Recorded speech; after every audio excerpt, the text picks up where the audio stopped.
went from the bonnet, found face down on the floor. 2, 3.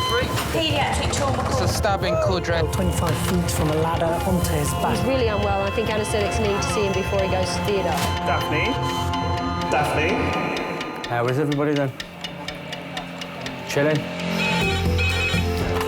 King's A&E, how can I help? King's College Hospital, London. I got stabbed. I know, it's annoying. My head. One of the busiest A&E departments in the world. I want top to toe, head, chest, abdomen. A place where love, life and loss Don't bloody die. I love you too much for you to die. unfold every single day. All the patients you're about to see were treated in just one 24-hour period. A&E is always like a traffic jam. Can we get a trolley? You've got to realise that there's awful things that can happen to you. I'm so sorry. Life is unpredictable, so it's important that your nearest and dearest know that you love them. You have to tell them that you love them. You must get better and come back to me. I don't want to lose you. Because there may come a time when you're not around to tell them.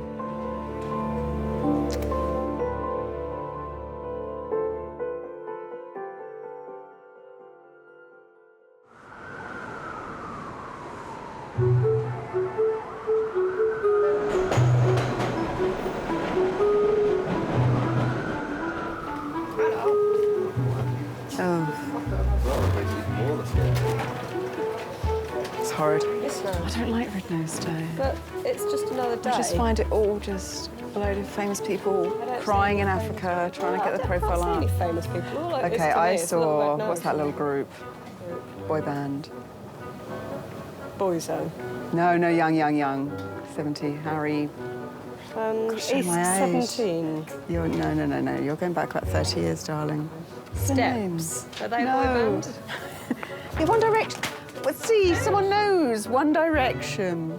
They were in Africa crying. They were One Direction. If you go into Sainsbury's, they're now on a birthday cake. I've heard of Westlife. You raise me up. Anyway, them. There you go.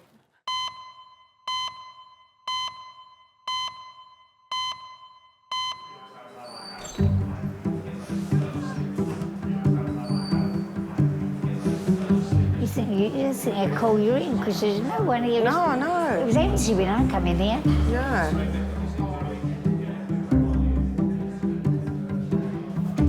It's so nice and straight. Legs 11. It's not that short, your skirt now, don't worry. I don't know, Nan. As far as I can feel, I mean, she's asleep, but I still don't think the nappy she's got on now is wet. 2-year-old Sydney hasn't passed urine for 2 days. Parents Keely and Michael have brought her to King's. That's still not right. As an adult, I can't hold my toilet for that long, and my bladder's trained. All right? All right then, Nan. All right, bye. I was worried just that if she's not going away, why is she not going away? It's not normal.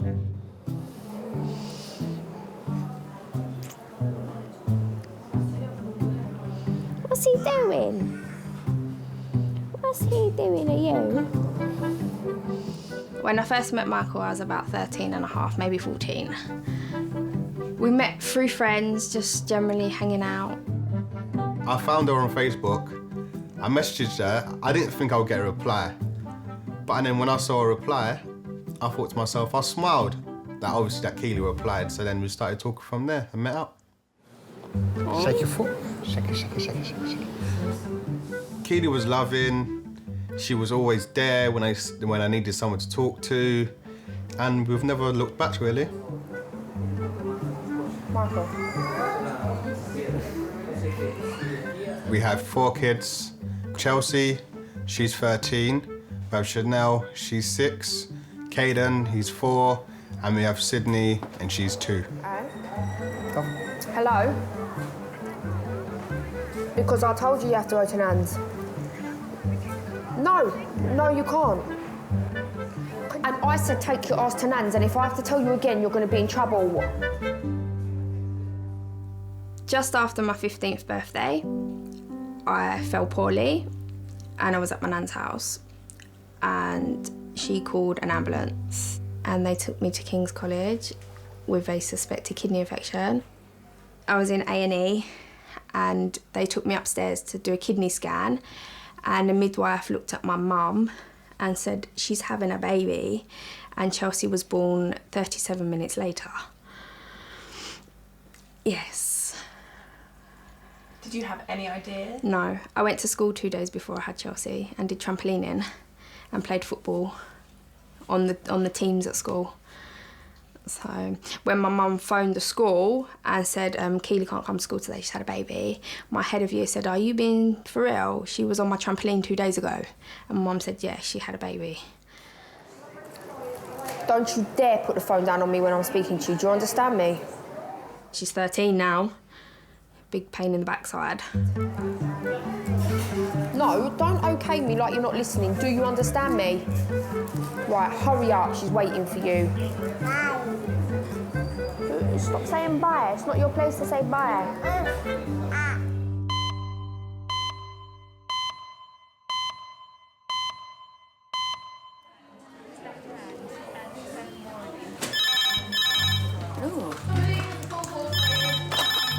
Hello, King's A&E.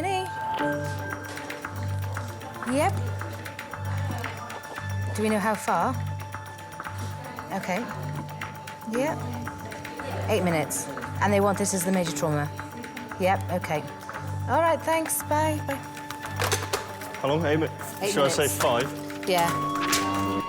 Adult trauma call, A&E resus, ETA 5 minutes. That's adult trauma call, A&E resus, ETA 5 minutes. A 33-year-old man is being rushed to King's with knife wounds. Two stabs.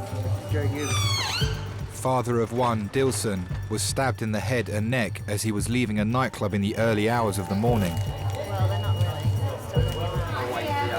Mr. Dilson normally fit him well, involved in an altercation today, this morning, 2 isolated injuries to the head. Let us hand over, To sweetheart. the back of the head with apparently a butcher knife. The large injuries to the back Sweetheart, of the just let us hand over. Obs-wise, he's been stable, slightly tacky, 110. Okay. The wound to the back of his head is about 3 centimetres long. It's quite deep. It's into the body of the trapezius. As a trauma centre, King's gets quite a number of stabbings. The ambulance service will prioritise bringing stabbings here over somewhere else if they think it's serious enough, because the whole idea of being a trauma centre here at King's is that we have the specialties here in one place to deal with those types of injuries. That's it. So, another one there? Or is that just, yeah, bleach. Wrap that up.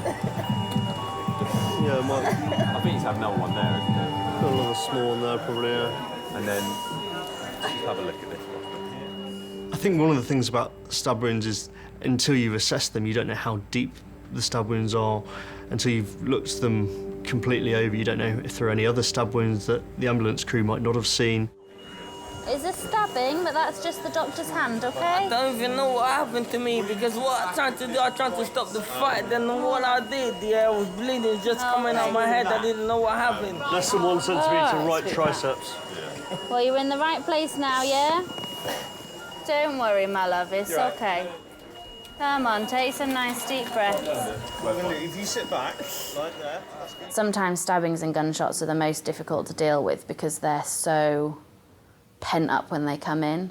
I don't need that, man. We're going to get you... Give me that, but I don't need it, man. Their mind is still back where they were assaulted. Then they have one person putting a cannula in, one person assessing them, one person touching their tummy, one person putting a monitor on. And it just puts people into a spin. I don't know who the guy is, because what I was trying to do, I was trying to stop the fight, because... Sweetheart, it's okay. At the end of the day, because I'm a Christian guy. Lift your hand up. Put some pressure on here to stop the bleeding. Some stab wounds can be fatal, particularly if you imagine around the neck. If you manage to stab through one of the blood vessels in your neck and it stops you getting oxygen to your brain, then that can have fairly serious consequences. You can puncture a lung. That can be potentially life-threatening as well. I've got a a young 33-year-old chap. He's got a nasty, deeper wound into the belly of his right trapezius on the posteriorly on his neck, which we can't see how deep it is. Well, he's a little bit hysterical, but we're thinking he'll lie still for a scan. But he wants to CT head and neck. Cheers, mate. Thank you very much, mate. God. I think that's what he had before, it's when that came off. No, some guy with nothing. No one said you were, sweetheart. Oh, hey? You've had a few drinkies, haven't you? I didn't have, don't say that. I stopped saying that. Okay. I have a few drinks, fair enough, yeah, but I know what I'm doing. Okay. What I did, I've been stopped and you don't thinking like I'm some Sesame. There is a border of people being hysterical, and then there's a border of people being hysterical with the possibility of becoming violent. I'm not shouting. I'm not shouting. I'm not shouting. We just need, you do need... I'm not this is how you shout. You just need to calm it down though, sweetheart. There's always a very thin line to tread, and you don't know if a fight has been caused by them for being aggressive. So it's very difficult to kind of put your boundaries there and say, this is who we are, this is what we're trying to do, we're trying to make you safe, you just need to trust us. Do something for me, because I got a daughter that is 12 years old. Do you know what I mean? I need to look after my daughter. What's going to happen if I die?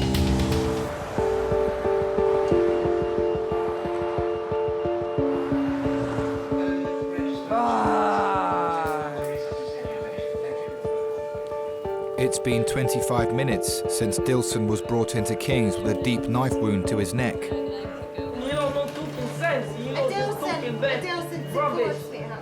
You understand? Doctors must keep Dilson calm in order to fully assess his injuries. I don't want to even answer no question because you're pissing me off. He just needs to chill out. Have we got his morphine? After a smidge of morphine, it'll help his pain, it'll be a lot better. And also, if the stiller you stay, the less your neck will hurt.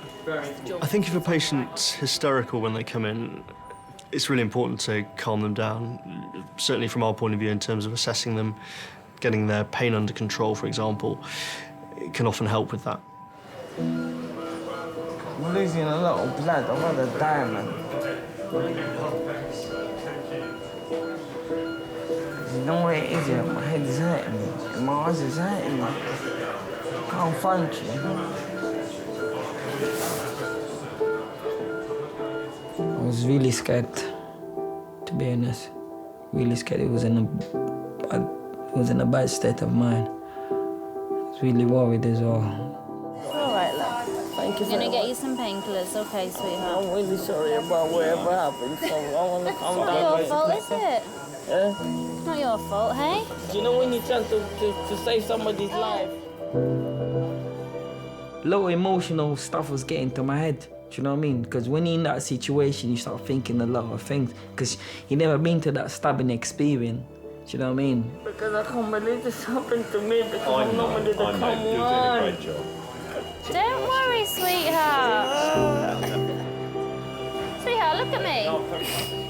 Here, close your eyes. Let me get that tip. I grew up in London.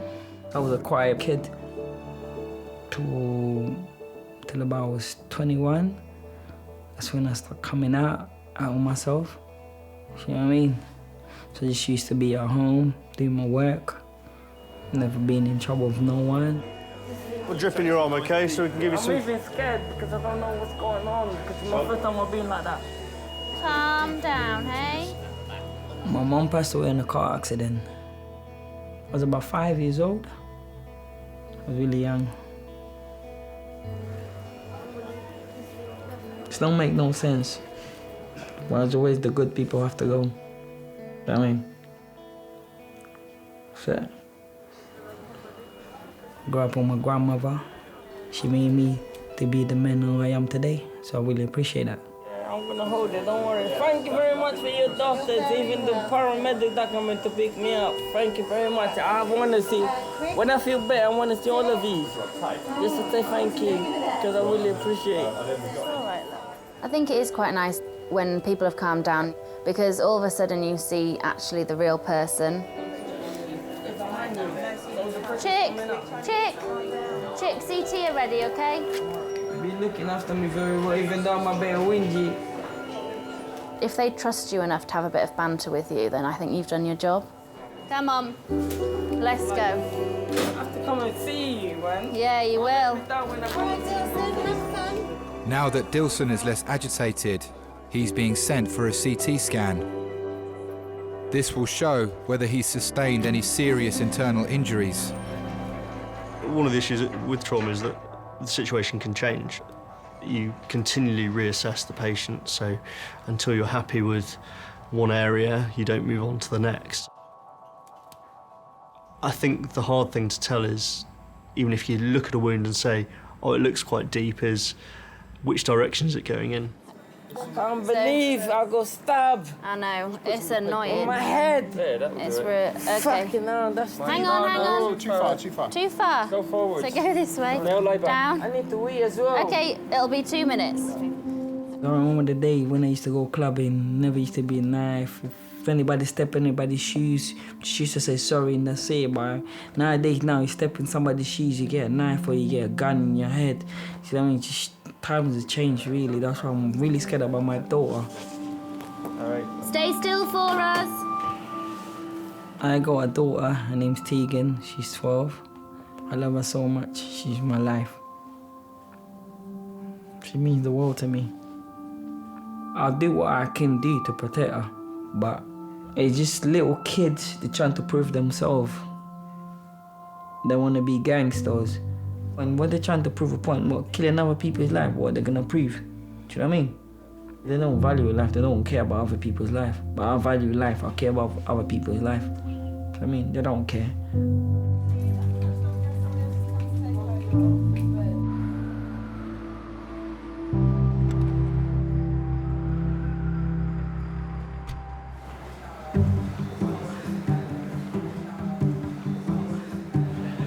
I think we might have broken your bum falling on it. We'll have to get one of them scooter things soon now, won't we? One of them scooter things, but they... You know, Mary's daughter, Carol, her mother-in-law, she drives one. She's nearly as old as me. Really? Yeah. Oh, she gets about then. So does that lady, Paul's mum, isn't it? Yeah, June, she goes everywhere. She drives one, doesn't she? I see her. I see her at Lewisham, she's over the West End. You know, she'll charge her battery up and you'll see her going over Waterloo Bridge to go shopping now, up the West End. Yeah. Scare the life out of me on one of them.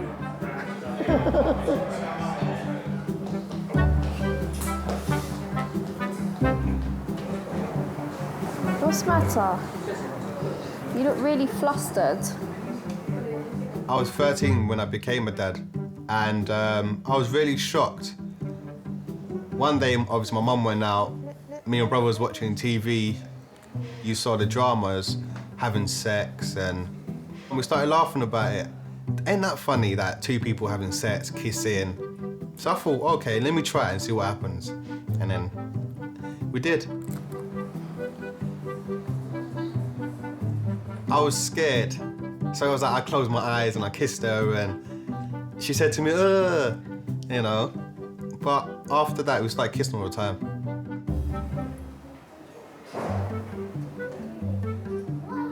I was actually at school and I got a message on my phone because my mum bought me credit in the morning. So I phoned her and she said to me, oh, guess what? So I said to Keely, well, what's the matter? She goes, I just had a baby. And I paused for like 5 seconds. And then I was happy after that. I said to her, I'll come and see you later. And then that's why I went to go see her. I'll eat that bit. You want a bit?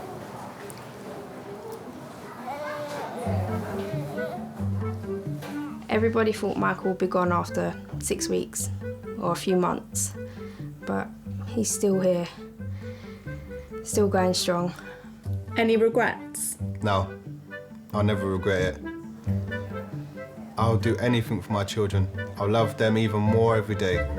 The more children we had is the more love we had.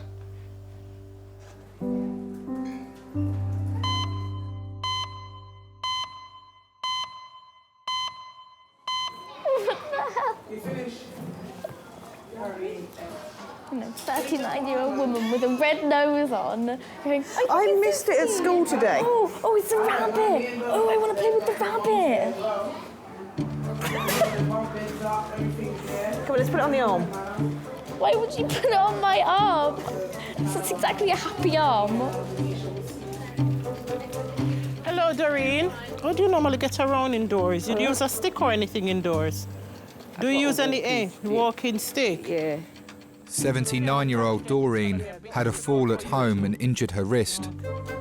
Well, what I'll need to do is to put it into a gown. Yeah. It didn't hurt at first, but afterwards I came sat here and I thought, oh, I went to lift myself.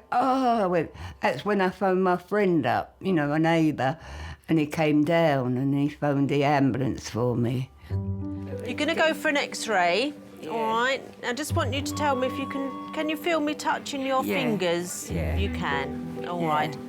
So this is probably broken, looking at it. It's probably broken, but we do need to get an X-ray. Break my brain, I think. Yeah, hiya. I was 18 when I had my first child, and I had them one after the other every year, which I only wanted one. I ended up with 10. In them days, it was a disgrace, because I was pregnant. I was 5 months pregnant when I got married. In them days, you're classed as a dirt. You know, 2 kids at her age, look. You know, and she's pregnant again, you know. OK, so I'll just come round the other side and we'll do the plaster. Doreen's X-ray confirms her wrist is fractured and will need to be plastered. Well done. Sometimes it's very hard, especially having all little ones round you, you know. I suppose if you loved someone, like I really did love my husband, you do anything for the one you love. But love turned to hate, didn't it? Oh, that's nice and warm. Yeah, that'll feel better once that's on. Well done. I can't sort of go into detail what was happening, you know what I mean. But I just couldn't cope anymore. So, like the 4 of my children, they went into care in Dr. Bernardo's home. OK, now this one's a temporary one, and that's to allow for the swelling to come and go. Oh, it was terrible. They was looking up at me and saying, Mummy, why are they taking us away? And I couldn't sort of explain to them why. I do regret it from now, you know. I used to think, why did I let them go? Why? And then I said I couldn't cope. Couldn't cope at all. Do you receive any help from social services at all? No. I think you might have to accept some help for a little while. No, I don't want to. What about getting yourself dressed and washed and everything? Because you're only going to have the one arm. My daughter will come up. Does she know you're here now? No. Do you want us to call her? Yeah. Yeah? Got it somewhere. What's her name? Helen. Helen. OK, I'll give her a call and let her know you're here.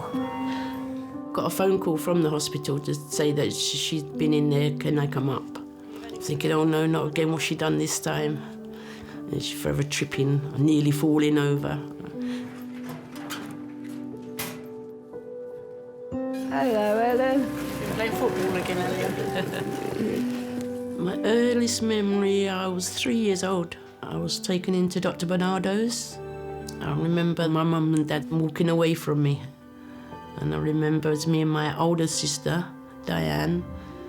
I remember we was hugging up so tight and crying because they was leaving us. I remember calling her and they didn't even turn round. They just carried on walking. And that was my first memory. I can remember that like it was yesterday.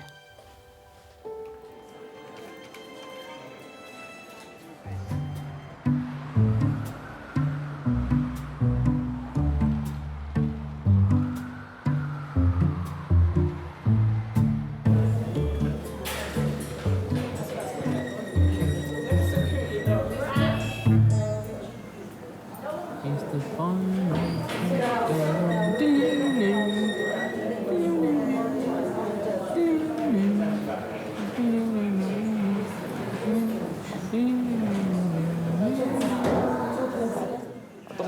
at me, chick. I just need to shine a light in your eye.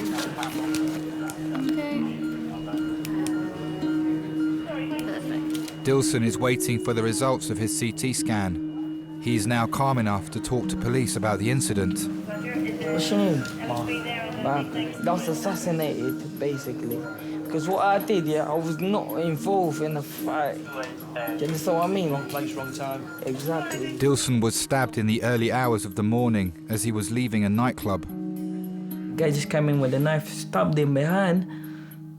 Then he tried to pull the knife again to stab him second time. Then I was in the car thinking, no way. So I had to do something. I said, you know what? If I don't do nothing, he's gonna die there in the front of me. Then it's gonna be something that I will never forget in my life. There's no way I'm gonna leave my friend just fighting in his own, because we came together, so we're gonna have to go down together. That's how it is. While I was trying to stop the fight, all I see, some guy came in and hit me on my head. And I was thinking, oh, what the fuck? He's trying to stab me in my arm, stab me in my head. I hold the knife in the air, he hold the knife in the air, so we were like fighting. The knife slipped on my arm, and he stabbed me behind on my head. And when I feel that on my head, there's a bit bleeding on my head, and I was feeling more angry, a bit agitated, and I started fighting, going crazy. I remember my jumper full of blood, but in my head, I feel like it was all sweating. I just fall down, then I was feeling shaky, and I was feeling cold and everything. And I went to the ambulance, come, and they took me to the hospital. I'm not really a fighting guy because I'm a type of person. I'm going there to have a good time. Do you know what I mean? I'm feeling like I'm very friendly with you. Do you know what I mean? I don't like police, yeah. Well, that's fair enough. But obviously, you got a good sense of humor because every human being got this. Not him, or he's had like a security guard. But I like you because you're different. Thanks. Do you know what I mean? At the end of the day, it's only a job, isn't it? Exactly. I like you though. I need to look after you.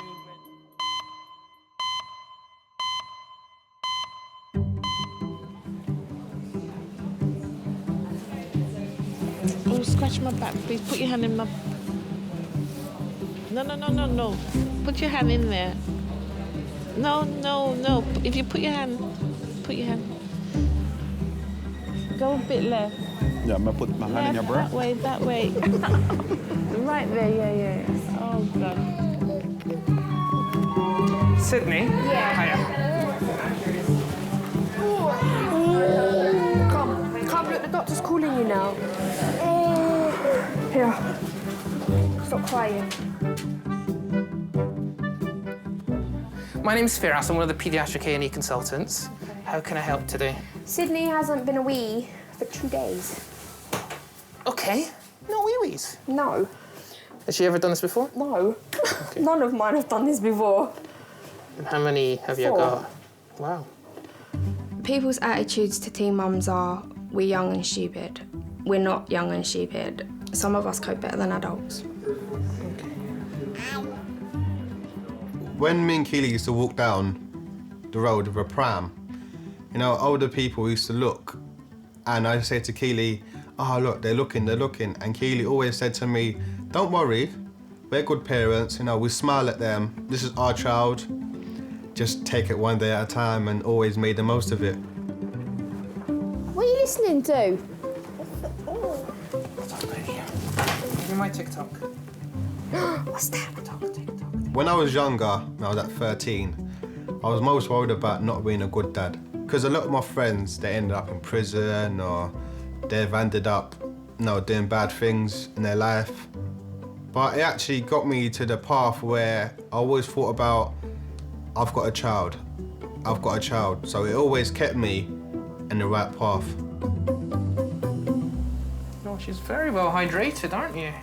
That's what my GP said. Yeah. When you're examining any patient, not just a child, what you do, and what I tell the medical students and the junior doctors, is just stand at the end of the bed and have a look.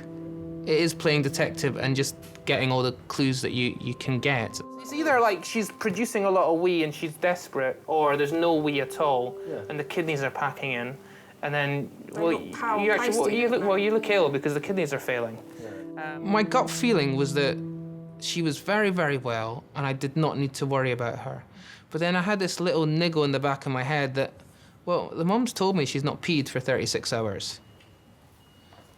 Parents know when their child is acting different to usual. Ooh, what's that? They certainly know when their child is distressed, and you've got to respect that. What's that? It probably is smaller than usual, so I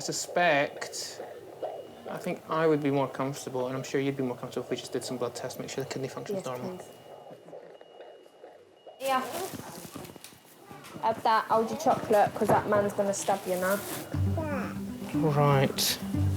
How about we watch some TV? What's that?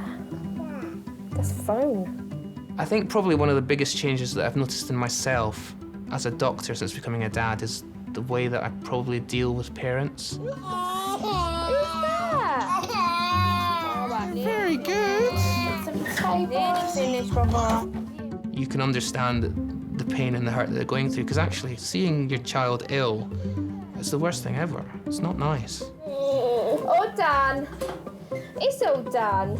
You gonna eat your chocolate now that's melted? I don't think you ever stop worrying about your kids. I'm sure my mum still worries about me. I'm sure my nan still worries about my mum. Right, it takes about an hour and a half to get these back. Is that all right? Yes. Cool. My mother still worries about me. She's like, you haven't phoned me today, why not? Is everything okay? Yeah, I'm fine, Mum.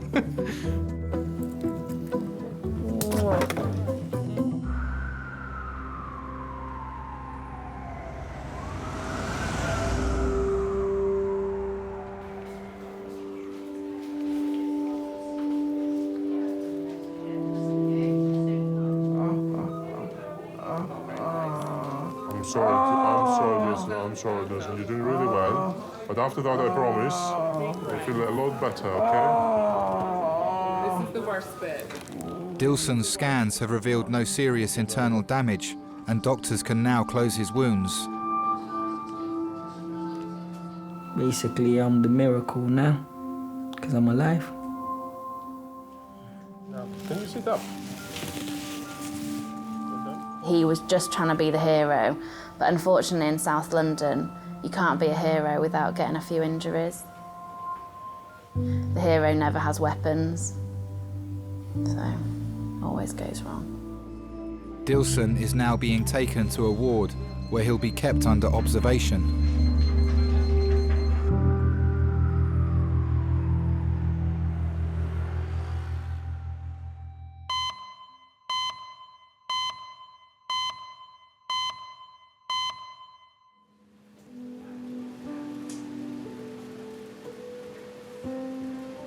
Let me take it out.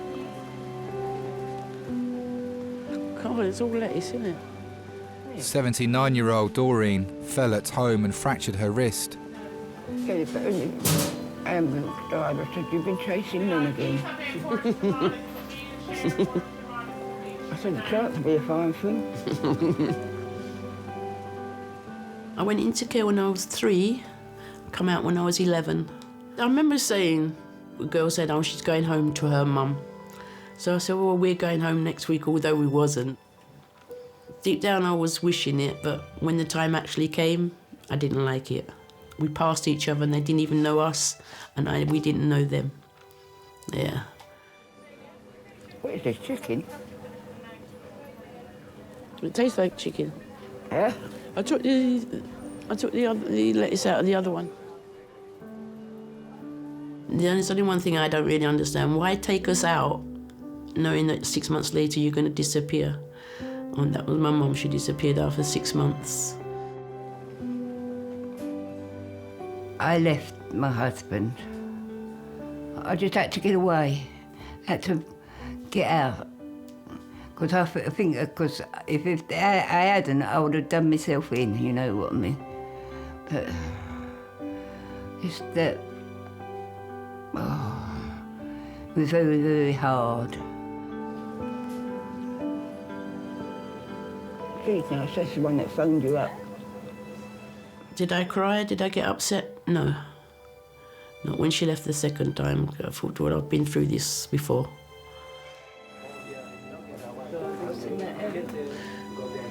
I took the lettuce out of it.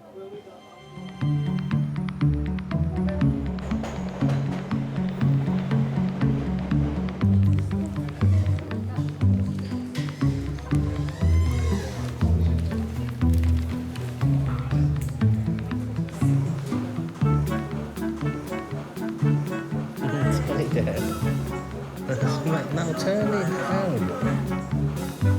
It's quite amazing.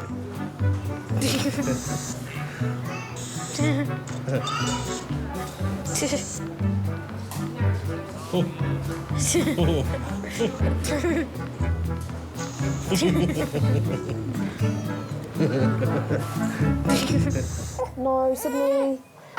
Get a glove and blow it up. Let her play with it. Look, Daddy got. Look what Daddy got. Daddy got balloon. Sit down then, Daddy get a balloon. 2-year-old Sydney hasn't passed urine for 2 days. Parents Keely and Michael are waiting for the results of blood tests. Ready? You watching? Not bigger than that. No. Daddy's rubbish. Is this a large one? It's medium. I can't blow them properly, that's the problem. Gonna pop.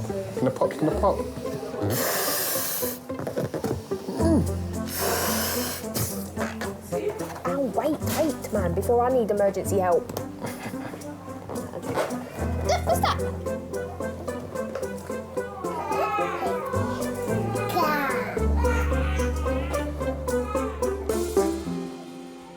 What do you love most about being a dad? That I can be a kid again. Like when I was riding bicycles, play with toys. Me and the children, we always go on little adventures, hide stuff around the house, play kiss chase with the children, which was pretty fun.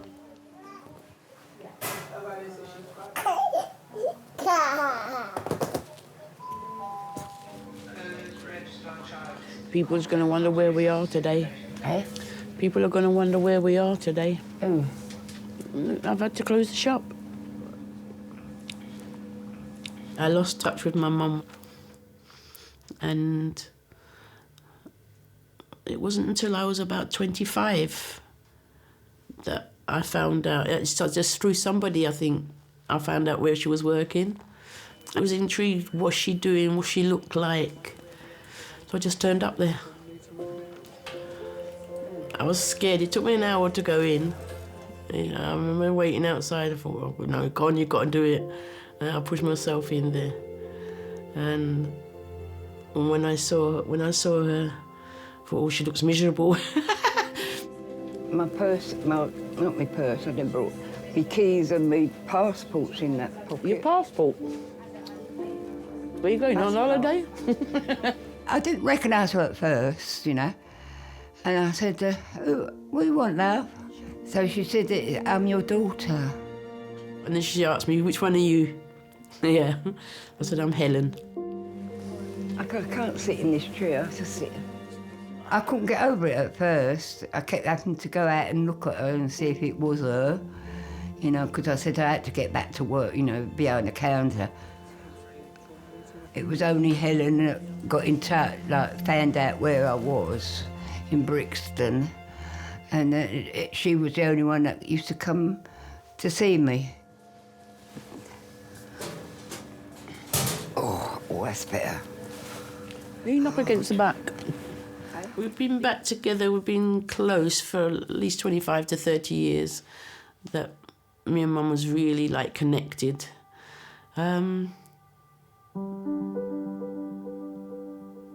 I've loved every minute of it, because I can say, oh, this is Mum, which I've never had to say Mum before. I think I was even scared to call her Mum when I come out of the children's home, but so now I can call her Mum. Oh, that's better. No, Mum, move over a bit, you're hanging off the end. Oh. Oh.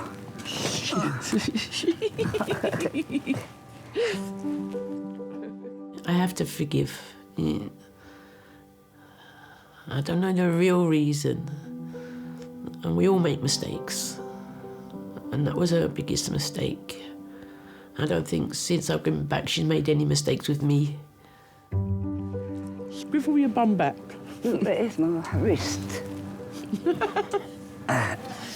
Swivel your bum back. I can't. Hang on, hang on. I don't want to see you, Nunny. That'll do. That'll do. Anything I ask her for, if it's in her power, she'd do it for me. Oh. That's even worse. Even if I need to talk, if I'm upset, I just call her. And she's there before I finish even the conversation. She makes me feel better in myself. Are you right back? Oh, God. I'm in the first place.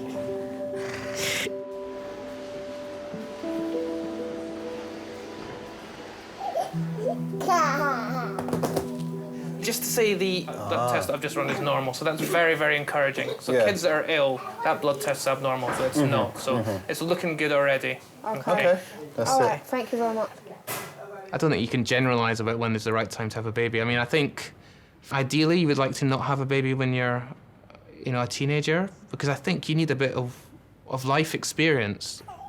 But having said that, I've seen some parents come through the door at 16, 17 who are obviously loving, fantastic parents. So you can't generalise it. You just chill, yeah? You just chill. You're causing all these problems. You're quite happy laying there. For me, it was a natural process that at some point in my life, it would be lovely to have kids. If only so that when I'm old and decrepit, they can look after me. We're happy. We like to have a laugh. We like to be with friends, acting stupid. Yeah. You have to laugh. You have to laugh. Just to forget the worries sometimes, you have to laugh.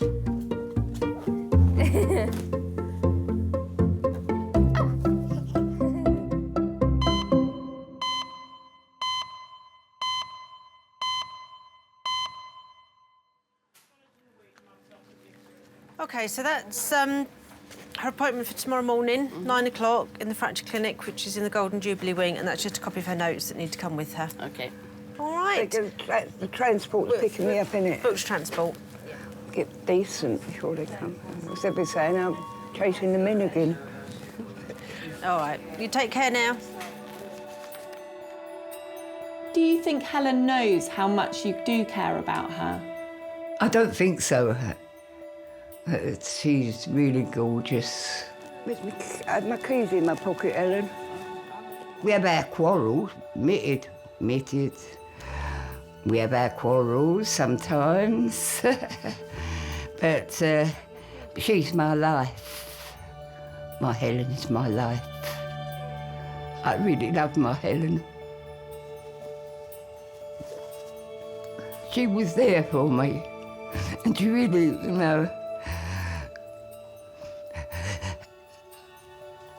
Sorry.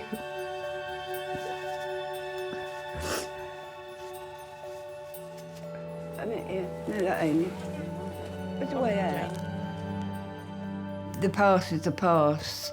Some of it's really sad. That's why we don't talk about it. We don't talk. We only think of today. What goes on today? What goes on tomorrow?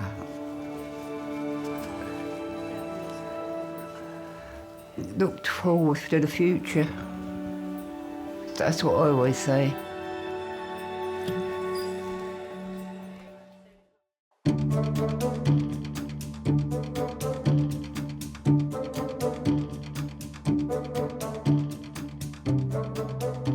We are definitely not having any more children.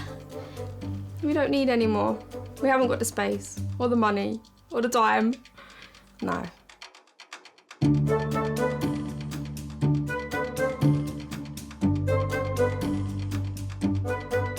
I think if Chelsea was to have a baby, I would go mad. It's not what I want for her. So she says she hates kids anyway. So maybe she won't bother.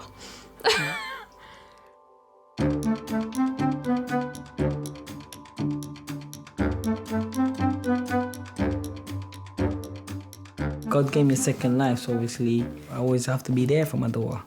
I want my daughter to be proud of me. I got a good dad.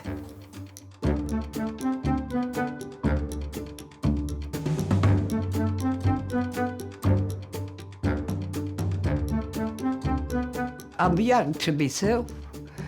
I don't feel 79. You know, I can go out there, I play with the children out there, because people say to Helen, ain't your mum energetic for her age? I say, well, no use sitting moping about, just get on with it, and I do. That's it. I go down doing a bit of raving if I was to go up there. Like doing We're going to shake a leg.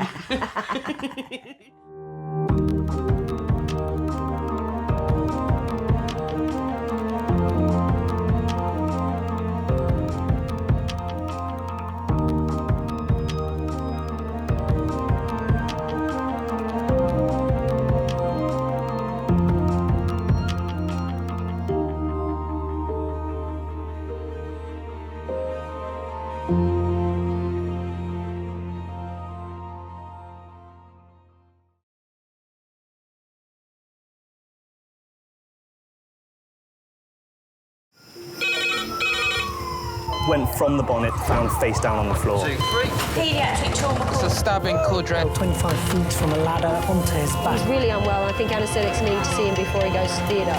Daphne? Daphne? How is everybody then?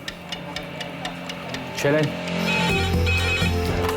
King's A&E, how may I help? King's College Hospital, London. I got stabbed. I know, it's annoying. My head. One of the busiest A&E departments in the world. I want top to toe, head, chest, abdomen. A place where love,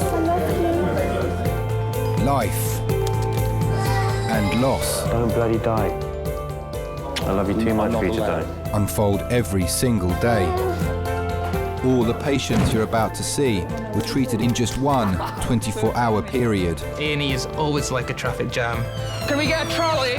You've got to realise that there's awful things that can happen to you. I'm so sorry. Life is unpredictable, so it's important that your nearest and dearest know that you love them. You have to tell them that you love them. You must get better and come back to me. I don't want to lose you. Because there may come a time when you're not around to tell them.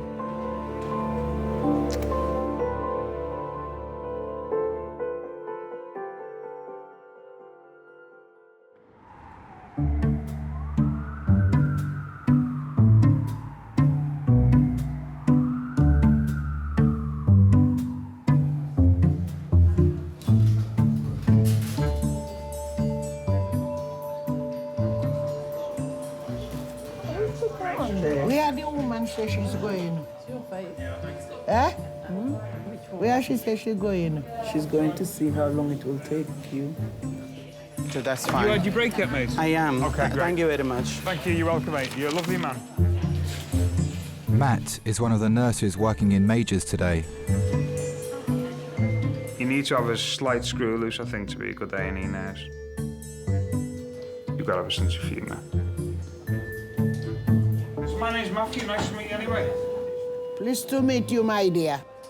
I think if you were to take a lot of good A&E nurses and say, right, let's put a play on at National Theatre, I think it'd probably be quite good. Because you have to put a face on. And where are you from? Barbados? No, I'm from Dominica. Dominica? Yeah, next to Barbados. So do you speak French? Yes. Ah, Parlez-vous français? Oui, un peu. Bonjour. Oh, bonjour, monsieur. Alors, vous êtes très belle. Yeah. He said you're nice. Right. I'm just going to get you in somewhere. Okay. You need to make an effort. You're meeting people on often the worst day of their lives. Hello there, sir. So it's Mr. Arthur Morris. Is that correct? I'm Dr. Harrison. Nice to meet you. 79-year-old Arthur has been brought to resus after complaining of stomach pains. What's the problem then? Well, as you know, I'm on dialysis. Yes. And it seems when I come home, and I get a bit hungry and I start eating, I'll get this pain. It starts in the stomach or not, then I'll get it all here. all night, for days now, I've been getting it here. And it's really got me down. And this morning, I had a choice either to go to dialysis and sit there in misery, Oh, okay, yeah. or come up here and try and get it sorted. So I had to pick to come up here. Okay, no, that's fair enough. And you said that eating makes it worse. What about position? So if you're lying flat or sitting forward, does that make No, a if I lay down, it seems to be worse. I think because I've got an ulcer, so they say. in your tummy, Yeah. you know that. I've got an hernia, which I'm having done on the 21st of this month. Okay. And also the main artery there, but also Yeah. Aorta, yeah. that is enlarged or something. They said if it gets any bigger, well, that's it. I'm gone. But these like kidneys back up. So what else can go wrong? Yeah, exactly. You've got everything in the medical textbook, it sounds like. I'm being held up by wire, aren't I? Keeping me going.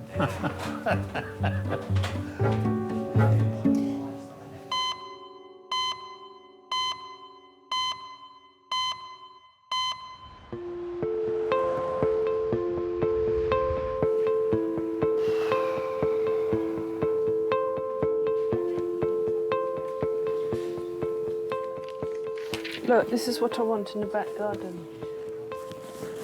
Darling, you're not likely to get that in the back garden simply because there isn't enough light. There is, of course there is. At the back, it's the lightest place.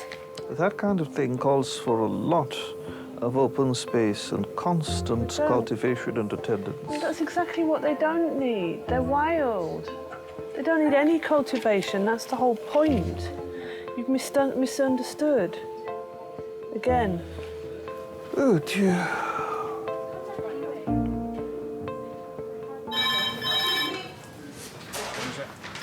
That one. Hello, King's College, Resus, red phone. Yeah?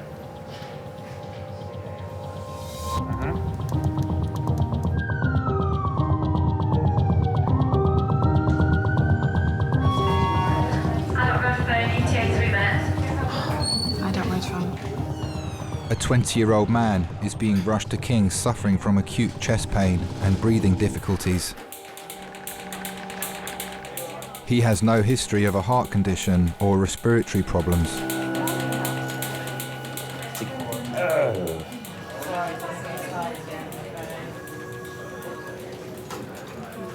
This is Tom. Tom is 20 years old, normally fit and well, smoking about 10 a day.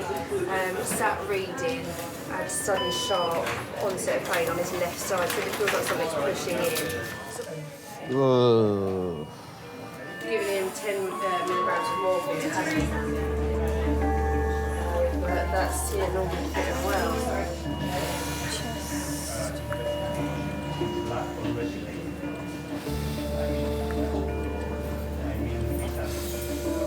Well, it was a pretty ordinary day in the office. I was working at my desk and I took a call from a gentleman I'd never heard of before, calling me because my son had been taken to hospital and with some sort of seizure, was the way he put it. But they weren't sure. He hinted at it could have been a heart attack. That was something that made me pretty nervous. My wife, she lost a nephew in his mid-20s, very handsome lad, you know, almost the same build as Tom, with an undiagnosed heart condition.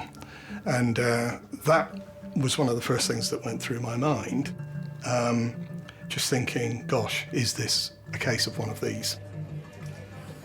So what time did it happen? I don't know, roughly about half an hour ago. And what did you have? Just pain, was that? Yeah, it just sort of seeped in out of nowhere, and it just got worse and worse, so. And that's on that left side, is it? You freak out when that sort of happens. You think all sorts of dark thoughts. Obviously, the worst is that he might not make it. It could be something so horrible. And you said, what kind of pain is it? Like a, sort of like a pushing pain. Pushing pain? Into my heart, like. Okay. Like something's forcing. Okay. So I find it all right to breathe out. Yeah. Not in. Okay, it catches when you breathe in, okay. Fair enough. Okay. I thought, well, I might not get to him in time, because I don't know what exactly it is.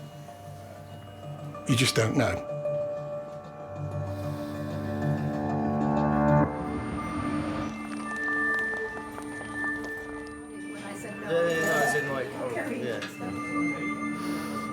It's been 40 minutes since 20-year-old Tom was brought to King's after suffering the symptoms of a heart attack.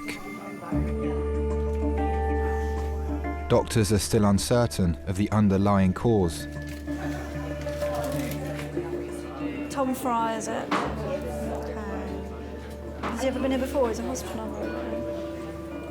Okay. So I'm just looking on this side first of all.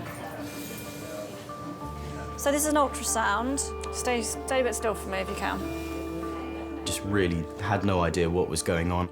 Sort of felt a sharp pain in my chest, like a bodybuilder was pushing with all his force against my chest, not letting any air get in.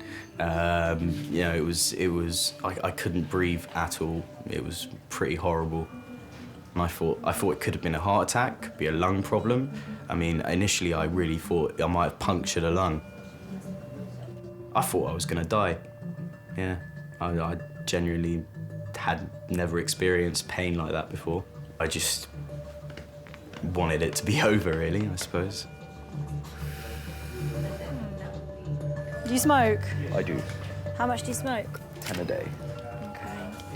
Have we run off an ECG yet? They haven't. So we'll check your ECG, we'll get you some more painkillers, we'll do an X-ray of your chest, okay?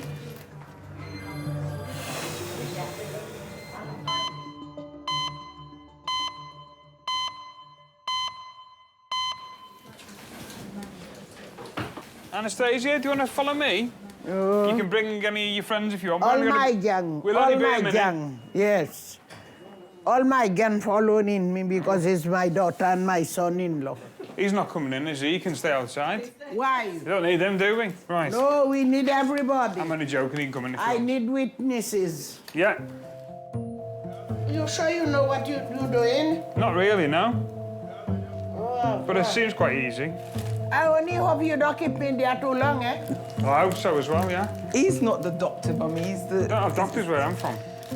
Je suis venu te dire que je m'en vais. Are you from France? No, I'm from Liverpool. Some of the best A&E nurses I've met have been quite eccentric, and doctors as well. And I don't know if that's a coping mechanism or not, or to be exposed to like 12 and a half hours of potentially hell on earth. You know, you need to be able to deal with it in one way or another. Sir, un lit, oui? Speak English for me. On a bed, you gotta go on a bed. Oh, she's gonna go in the bed? Well, in a room, a comfortable room. Come, let's go in the room.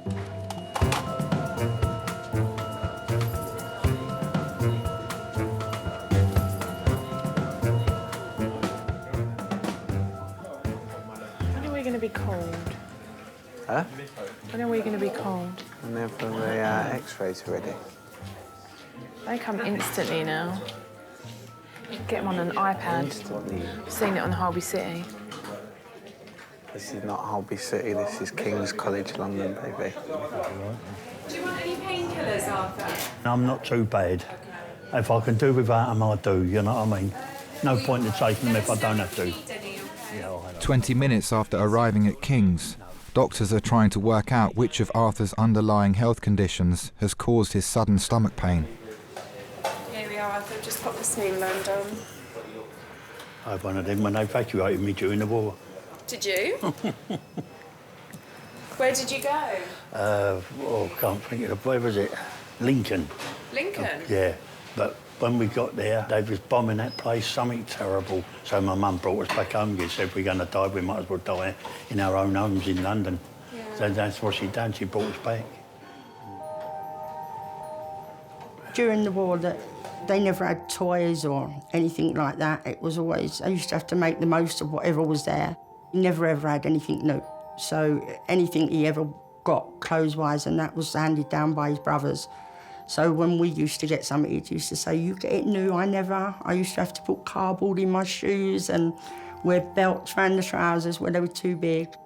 That's what I say, people today, these days, they think they've got it hard, but they ain't. No. They ain't got it hard. You know, see a row of houses one day and they were gone the next. Oh. People you knew, they was gone. Whole families.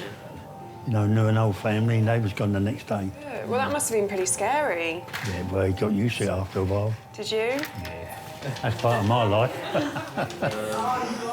Yeah, when I was growing up, he felt safe knowing he was there. Tall, blonde hair, always had his Crombie coat on, or his suit. Always very particular in how he looked. He used to have American cars, he loved his American cars. So we'd all be going down the caravan with the tops down and the car and the country and western music playing loud while he was driving it. He took us to a safari park once and there was no animals there, so he got in the cage and put the banana in his mouth and tried, like, entertaining us the best way he could.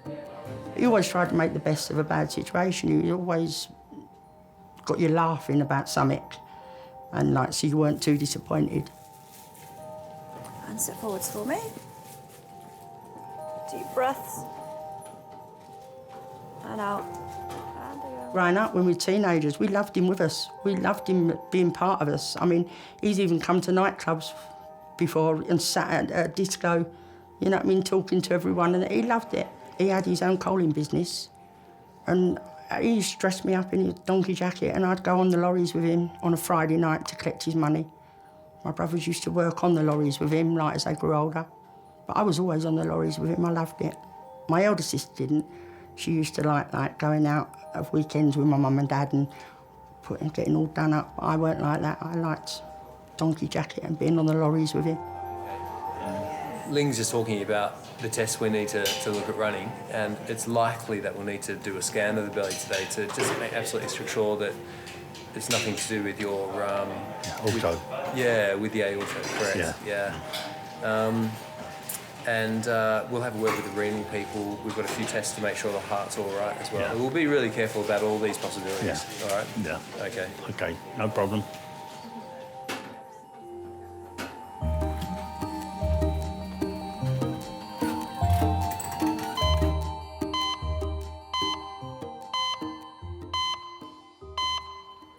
Right. From the top. Yes, please. Tango, Victor, Hotel, X-ray, uniform. Retired soldier Rocky has come to King's with his wife Cordelia after experiencing blurred vision. Tango, uniform, X-ray, Tango, November, Alpha, Golf, Victor. I think you're struggling with that one. Yeah. What is it? Y It's for a Y, Yankee? it's a Y. I'm worried that it could be a detached retina, which could lead to blindness. We are called the odd couple, and I can see why. If there were 100 people in the room and they saw me and Rocky, nobody would put the two of us together. We're like chalk and cheese. We're personality-wise, we're really different. Culture-wise, we're really different. Our outlook on life is really different. This could lead to blindness, couldn't it? Well, you've come very early, yeah. So the earlier it's picked up, the better. I think, to be honest with you, we need to talk to the eye doctor, okay. And they probably need to see you in the clinic. Yes, of course.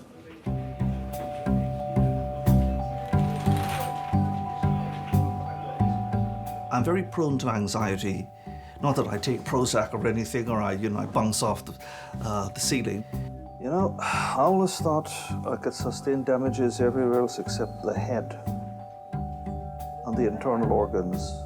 I grew up in a very harsh environment, starvation and deprivation.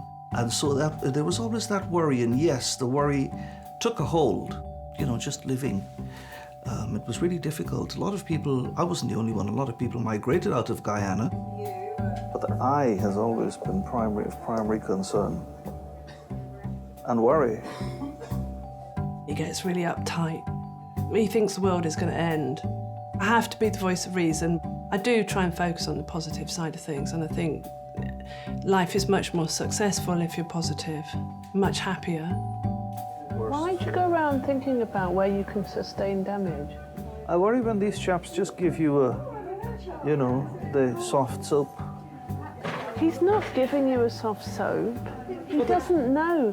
He is not an eye expert. He doesn't know.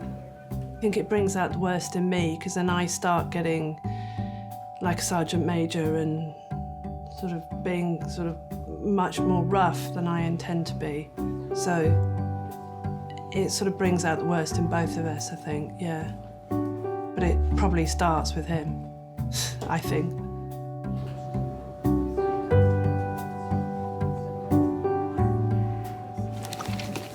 Charlie and Chuck factories taken where Shrek is. Shut up. Oh, I've got to go and see that. Yeah, I drove past it last that'd week. be well good. Do you think they have kids as Oompa Loompas? Maybe.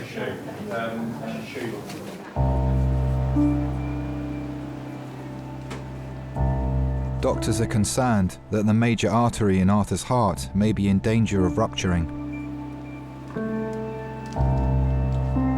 He is having a CT scan to assess the level of swelling.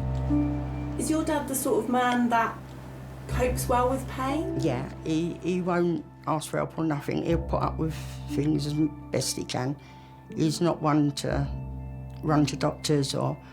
I mean, growing up, I didn't even know him to go to a doctor. He used to eat a mouthful of Vic when his chest was bad, and that was it. Where he was a coalman, and he used to get a lot of clogging on his chest.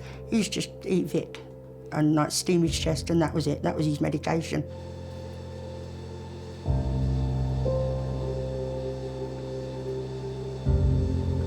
Breathe in and hold your breath. So it was a bit of a shock when he first went in hospital and had the bypass, because we'd never seen him ill before. I didn't like knowing he was in hospital at any time. Right, it's because I knew he didn't like it. He hated it. He liked being at home in his own bed. As far as I can remember, you never heard him moan, and even when we used to hurt ourselves, it was, oh, put a cloth on it, or if we had a splinter, it'd be, oh, make a bread poultice and get it out. You know what I mean? He was never one to fuss over pain. He always just got on with it, and he didn't believe in things like depression and that. He said that was an excuse. Like, he didn't believe on tablets and things like that. Just used to get on with things. Weird, isn't it? He helped everyone out, but he wouldn't ask anyone for anything. Not help with anything. Always got on with it on his own. Stood on his own feet, and very proud man. Very proud man. How are you doing? All right, love, no problem. Good stuff. We're just waiting for the report of the scan, and then the vascular doctors are going to come and have a chat with you as well. So tell you what's wrong. Yeah, whether anything's leaking. Your tummy, it's not hurting you anymore, did you say? No, she gave me about 4 little tablets. Yeah. Then, you know, so... That's improved your pain, has it? Yeah.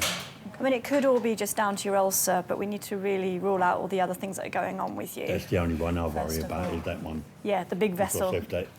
Exactly. You know. And that's why we've done this test. I'll be up there then, wouldn't I? You would. Yeah, I You know. probably wouldn't know too much about it then. No. So. Right, That's only so a week once they've ago. seen you and they're happy with you, then you'll be able to head home with some good tablets to help with the acid. Magic. We'll go from there. Oh, lovely. All right. I love that word. Good Home. stuff. Right, I'll come back in a second just to do your ultrasound. Okay, no problem.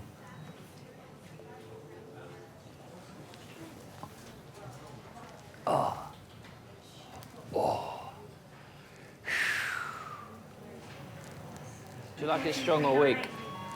Do you like it strong or weak? Strong. Okay. I'll leave the tea bag in there a little bit longer. My mum says a good cup of tea is how long you leave the bag in there. That's right. So the spoon stands up in the middle. Is that what it- falling. It's always the way we British are always like that, aren't they? Everything can be solved with a cup of tea. Yeah. There's not much I can prescribe, just humour and tea. That's all It right. seems to work. There we go. All right, Bless try you, that. my friend, you're a If it's a diamond. rubbish cup of tea, I'll make you another Lovely. one. Oh, I've had worse, don't worry. You haven't tried it yet?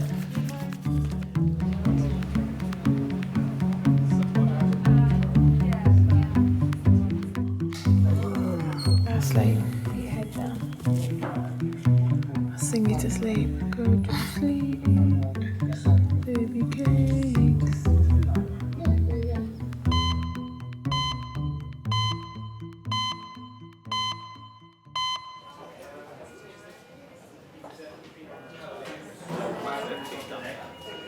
Are you right? That was fucking nasty, man. I thought I was going to die. After collapsing at work, Tom's boss Matt has accompanied him to King's. Never been in so much pain inside of me. Man, like, whoa, I was fucking scared, man. Yeah, I know you were. Just the waiting for info.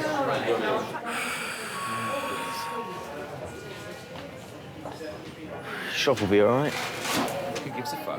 It's not very important. I sort of do, man. I didn't want to go to university. My brother chose the academic route. I didn't. I wanted to work my way through life from the bottom. I started working in hospitality, learnt making cocktails and basic sort of, bartending skills. And then eventually that got me into the wine trade. I was quite driven by the idea of getting my own place and job and having my own life. I wanted to be independent. I wanted to prove to myself and to my mum and my dad, who didn't, at the time, believe in me much, I don't think. Oh, my dad's gonna be so over-worried, Yeah.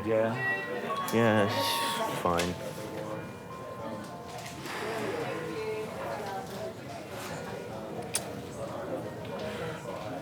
See, last time something like this happened, I didn't tell him anything because I was worried.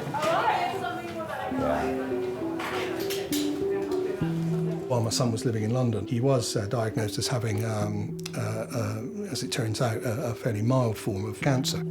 He didn't tell us, of course, and we only found out by discovering letters pushed into drawers at home when we were clearing up. And of course, you freak out. I guess I better go. You can go, man. It's cool. Oh, I don't mind. And sort of confronted him with that. He announced that he'd been treated and it was done and it wasn't a problem and he doesn't want to talk about it, doesn't want to go back there. When they're over 18, you can't ring the doctor and say, I'm his parent, I can do this, I can do that. You can't do anything. I've always kept things that I felt my parents wouldn't like to hear hidden. And I think a lot of younger people would do the same thing. You almost don't want to let them know that you're going through pain because you don't want to hurt them. He took all that on his own, dealt with it. He's very capable in that regard. We didn't even find out about it till a month or two afterwards. And then you look back on that period and think, my goodness, what was he thinking? See you later. You feel robbed as a parent of not being able to know. So you have to sort of respect that in a way and like it or lump it. But at the back of your mind, there's always the, what could it possibly be?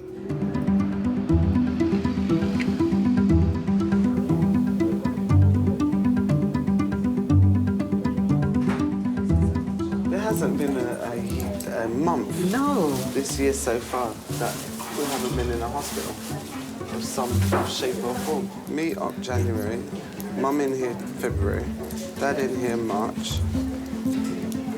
I hope of anyone. Let's not predict. Let's not predict.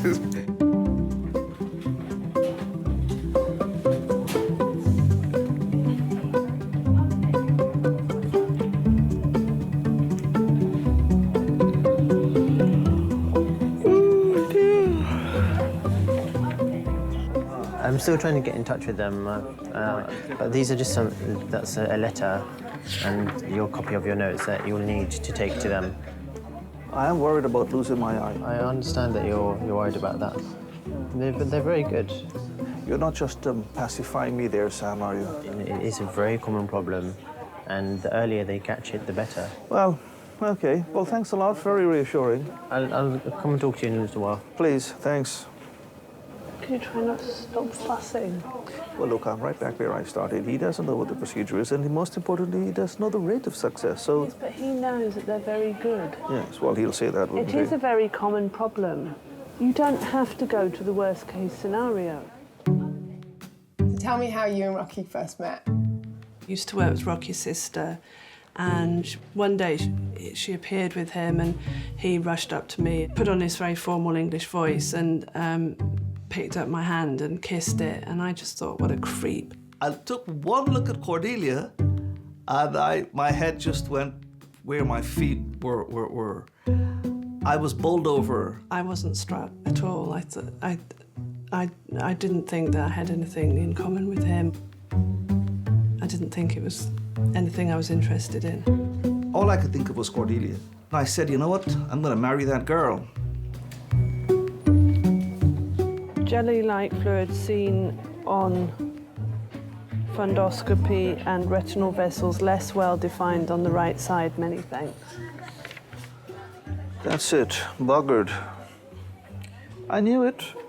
I knew it. It would have to be the worst with me. What? What's the worst with you? Well, what's the report saying? It just says that the retinal vessels are less well defined. That means nothing. One would hope that you might have realised that the worst very, very, very, very rarely happens. It's just that some people are a natural magnet for the worst things. No, some people are natural anxiety heads, and you're one of them. Oh dear.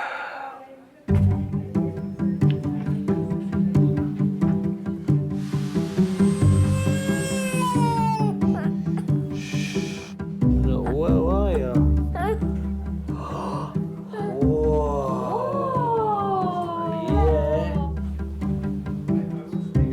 Oh, I'm so happy I can breathe. Tom's dad, Bob, has arrived in resus. They are awaiting a diagnosis of what caused his chest pain. Hi. So, I've been looking at some of your tests. Your heart tracing's normal. Your chest x-ray's normal as well, just to reassure you. And the jelly scan that we did of your chest was normal too. And the other really serious thing that I wanted to exclude was a blood clot in the lung. And the test for that has come back negative as well. Oh. Okay? So, okay. All of those, very good news, Yes. right? Now, I've been doing some thinking, and I'm not going to bias you as to what I'm thinking, but just have a read of that and tell me if that accurately describes what you've been experiencing.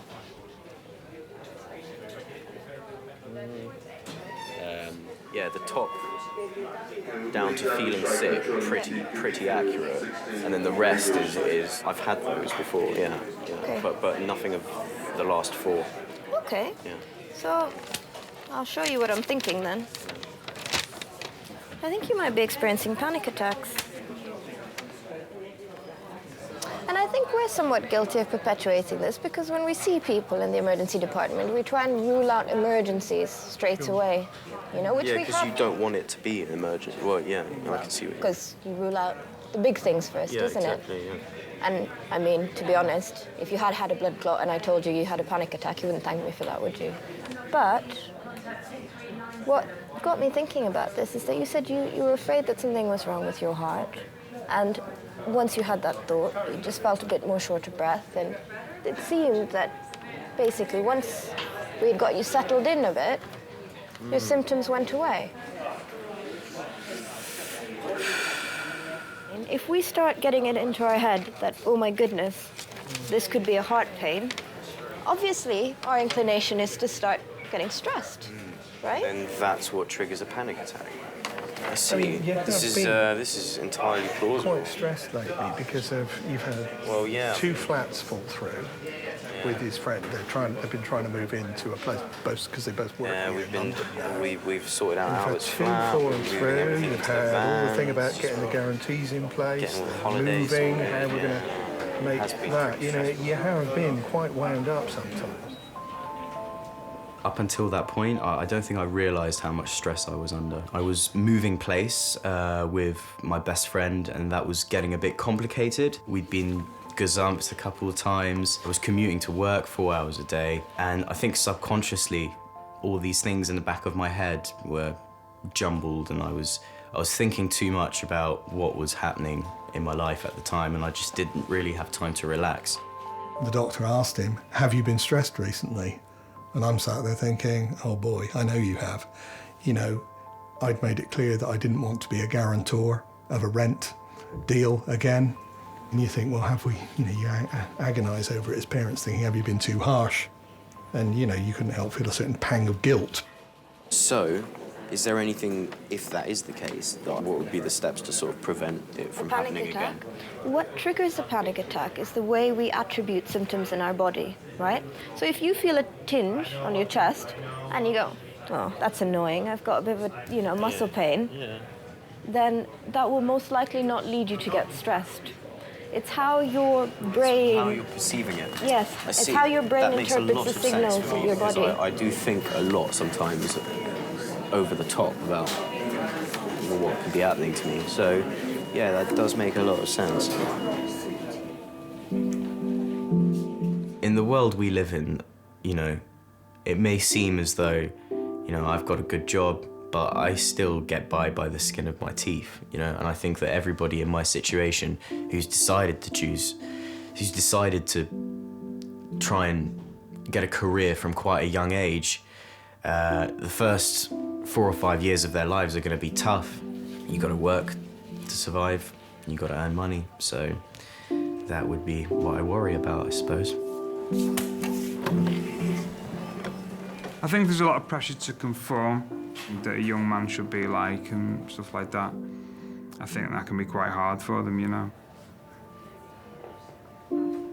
I was a bit of a difficult teenager. I liked the bevy and all that, and I didn't really have much of a fantastic kind of work ethic, I suppose, you know what I mean? It wasn't until 24, really, that I got my act together, really. Okay, 12, you should be coming up on the computer now, anyway. At 24, I decided to stop drinking.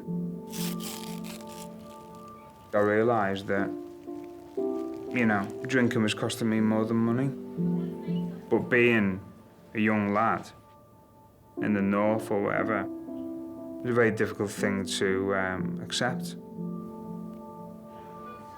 Where I'm from, people drink. I was brought up not to trust people who didn't drink. It's quite funny when these people that you've grown up with and going to the football to watch Everton and all that, suddenly, rather than being in the round, you know what I mean? You're having a Coca-Cola. I'm just some kid from Liverpool who doesn't drink anymore, and I believe that if I hadn't have stopped drinking, I wouldn't have been able to do nursing and all that,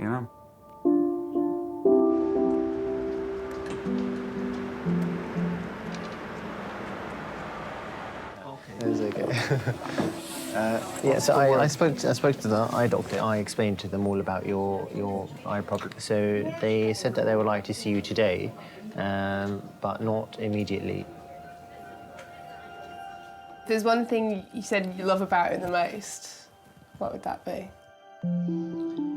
I think it's the sweetness and the kindness and the thoughtfulness and the caring. Booked at the moment, so you need to be seen by the on-call doctor at 6:30.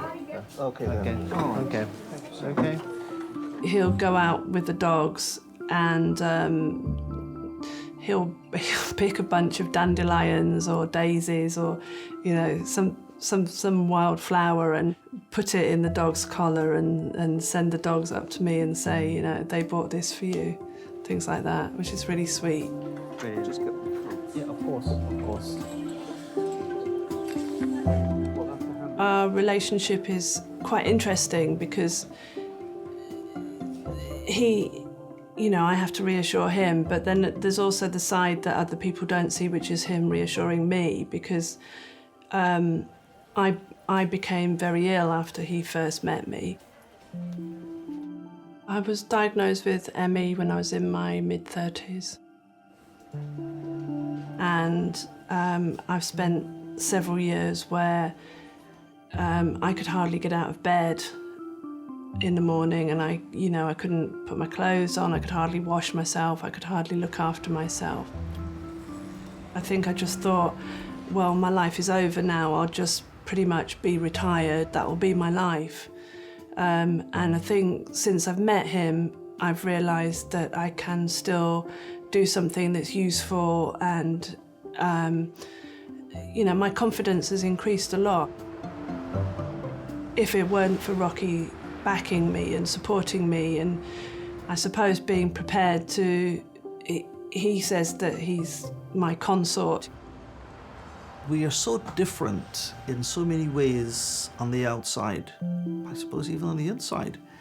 But that, I suppose, is one of the reasons why we're drawn to each other and we complement each other so well. We are the odd couple, but it works. It works.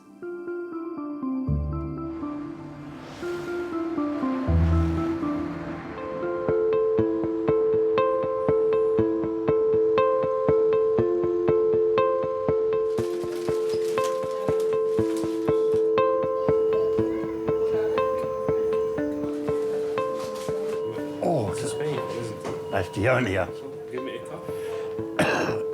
Arthur has been referred to the specialist vascular doctors at King's. They are concerned that his ongoing stomach pain may be a symptom of swelling in the main artery supplying his heart. There's a pain there. It's all right there. It's all right? Nothing there, yeah, nothing there at all. We had a look on the scan about the aneurysm. It doesn't show any changes compared to the scan a year ago. That's a relief. Which is That's a relief, yeah. Because if we were thinking it's coming from there, you would have needed to have an emergency operation to repair. That's what I was worried about. Which is a worry. You know, it's something major, and it is a very hard. Because they're always a bit weary of putting me under anaesthetic now. It's true. Bless you, my friend.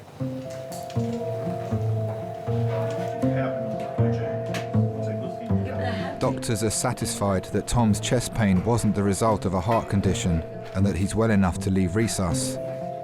He does get so involved in it, he throws himself into things. He doesn't like second best. He's already said when he was 17, I want to own my own restaurant at one point, my own nightclub, my own this. You know, you can see he's got an idea and an aspiration about something he wants to run and manage, and he wants it to be really good. And he wanted to grab hold of life and sort of wring it by the neck and make it his own, which is great. You know, that's something that I was really proud of him and still am. And I admire that in someone his age, because it's a tough place to be. So controlling the stress is quite an interesting thing, and I think it's something you'll just have to learn to deal with as he goes through life. But hopefully it'll keep him out of A&E in future with what he's been told.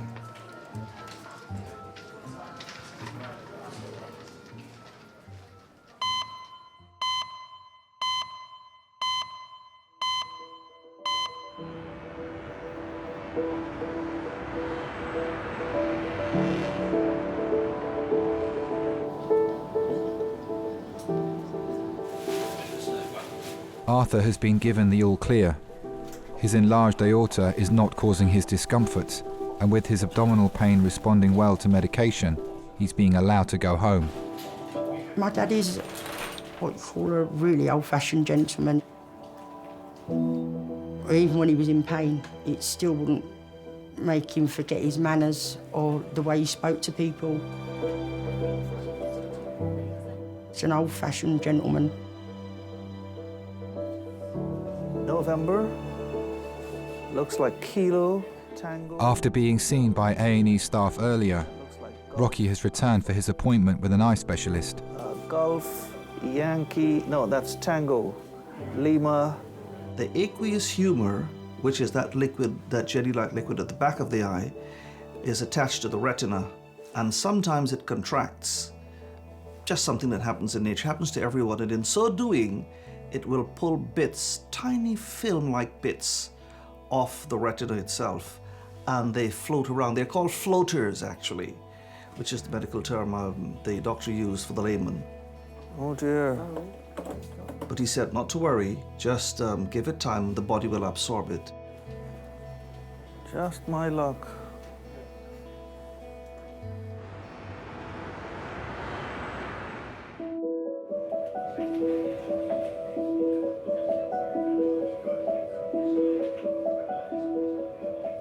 I'm impetuous, and you know, sometimes I can get a little caustic. But I've learned temperance from her, I've learned kindness from her, I've learned to, most of all, to relax. Even when things are looking really difficult, there still are things to be grateful for, and there's still happiness in life. She has brought her optimism to overwhelm my pessimism.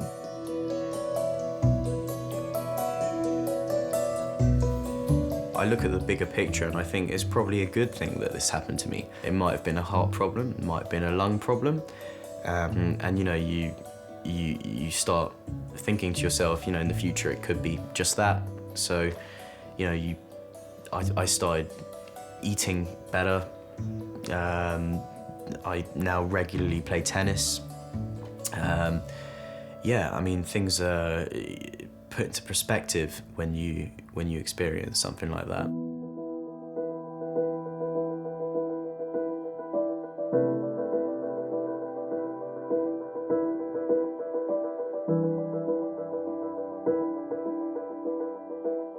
I loved being with him. I loved having him next to me.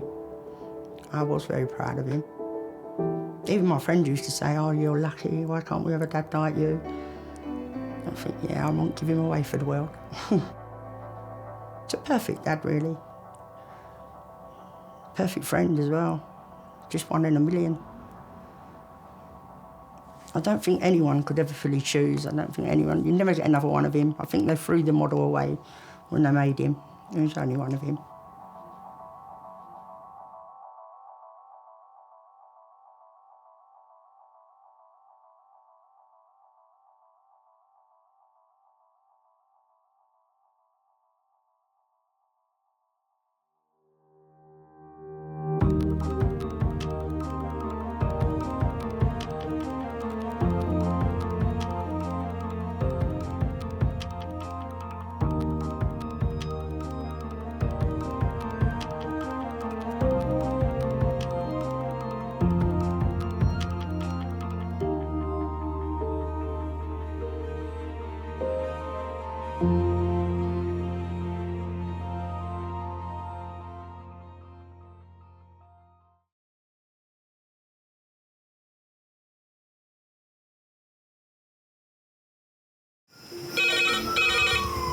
Went from the bonnet, found face down on the floor. 2, 3. Pediatric trauma. It's a stabbing, Cordred. 25 feet from a ladder onto his back. He's really unwell. I think anaesthetics need to see him before he goes to theatre. Daphne? Daphne? How is everybody then? Chilling? King's A&E, how may I help? King's College Hospital, London. I got stabbed. I know, it's annoying. My head. One of the busiest A&E departments in the world. I want top to toe, head, chest, abdomen. A place where love, life, and loss. Don't bloody die. I love you too much for you to die. Unfold every single day. All the patients you're about to see were treated in just one 24-hour period. A&E is always like a traffic jam. Can we get a trolley? You've got to realise that there's awful things that can happen to you. I'm so sorry.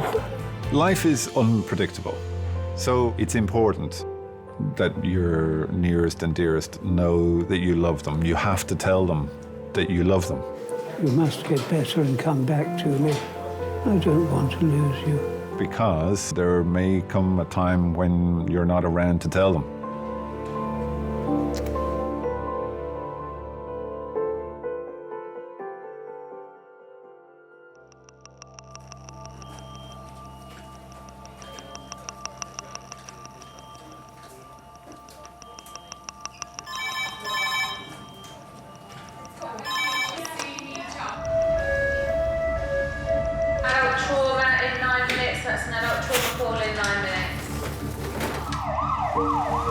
A traffic accident has taken place, and paramedics are on their way to King's with casualties. What are we getting? Which one are we getting, the pedestrian or the motorcyclist?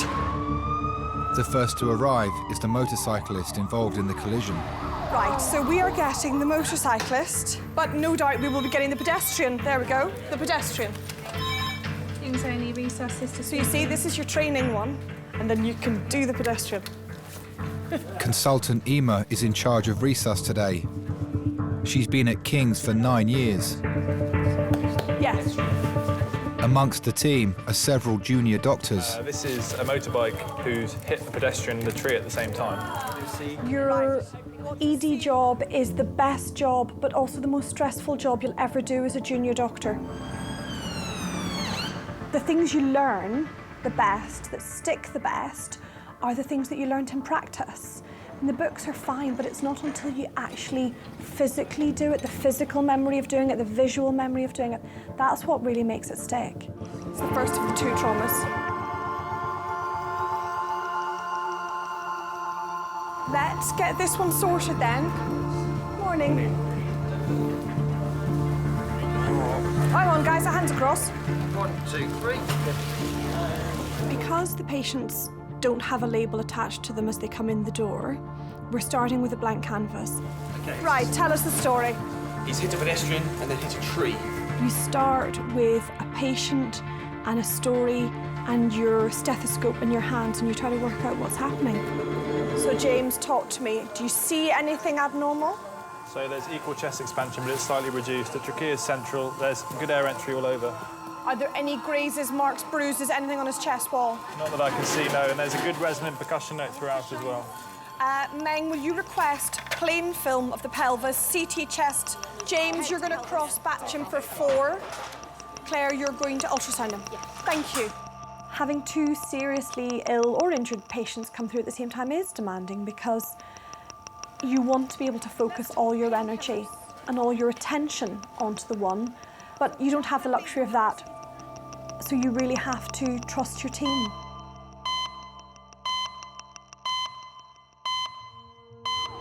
The second patient from the collision is arriving at King's. He's the pedestrian who was hit by the motorcyclist. This is the pedestrian, so this guy's going to get the full works as well.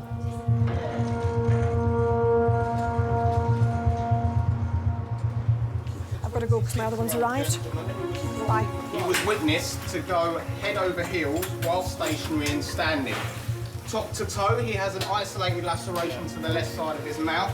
Neck's atraumatic. Chest has bilateral chest expansion with a bilaterally tiered chest.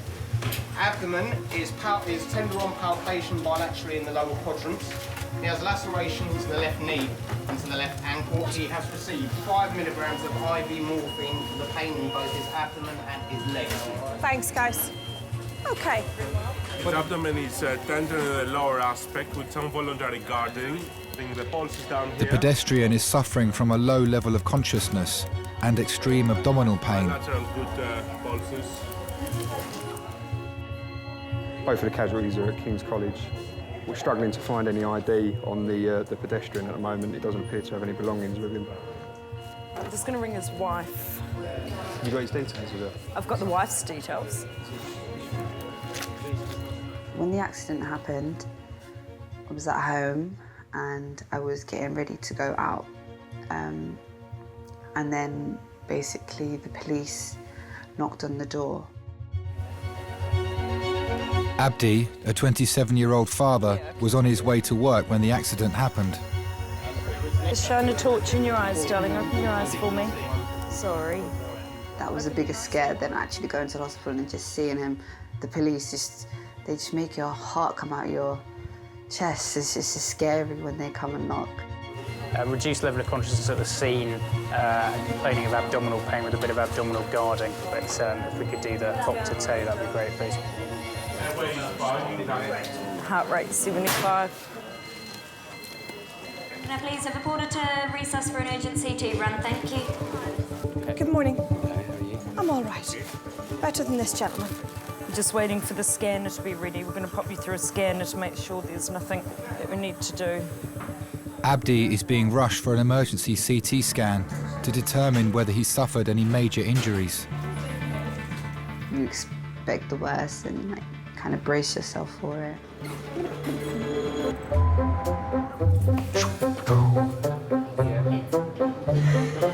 Why is this shut?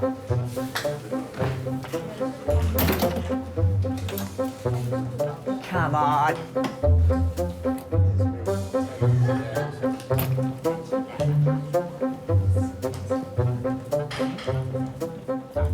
$22. Now where was that?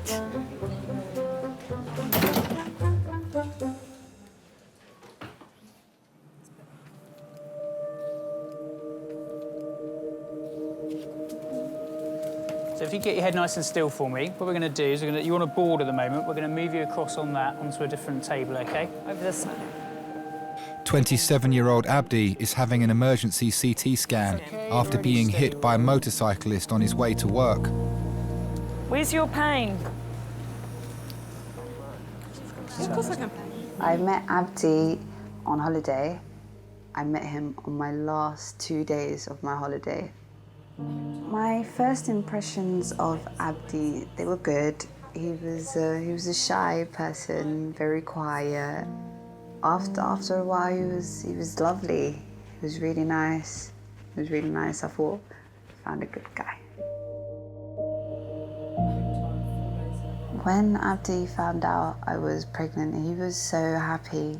He was really, really, really happy. When the accident happened, Jabril was 2.5 months. He was really small. He was 2.5 months. So we was married for a bit.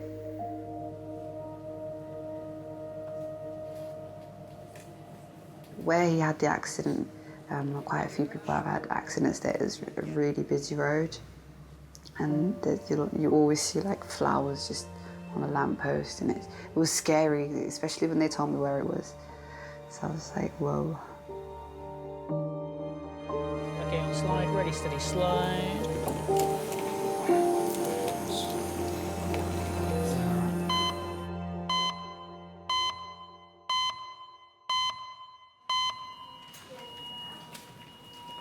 You all right? Hello. Hello. Hi, I'm Laura, one of the nurses. Hiya. Hello, Dad. 25-year-old Sarah has learning difficulties. She's been brought into King's by her grandfather and mother after collapsing whilst out. All right, mate. Oh, Nanny. Nanny can't come in, darling, at the moment, love. All right. Come on, now, it's a good Oh, hello, darling. What's the tears for? Oh, Nanny. Oh. Nan's outside. Well, look, you've got your mummy here. Eh? And you've got your granddad. That's great, isn't it? We went to pick her up from home to go to Orpington, do a bit of shopping. Do you know where you are? Yeah, you are. Casualty. We got to Orpington and she could hardly stand. I said, there's something not right here. And I rushed it straight down to King's. Should we find out what's made you come to hospital today? Yeah, my legs. Your legs? What happened to your legs? Can't walk properly, could you? Can't work properly. No, were you wobbly? Yeah. Wibbly wobbly on your feet? Yeah. Yeah. Sarah's learning difficulties are the result of an inherited genetic disorder. It all started with the right eye protruding. They put her through a scan and discovered that the tumour was pushing the eye out. And she had patches like birthmarks over her body, quite big ones, which is a disease called neurofibromatosis. What's she normally like, as in day-to-day, the dribbling a new thing? No, well, I've never seen that before. So that's a new thing, That's yes? a new thing, OK, what's her mobility normally like? Is she mobile? Yeah. She was mobile, but obviously we have to watch her steps because her eyesight's not 100%. Yeah, with the optical. Yeah. Yeah. And is she normally like, she eats her own food? She started having chemo, and that started shrinking the tumour. There was a build-up of fluid around the brain. And they couldn't operate on her because her brain was still growing.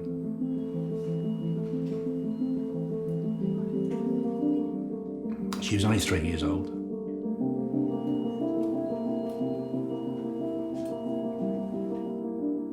We were devastated. We were absolutely devastated.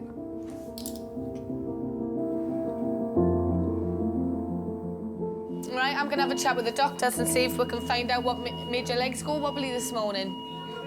This is another girl called Laura. Hello. Hello. So she's another one of the nurses like me. So if you need someone, just shout Laura and you'll get one of her. OK? All right. All right. Number 5, trolley, to be scrapped.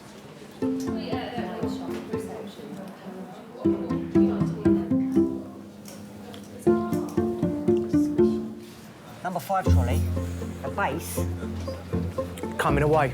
Yes, where it's got a crack Yeah, like that. yeah. And the trolley's, it can't get apart. Too old.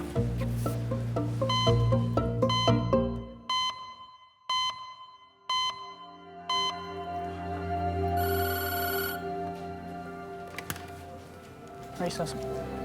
Yes, you can speak to me. I'm the major trauma consultant. Hello. Abdi is on his way back to Resus after having a scan. Yep. Doctors are reviewing his results to determine the extent of any internal injuries. Yep. I just need to get some details from you. You're not in any trouble or anything. But what do you remember? I do remember seeing that green. So then you've done that, and then do you remember, did it all go black, or do you remember anything after that?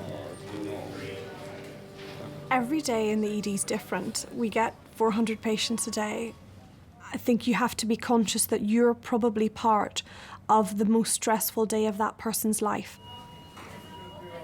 It's just a normal day at work for us, but that is almost certainly one of the worst days of their life. And you have to respect that, and you have to allow them to feel that you really care, because you do. So it doesn't look like there's anything serious going on, OK? Chest is fine, tummy looks fine, everything, all the important stuff looks fine, OK? You're nice and still. Just nice and still. Nice and still for the minute. Abdi's scan has come back clear. He'll recover in King's before returning home. And the other way? Is he going to CDU? Yeah, he will. Let me take some of these off. So we're going to move you to our CDU, which is like a little ward off the side of A&E. Just keep an eye on you a bit longer before they send you home. Do you have any children? Yeah, one little baby. They're gorgeous. Boy or girl? A little boy. And what did you call them? Jibber. You warm enough? Yeah. All right. You just have to take care in general, especially when you have children. Just take it easy, because sometimes you feel a bit sick after you've been through something like this. Can't just run across the road, it's dangerous. You might be looking, but you never know, the driver might not be taking as much care as you. So always be very careful. That's what I would say.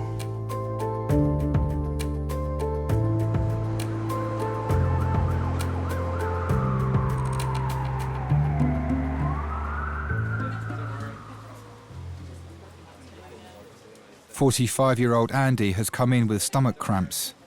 He had a liver transplant 10 years ago. You're up.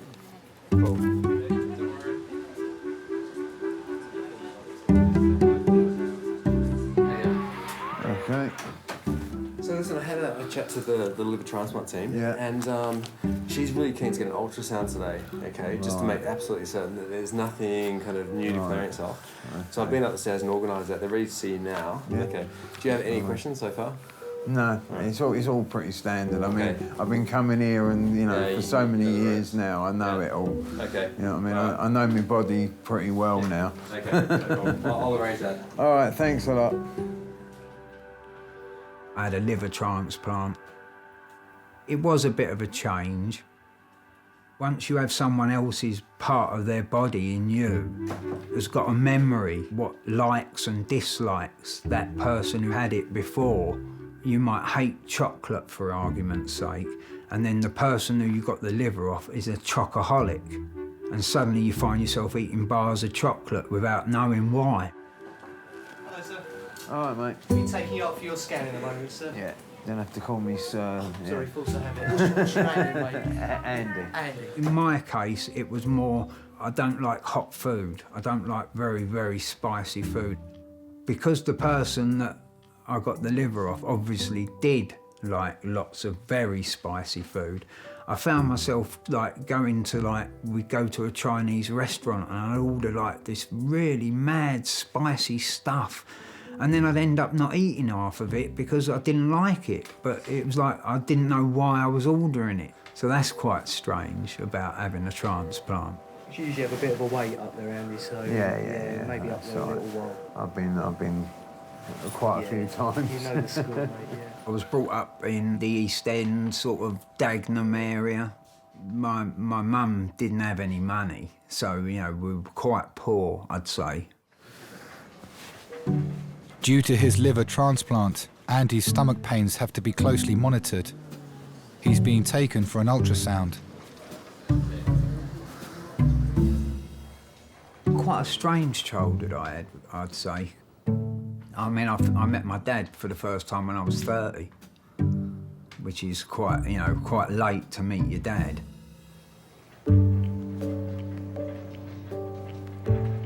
You can't miss what you've never had. Like, I mean, I went to a psychologist,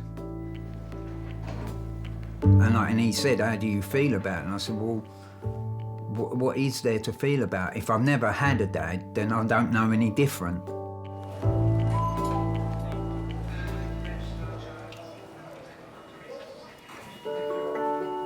Sarah's genetic condition requires a permanent tube in her head, which drains excess fluid from her brain. I like taking her over the park. She likes going out. I think when I used to take her to football, we used to have dinner out.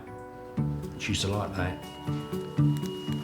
That is a special light for when we need to look closely at things and it turns on. Shall I show you? Yeah. Yeah, wow. Hey, see, look. Whoa. Wow. It's like a spaceship, isn't it? She likes the football, the first half. Then she wants to go home. But I try to tell her, no, there's the second half. And in the second half, every 10 minutes, is it nearly finished? Is it nearly finished? Oh, dear. And unfortunately, football's an hour and a half. Child are playing. I wonder how they're getting on. Hey? I wonder how they're getting on. Do you think they're going to win? Yeah. How many goals? 4-4-4. 4-4-4. She's got a sense of humour. She's got personality, and that goes a long way.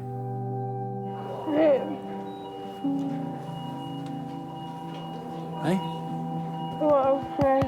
You okay?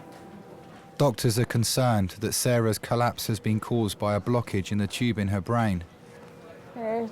You sure you're all right? Yeah.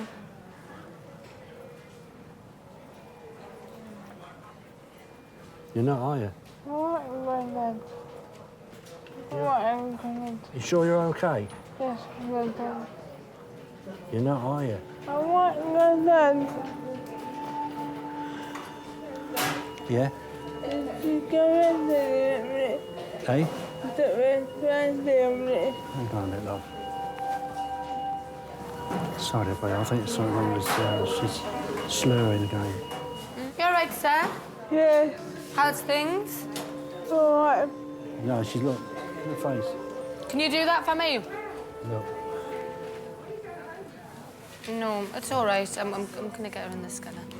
We're just gonna go to the CT scanner. I'll take all them pictures just inside your head to see what's going on with that shunt. Is that okay? Yep. Yeah? So let's go. Right.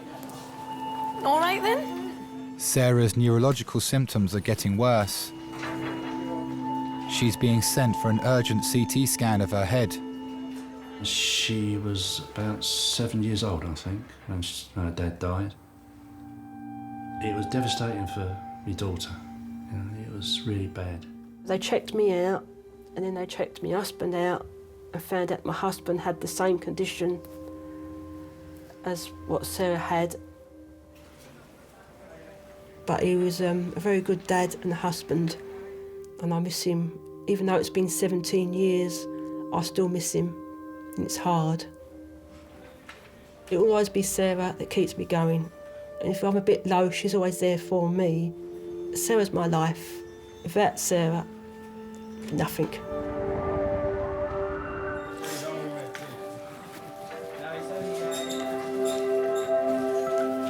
Back we go. Back to see Grandma and Mam.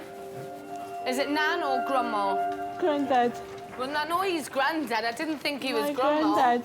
My granddad. Sarah's being returned to resus after her scan. Results show there's no blockage in the tube removing fluid from her brain.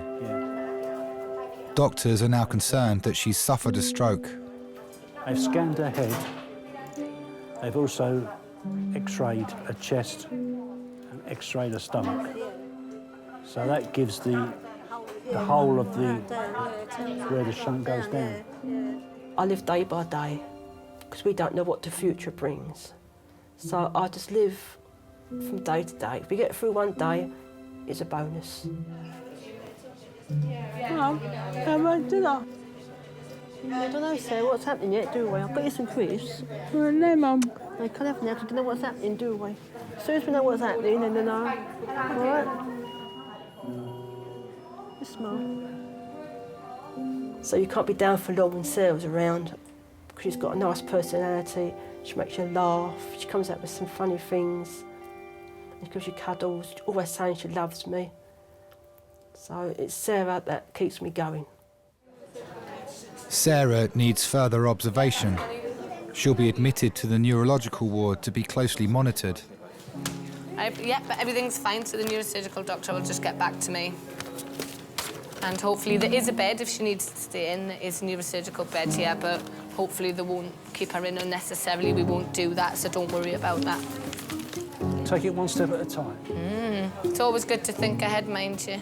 Yes, true. Okie-doke. I'm calm on the exterior, but I'm tearing up inside, believe you me, but I can't show it. Sarah looks support all the time, you know, you've got to try and convince her that, you know, everything's going fine, and, which it was, you know. Hello, we're going to be taking this lovely young lady to CDU. Eh? I'll wipe those tears away. It's a very difficult role you have, though. Yeah, it is. That, someone's got to do it. Someone's got to do it. Look at that, you did super though, didn't you? Eh? You did, you're such a brave girl. So this is all where we work. All of us running around like little rabbits.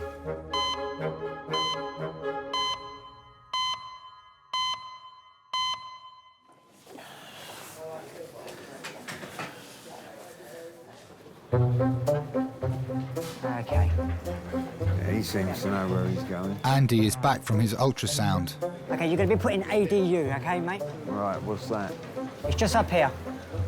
Actually deficient. Anyway, Okay. there's someone in there.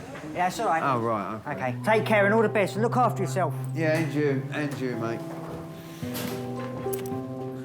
I was a bit of a punk rocker in my day, fully immersed in all that in the middle of town, living in a squat in Camberwell Buildings in Waterloo with punks, skinheads, all sorts of people.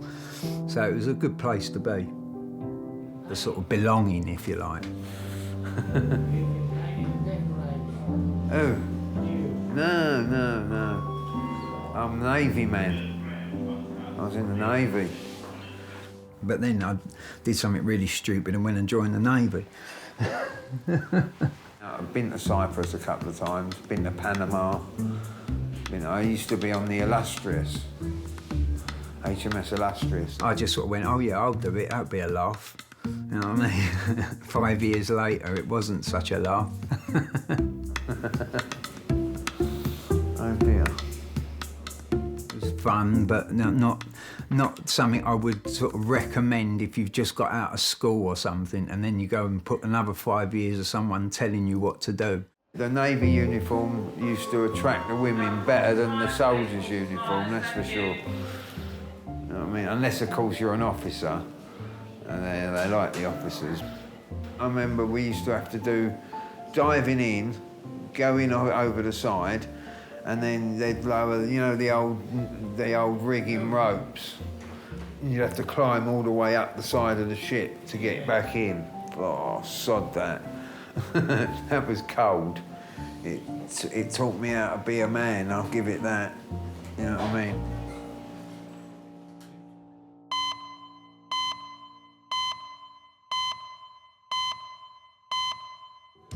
S goes round. That's how Okay. it's extra. So this is a hemorrhagic stroke, you would say? Would you put a label on it? Okay. Dr. Sammy has just started her shift. It's her 24th birthday today.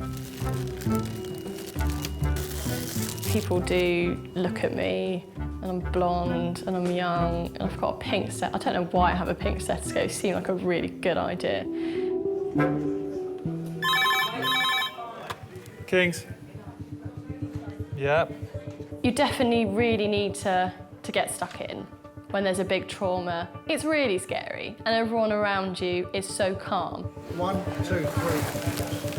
Lovely. Okay, thanks very much. Okay, nice and quiet for handover, please. He's been sedated with a total of 200 mics of fentanyl, 7 milligrams of midazolam, and has been stable throughout transfer until 5 minutes ago when he blew a pupil on the right-hand side, but it's blown again. Any questions? That's good, thank you very much. As Sammy is a junior doctor, when a trauma comes in, she's mentored by her seniors.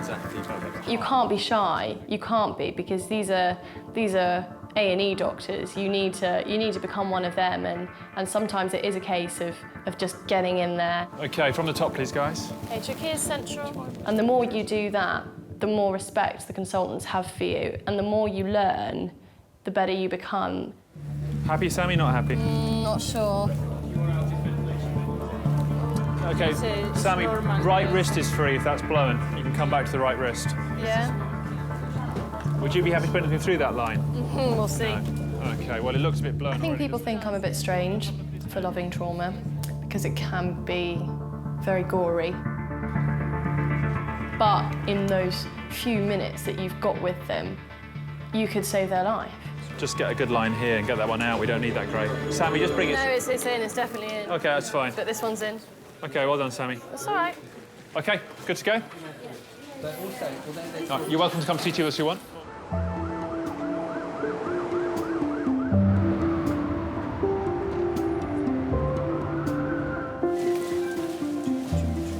Yeah, we're good, thanks. I can't find that bit with the puzzles. Do you know where it is normally? I can't. Because you could sit and have a look at the rest of it, and I can do that then, you see? Bill has been brought to King's by his stepdaughter, Jo. Right, there you go. His leg is swollen and he's having difficulty breathing. When I first met Dad, he came into the family. He liked going to the beach and things like that, and I got on pretty well with him. In those days, I called him Bilko before Mum and Dad married. She said to me on our day of our wedding, she said, "I'm not going to call you Bilko anymore. I'm going to call you Dad." And she has, ever since. He's been my stepdad since I was age 6. He's pretty much brought me up. He's currently 91. Most people really don't think he's that old. They're really surprised. I mean, nobody can look very young at 91, but apparently I appear that way, and I got a smooth skin. I used to do a lot of walking. I used to go out for a walk, and I walked miles. I've lost myself several times. I've had to say, "Excuse me, where's Peckham High Road, please?" Mr. Baker? Hi, my name's Sammy. I'm one of the A&E doctors. Did you want to come with me? We've got a cubicle for you. Ah, that's great. Okay. Yeah? Come on, then. Are you going to be all right? Yeah. No. Come with me, then. What I did? My wife died a year ago, so... Oh, I'm sorry. Oh, that's really sad. We married in '67, when Jo was 6. She died 2 years ago. She was kind. She put up with me. She just attracted me. I don't know what it was. It wasn't sexually or anything like that. It was Eve and I was Bill. Put one foot on and that'll stabilise it. Happy? And your other one. I got you. Whoop. That's it. Oh! There we go. Right. Hang on 2 seconds. Do you remember how you proposed to Eve? I didn't get down on one knee. We used to have a particular sofa that I used to sleep on sometimes. And believe it, I used to sleep alone. There was none of that with Eve. No way. I tried, don't worry, but no way. I said, why can't we sleep together? So she said, we're not married. Why does it matter whether we're married or not? I said, I'll sleep with women without being married to them. So she said, not unless we get married. I said, all right, we'll get married. So we set a date and that was it. Got married. Oh, my daughter. Do you want to sit up a bit more? No, get my breath back. Yeah, okay. Get your breath back. Right, I'll let you get your breath back and I'll come and see you in a minute, Mo. All right, my love.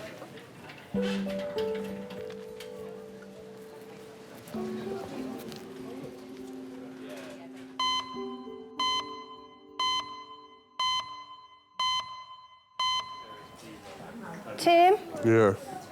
I've got curry. I've got chicken curry and chips for you. Chicken curry and rice for me. So if you want some of mine, use that mat. Right. It's well nice. Want some of this rice? No, I'm all right, baby, thank you. Hope you don't stink this room out with our curry. Here's a no-carb diet out the window.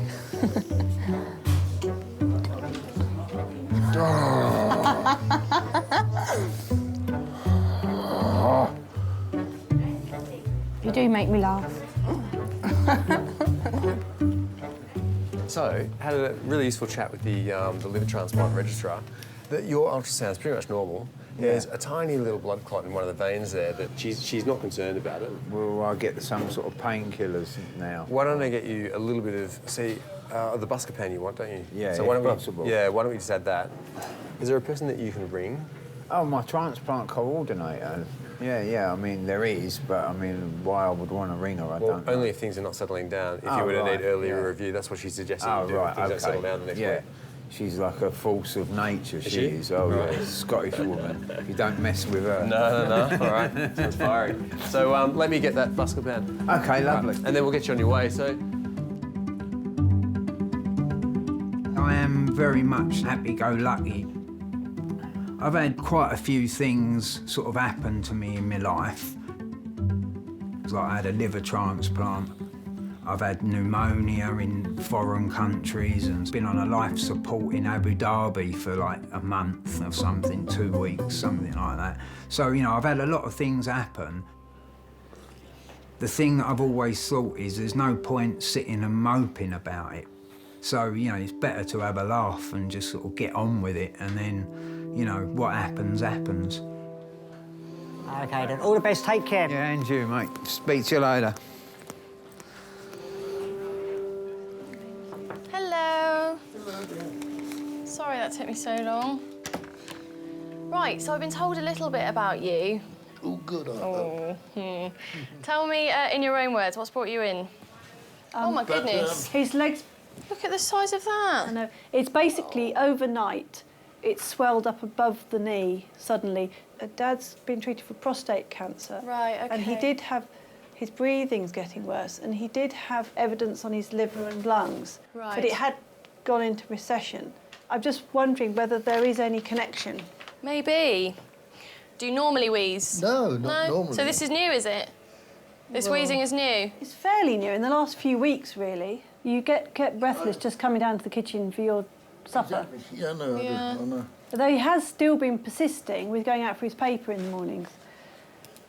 I go for Man needs his paper. It's not all that far. Well, it's quite... About a mile each way. No, how it's not much? as much as that, no. It's about 300 metres each way.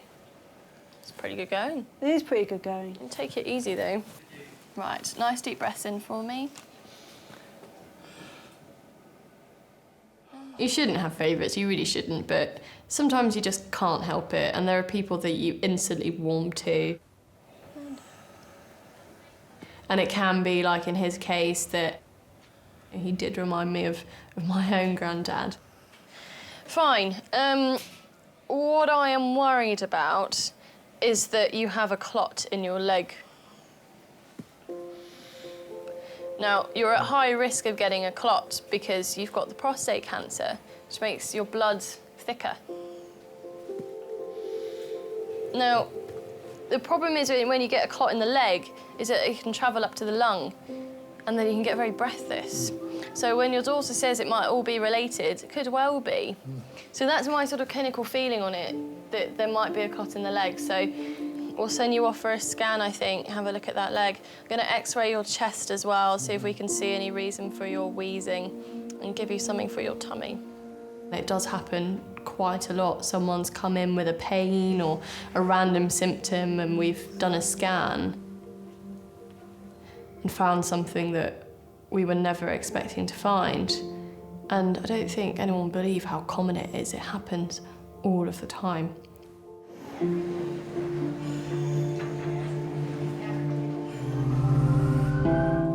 Hello, darling. Hello. Hello. 3-year-old Emily is suffering from stomach pains and a fever. Have you ever had any experience with helping us take blood from children? So essentially you hold it very nice. I might have to walk out of the room. I'll get really upset seeing anyone touching my daughter, so... Absolutely. Doctors suspect she may have appendicitis and want to carry out blood tests. Are you sure you want to be in here for this? Or do you want to stay? She will scream. I don't know, it's not fair on you, though. I'm all right. I'm not going to come in here. Sorry, I'll get really wound up. I'm really upset about that. I'm really If you sorry. could wait, yeah, where you were before, then we'll sort this It's out. not about... Hello, princess. It's all right, darling. Look, what can we look at? Oh, look, Simpsons on the ceiling. You have been the bravest little girl I have ever seen. Wow. Shit, all right. All fine. Coming to a point with a 3-year-old's braver than the 29-year-old dad. Yes, absolutely.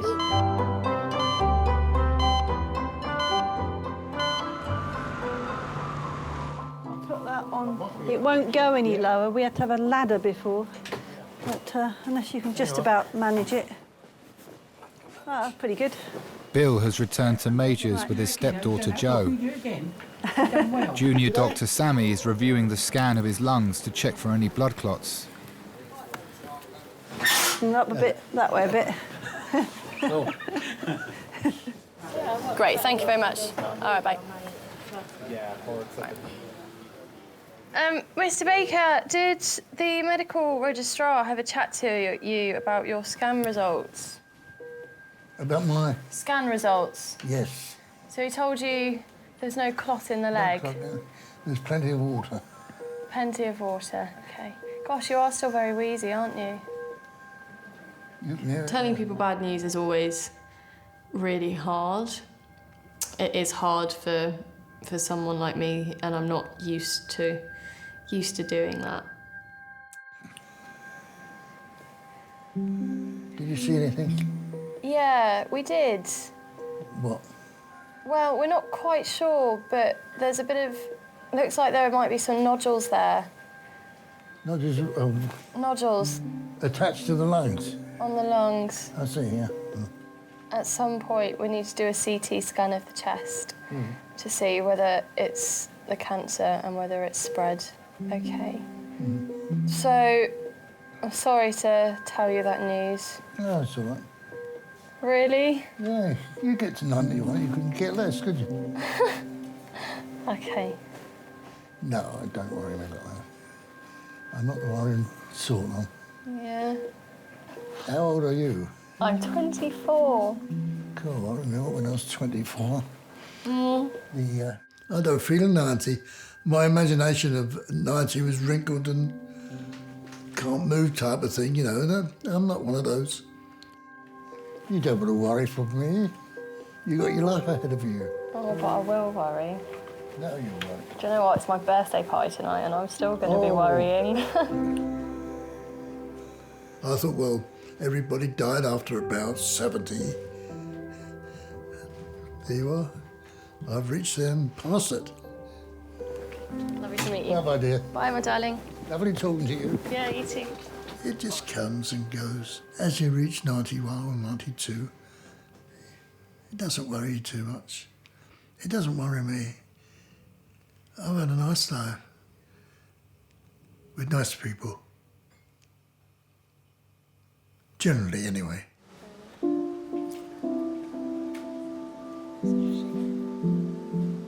Oh, I was in such a good mood when I started. Now I feel absolutely rubbish.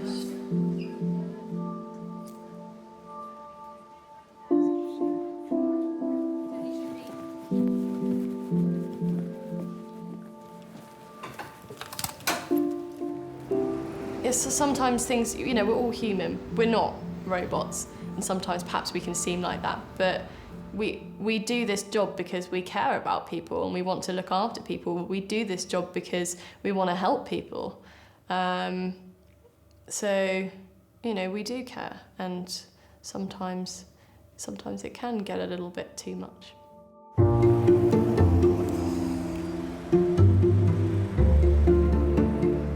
She's 24 today. She says she's going home to a birthday party. The little nurse. Oh, right. The pretty little one. Right. She's not a nurse, she's doctor. The doctor. Yes. She's nice. Yes. And, Oh, it's her birthday. yeah.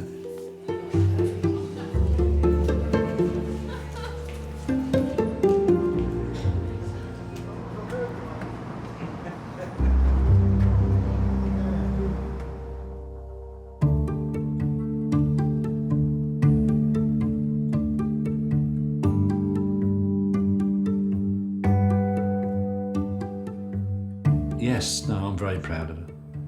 Since she was 3 years old, in 22 years, what she's had to put up with. And she keeps bouncing back. And she's always got a smile on her face, no matter what. That says it all, doesn't it?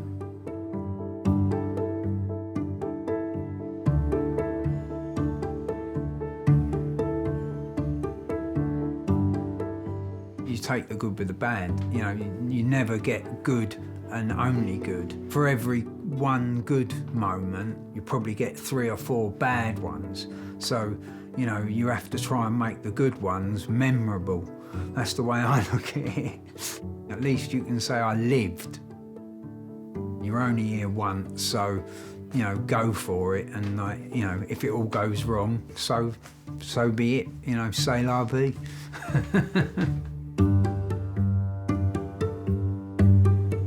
I'm very happy to be here and to be alongside her.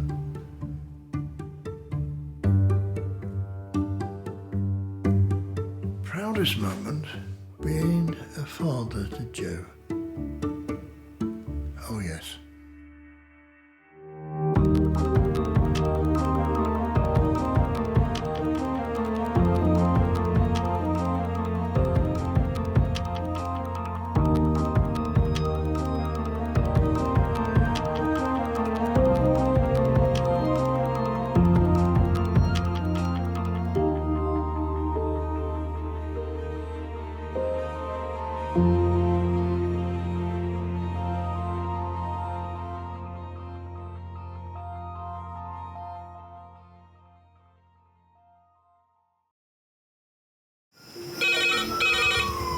Went from the bonnet, found face down on the floor. 2, 3.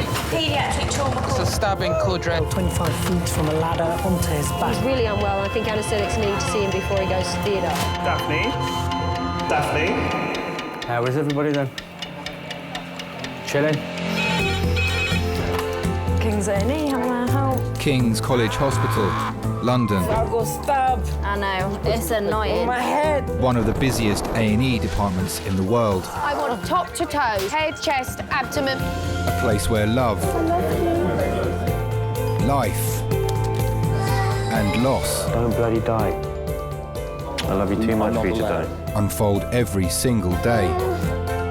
All the patients you're about to see were treated in just one 24-hour period. A&E is always like a traffic jam. Can we get a trolley? You've got to realise that there's awful things that can happen to you. I'm so sorry. Life is unpredictable, so it's important that your nearest and dearest know that you love them. You have to tell them that you love them. You must get better and come back to me. I don't want to lose you. Because there may come a time when you're not around to tell them.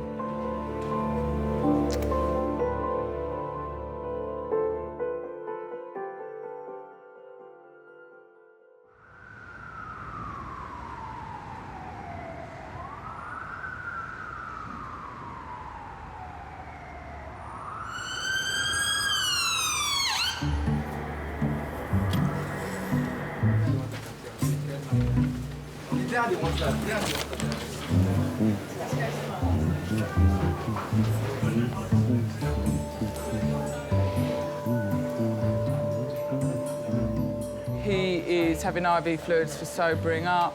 This man's absolutely hammered. Naomi stuck a line in him and he pulled it out.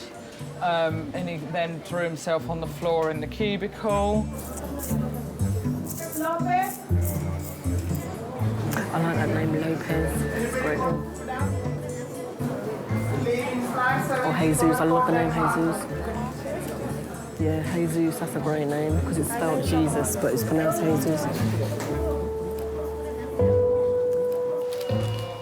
A is still having his fluids and waiting on sobering up. He'll be here till this time tomorrow. The new man gone into 15 who's drunk, who's fallen over and hit his head.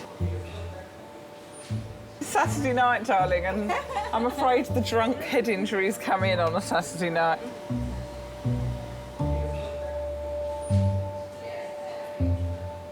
Look, these people are hardly sober, are they?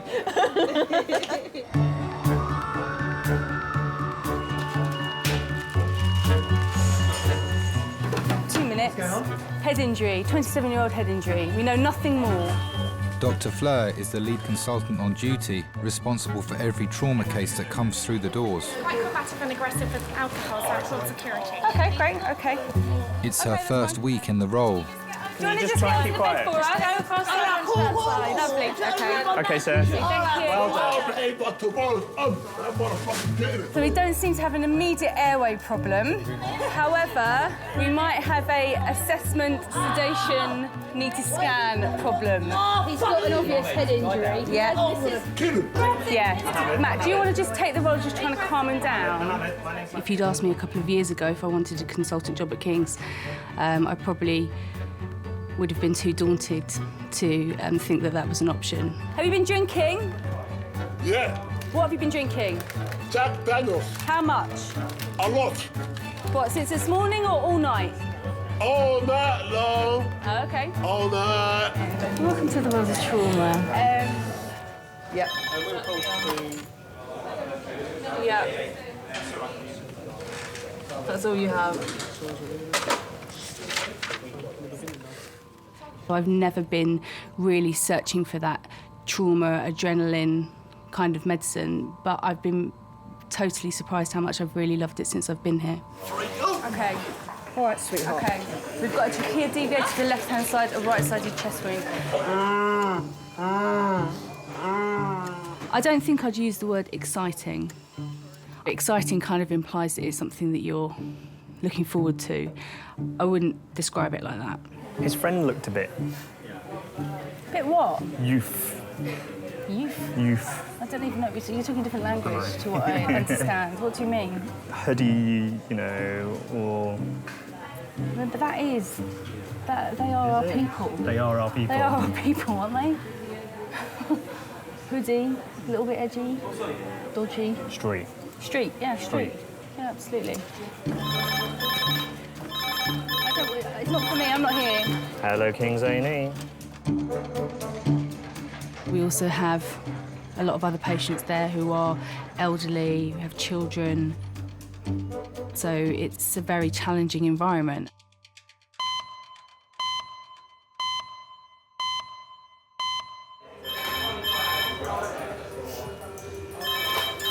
Hello, Kings. Pediatric trauma call, A&E recess, 5 minutes.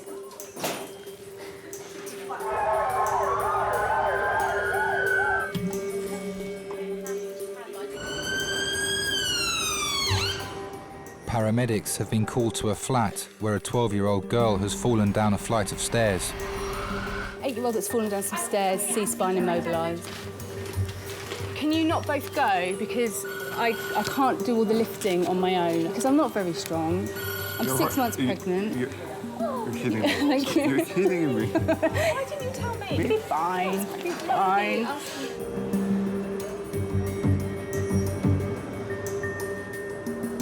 When they walk through the emergency department door, they're often at their most vulnerable and most scared. As a parent, you can't help but feel a slightly different level of empathy for that family. Yeah, get her across and then we'll take the hands over. Right, this is 12-year-old Grace. Grace fell down 8 to 9 wooden stairs. She's gone down on her back. Mum heard her hit the deck. She was grey and sweaty and hyperventilating. So when we got there, she was crouched over, complaining of back pain all the way down and C-spine tenderness all the way down. OK. OK, Grace, we're just going to check you out first, OK? We've got a pulse of 94. We're just waiting for a blood pressure.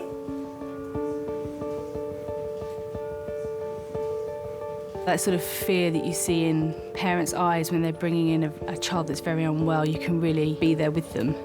Do you want to just go up and stand with her? Yeah, we're just examining, but she'll be happier if you're there.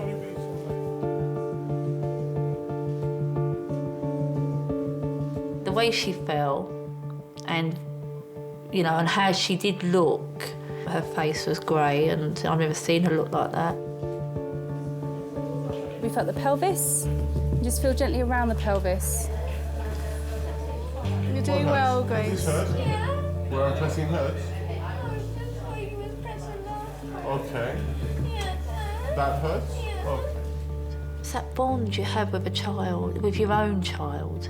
You know, it's you don't have to think about it. It's just an instant reaction to their needs. You just know instantly that that's your child and you would do anything in your power to protect her. But we need to do a log roll and examine the C-spine and the rest of the spine as well. C-spine. You can only imagine how terrifying that must be to be strapped down in a place you might not even know where you are. Some tenderness over the left iliac crest. And all that they can hear is the voices of many, many people.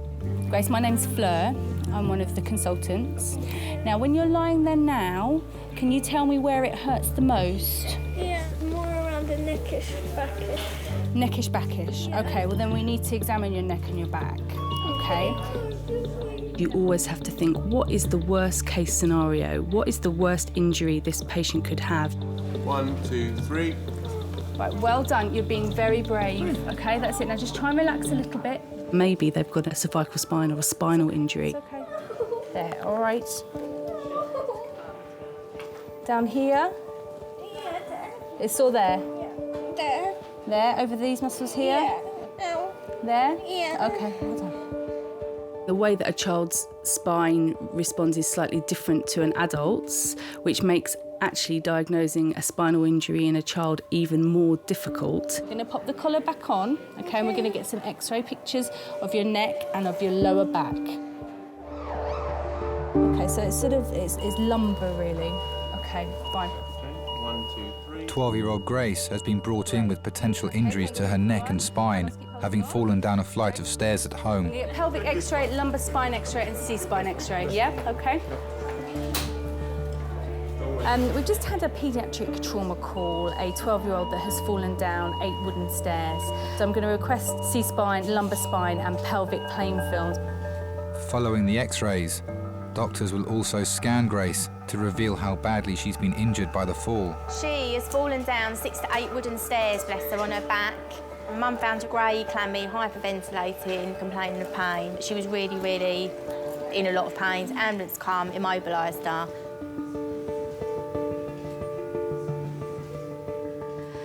She wants to be a singer. She sings from the minute she gets up to the minute she goes to bed. She teaches herself piano. She just wants to be famous. She's kind. She's demanding. She's caring. She's everything, really. everything.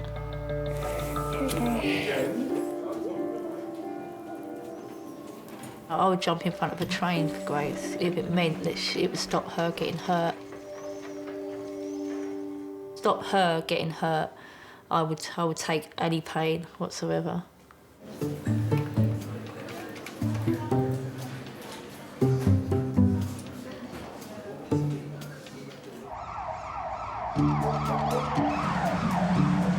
Swing your legs around for me, Sam.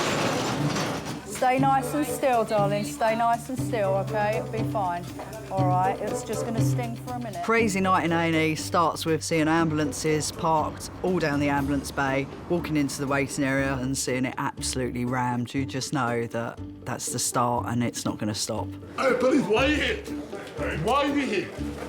I'm gonna... This is my business. You know, you have people coming over that are very unwell, you have people that are drunk, on drugs, and then people that are upset or extremely worried about their loved one. Yeah, all that can lead to some strange and sometimes quite aggressive situations.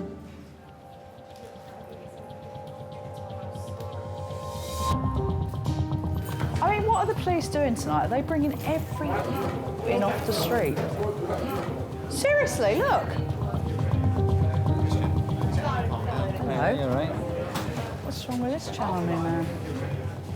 Police have escorted a man into King's A&E. Get him in next door, I'll sort him out quickly. Yeah. Right, let's get him into number 4, please. Let's sort him out and get him out of there. He's been tasered. He needs quick, brief medical clearance, and then can we get him out of here? That'll be our stabbing, I think. 3 sus. It's busy, it's noisy, there's always police. I'm worried about your head injuries. Because you've got lots of bumps on your head. You've got... Cool, baby girl, it's cool. No, I don't think Shit it happens. is. You all right? Well, no, because this is going to cause me a lot of aggro. Well, they've tasered him, and they're like, well, he's very subdued now. Now, the police had to be called because he was so violent and aggressive on scene. They've tasered him, and of course he's subdued now, but that means they want to leave. So I'm going to end up having an argument, me feels. If he's been really aggressive with you, I can't allow you to leave. That'd be lovely, thanks. Patients are often under the influence of alcohol, so they can be quite aggressive. I know that fucking house. I love this shit. I love this shit. When we get people in that are aggressive, I always make sure that I tell them that they need to have a bit of respect, not only for myself and my colleagues, but also for the other patients and relatives that are in the department at the time.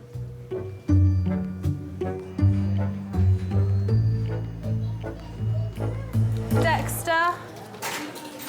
Sarah and Andy have brought in their 10-month-old son, Dexter. He's been vomiting and has a fever. This is Andy. Hi. This is Dad. I'm Rebecca. What's brought you here today? What's been happening? This morning he woke up with a temperature of 100. I gave him some Calpol and he had his breakfast fine, but then he had a 3-hour sleep, which is unusual. Okay. And then when he woke up, he then started to cry. His teeth were chattering. He looked hot. I took him out of the high chair and then he just went like this and he was completely on the spot. I couldn't rouse him. Sorry, I'm trying to be as speedy as I can because we're absolutely rammed now. I've been here a few times in my youth.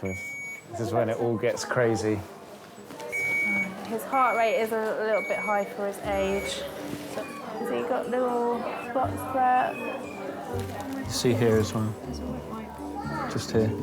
We'll see if we've got space.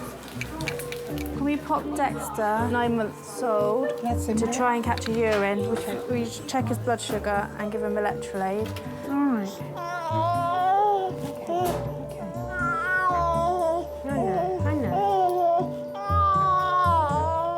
A&E is probably a very daunting environment for parents to bring their children to, particularly on a Saturday night where it's very busy.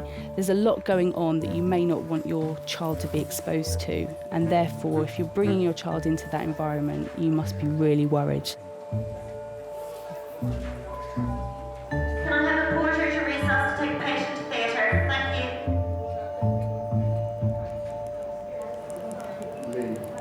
Amphitheatre. No, to resuscitate a patient in theatre. They died. Somebody stopped breathing. You need to get someone in to get them breathing again. Yep. Can I cancel the porter to resuscitate you? Phew. It's either few or he's dead. It's one or the other, isn't it?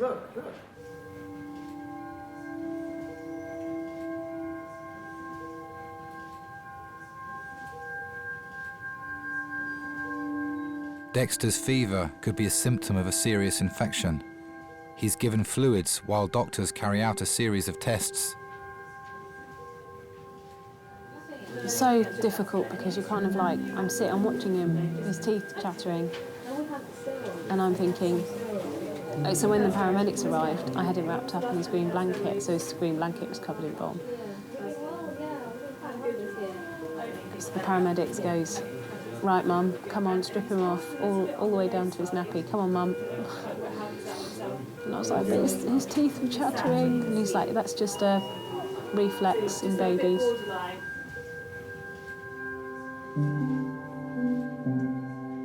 That's why I blanked my mind out to it. There's no point worrying about that worst case scenario. You know, just be optimistic, just think it's going to be okay, and if it's not okay, then you deal with it.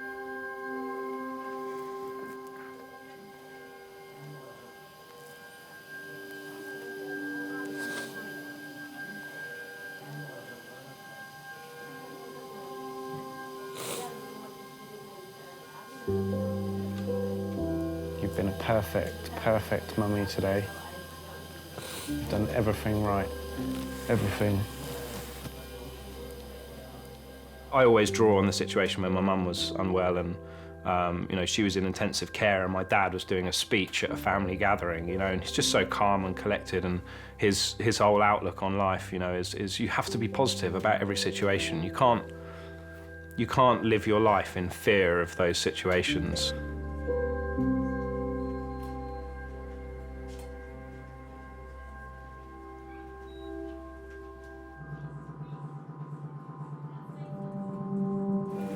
Grace has sustained potentially serious injuries to her neck and spine after falling down the stairs at home. Doctors are taking her for a CT scan to assess the extent of the damage. 1, 2, 3, move. Where's your mum go? She might send mum out. Just through that door. Yeah, go through that door. Just while we do the... Yeah. Okay.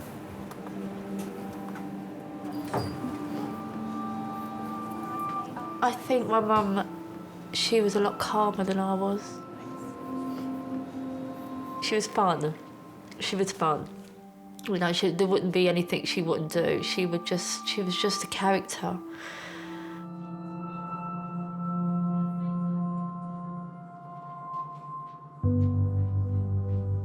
Her funeral, the whole of Bermondsey came out for her, which was amazing to see, all the young kids. You know, it was just amazing to see that they all came out, you know, to pay their respects for a little old Irish woman.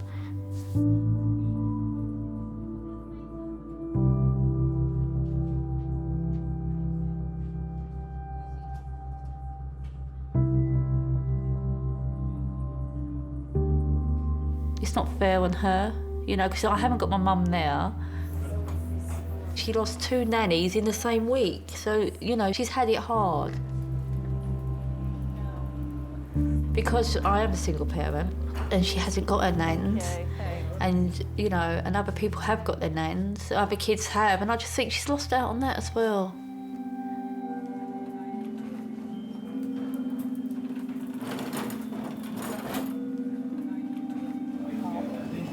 How are you feeling? I'm all right. I just want it to be the morning time. Yeah, it'd be nice. I'm not really enjoying tonight. Hello, King's Resource. Yep. 4 from 3 floors, 10 minutes. We're going to have to take... 5, right? No, there's someone in 5. 6, sorry. 4. I wager he'll need a bed one way or another. But what bed, I don't know. Has that gentleman over there got a bed in ASU? Do you know? On On shift to oversee the hospital tonight is Gordon, King's clinical site manager. A lot of people, you know, they say, oh, who are you? We tell them, oh, I'm the clinical site manager, and they say, what do you do? And I basically say, I do all the jobs nobody else wants to do. Oh, yes, we've got a bed for Oh, that's yes. all right then. You might be coming in, it might be a nice day, it might be calm. There's actually beds in the trust to put patients in. That is the perfect scenario. But then you come in first thing in the morning, there's still 12 patients to be placed from ED, another 12 in AAU, and you know, you're starting from minus 24 beds, so you know you've got a hell of a day coming ahead of you. But you get on. Gives you a buzz. You know, I enjoy coming to work. Yes, I'm older now and I'm a little bit slower maybe, but I think because of my experience, I don't have to run around so much. Oh, I know, don't start. Sorry. You've got bloodshot eye, darling. Have I? Yeah, really bad. Check your blood pressure. Look at my eye. Somebody says I've got bloodshot eye. I need to get my blood pressure checked. You want me to check it? Yeah, can you? Just to see. I've known Gordon since I've been here, which is about over 11 years. You know, the first thing I'll always see when I say Gordon, I say, do we have any beds? And he would say to me, you are joking. Gordon's having his blood pressure measured, as it may be the cause of his bloodshot eye. You have high blood pressure? No, we don't.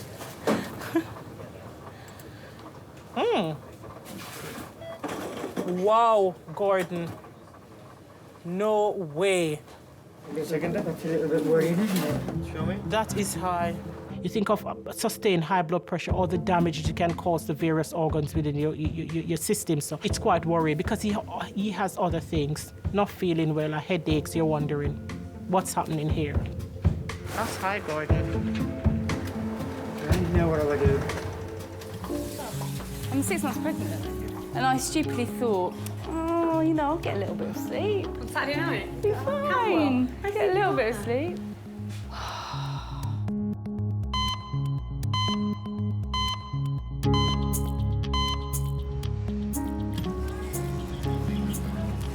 No, number 4, please. Don't like 6. Number 4. Spit it out for us. Spit it out. All right, it's very good. Good boy. You know, there's no point being, oh, poor you, poor you.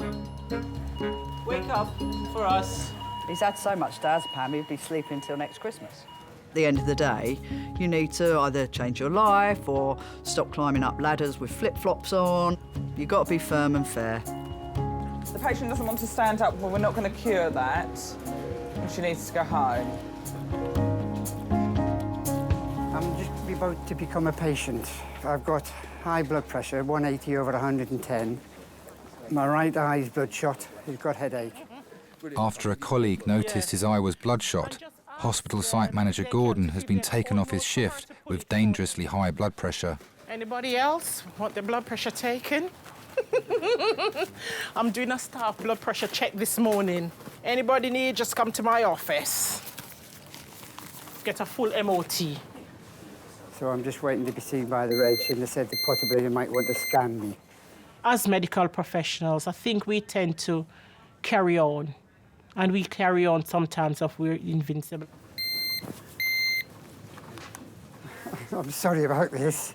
I care all day, and that's what I do. My job is caring, but we never stop to say, do we ourselves need that care? Number 4, Gordon, this is what it has to come to for me to see your chest. Into number 4, please. Gordon's blood pressure is so high that he requires immediate medical attention. Look after you, and then we'll let you look after the hospital afterwards. Sharp scratch. His symptoms could be a marker for a more serious underlying disease, and he'll need further tests to establish what the cause is. I think we're reluctant as medical professionals to seek medical help. That's one thing I can always say about Kings on a whole. We look after each other.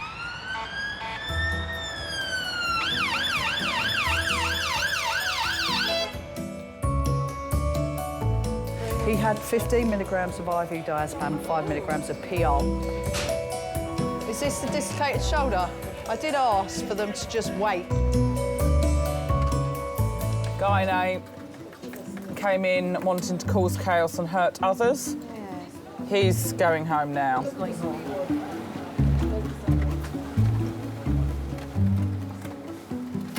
I was in so much pain, I didn't know what to do, Stuart. I thought, oh, am I going to have a major Heart attack. heart attack? 88-year-old Irene has been brought in by ambulance suffering with severe chest pains. I thought, oh, it must be bad, because you never pulled the alarm, even when you fell over last time. No. Thrown everything in the car and rushed up from Margate. And I thought, oh, I don't want to phone any of you, you know, because you'll be worried. All the time I was driving up there was thinking, will I still find her alive when I get there? 2 hours is quite a long time if you've actually have had a heart attack or something. A horrible thought going through your mind, really. You got a headache? Headache, bum-ache, bellyache. Everything. Oh. Hello there, is it Hello. Yes. Hi, how are you? I'm all Could be better. Silly question when I'm in hospital. What happened? I've had a heart murmur for years, and this morning it hurt, and in the end I just had to push my button thing. Okay. Where do you live in a warden-controlled? Yes. Yeah. Okay. And how bad is it out of 10? Well, 10. I love elderly patients. I just think the stories they can tell, and they've got so much balls, and, you know, they've got a bit more backbone. And what medical problems do you have? None really. I'm quite a healthy person. I've got a cyst in my stomach. Okay. 2 hip replacements, a knee replacement, this shoulder, and I should have this shoulder and this knee done, but it's not the operation, because it's that wretched anaesthetic. It makes you so daft. Yeah. My son says, you're dafter than usual, Mother. My mother's always the last one, really, to say that she's ill. She'll always say she's OK, even when she's not. What, are you taking any regular medications? It's in there, my Dorset box. Is it this? Yeah, that's what I take. And when we think she's unwell, when we ask that, we call the doctor, really, because she won't call the doctor to come and visit. So we call the doctor, but even when he comes in and asks, you know, how are you? She's like, oh, I'm fine. So you never quite get to the bottom of it. So I think we need to do some blood tests as well. Yes. Just to have a look that there's nothing else going on. Yeah. And also do an X-ray of your chest. Can I report to recess, please? That's reported to recess. You know, I always say that we think we plan our lives, but we don't really. They're all planned out for us from the day we're born. Describe Les. Well, he was just a very nice, caring man. I hardly saw him. We got engaged and off he went to Canada to learn to be a flyer. I was 15 and he was 19. So I didn't see him practically for the whole of the war. It wasn't until he came back and was demobbed. And then we got married, and he was married in his uniform because he hadn't got another suit that fitted him. He'd grown while he was away. Sorry, my name is Sylvester, I'm one of the porters. I want to be a bit comfortable. Oh, you're right. Right for the ride. Yeah. Did you say Sylvester? Yes, Oh. Sylvester. Like the cat. And I get that every time. I'll say you're fed up with hearing that. I'm not bothered anymore. I mean, you've got to remember what they've seen, what they've gone through. We have got no idea that we're born now, you know, and I do. I just think the older generation are absolutely incredible. Have to pretend your name is something else. The war, the bombs, they're very different. Frightening times. I remember one night when I was lying in bed And I woke up one night and I could see these boots marching past the window, and I was terrified. I thought, we've been invaded. But it was the Home Guard doing their practice. Yeah, I always remember that.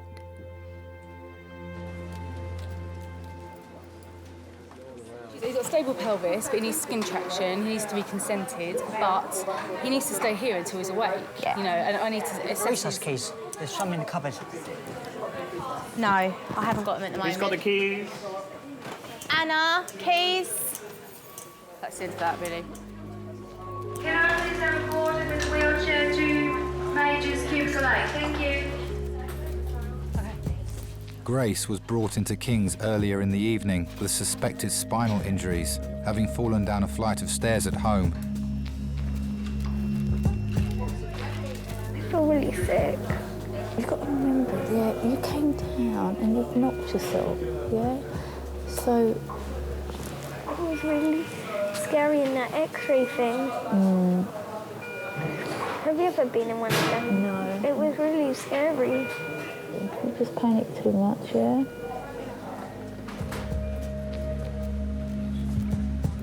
Doctors are waiting for the results of Grace's scan to see if the fall has caused any serious damage to her neck and spine.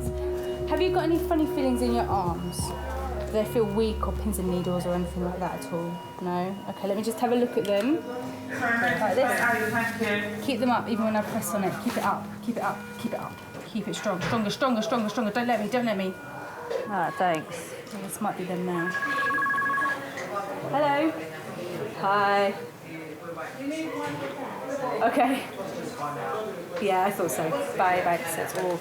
I think it all looks all right. Yeah. I think your x-rays look all right. So what I'm going to do is just take this off.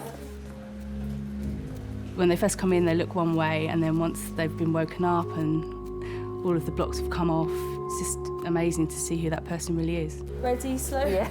The all clear means that Grace's neck brace can be removed. Put your socks on first, Grace. How does that feel now that's off? Wow. Not very nice, this, is it? It's a bit uncomfortable. Tomorrow when you wake up, I think you're going to feel worse than you do now. Okay, because all that bruising where you've taken, everywhere's taken a bit of a bang. Okay. All that bruising is going to come out. Yeah, no worries. Shall I sit you up just a little bit? Okay. Yeah? But Dr. Fleur will keep her under observation to ensure that she is safe to go home. Do that, hope everything is okay.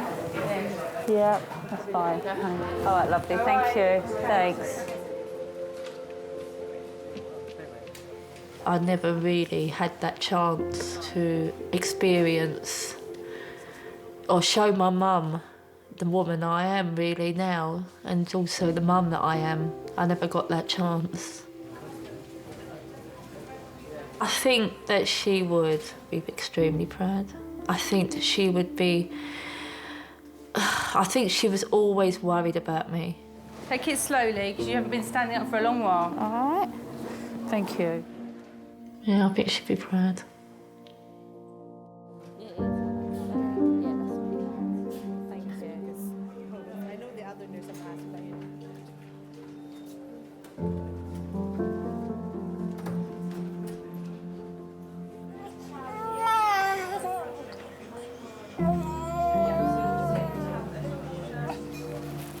I know you're probably not thinking of yourself at all, but will you get him in a snuggle and I shall feed you a double-decker so you've got some energy, all right?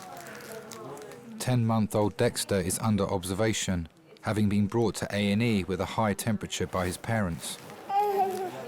No, you can't have any double-decker. Chocolate bars are the realm of adult pleasure only, I'm afraid.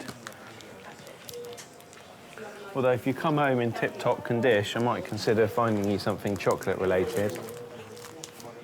Well, you can't look at me with such covetous, envious eyes. You can just pick the bits off of Mummy's boobs. That beats the crap out of Diary Light, doesn't it? Let's get this straight. 2 minutes ago, you were lying in a pile, lifeless, as if the world was about to end. 2 minutes later, after a little bit of chocolate, you're absolutely fine. I bet your temperature's dropped as well, isn't it? I remember spending 4 hours in an A&E once when your mother had a fishbone in her mouth. Had a fishbone stuck in her throat. Long time ago. 4 hours? Fred, it's very boring being in A&E. You see, what happens is that if someone comes in after you and they think it's more urgent, it's a more urgent problem, and sometimes that's like a baby or something like that, you know, then they'll get to see the doctor before you. It's just the way it goes. Yeah.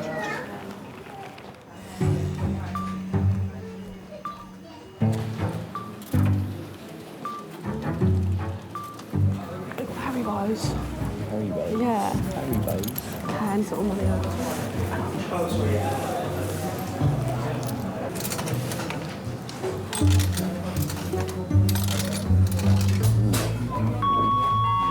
Porters Major's aid to take patient to X-ray, please. Porters Major's aid to take patient to X-ray.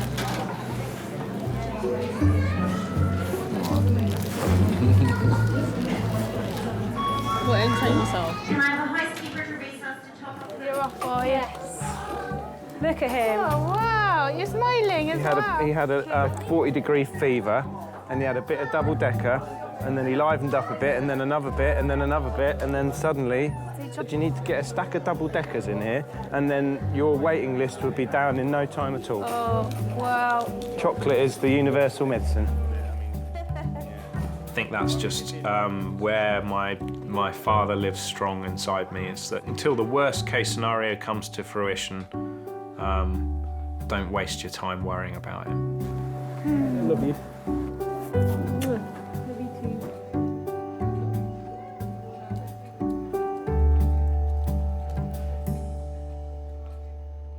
Very high blood pressure, 180 over 110. I've got a headache and I've got a bloodshot eye. I said to you, didn't I, if you got a headache? So we're just waiting for the blood results.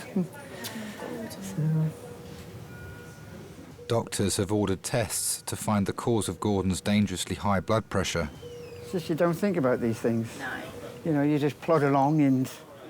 You have to be fair, you haven't really been well for a couple of days, you're breathing and stuff Yeah. as well. I've just been tired. He was admitted earlier into A&E whilst working his weekend shift. Got to remember, you know, I'm not a spring chicken anymore. I'm the oldest in the team now. So it takes its toll. Maybe it tells you you can do this job up to a certain time, and it's like sell-by date. And I think maybe it's trying to tell me I'm coming to my sell-by date.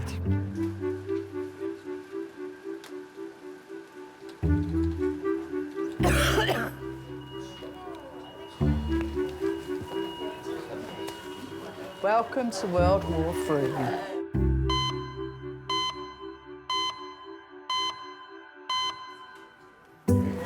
That's been the theme of our night. Punching and kicking nurses is the theme of the evening. I'm not walking on your nice floor, OK? We kind of survived. Oh.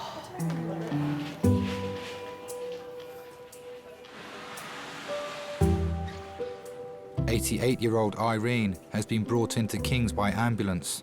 She is suffering with severe chest pains. One of the carers said to me, who's that photo of that little boy? I said, what, me holding him when he... No, the little boy when he's got his fingers in his mouth. Oh, I said, that's my Adam. That's Adam, yeah. She said, I used to do that. She said, and I still do it. Ah. Oh, dear. I don't think he does it anymore. No. Not like you when you were a baby. Yeah, thank you. Don't want to Your go green rabbit that Auntie May made you. Yeah. You'd had one ear up your nose. You don't ever stop being a mum. You always worry if something has happened to them. Not much to There's, yeah. Yeah, big babies. Because they are big men. I think they've all got a 46-inch chest. heart tracing is actually fairly normal. Like that. No, that's... Which is good. Okay? Yeah. So I'll probably move you into one of our areas that's a bit more comfortable than being on here, Oh, okay? right. While we wait for those test results to come back. Okay. And if they're all normal, I think you can go home. Oh, good. Okay. Makes you realise that, you know, your parents are getting older and they actually need a bit more care and attention now than they did. You always get used to them just being there and being sort of someone you can call on and ask to do something, and all of a sudden that's not possible anymore. And it happens to us all in the end. It's just, you know, you see it, you know, I suppose you get a view of mortality, don't you, really?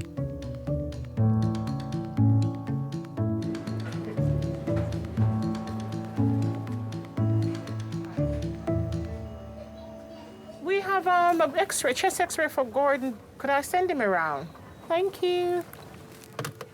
I think a lot of times nurses and even doctors, they don't think about their own health.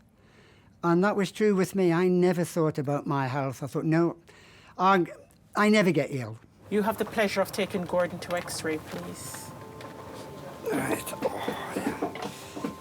I had a chest X-ray, and it came back and there was something showing on my left lung, which they didn't know what it was, but it shouldn't have been there.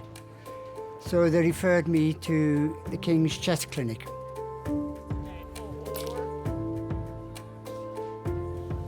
The first thing that comes into your mind is cancer. They made arrangements that I went for a special scan called a PET scan. Had the scan, then I went back to the clinic and I had lung cancer. But because somebody noticed it and said, let's just check your blood pressure, and by that one single blood pressure check, that's how everything was picked up. Possibly could have saved my life. Because now I'm getting the treatment for my lung cancer.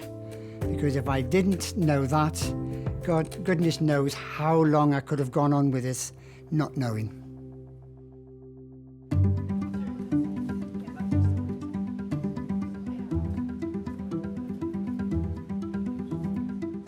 Never give life up until there's no other answer. So I will be fighting this all the way. And I know at the end of the day, I'll come out triumphant. I've got 4 beautiful grandchildren. I want to see at least one of them get married. So that's at least another 10, 15 years down the line. So that's my first goal. And the rest, well, it'll be a bonus.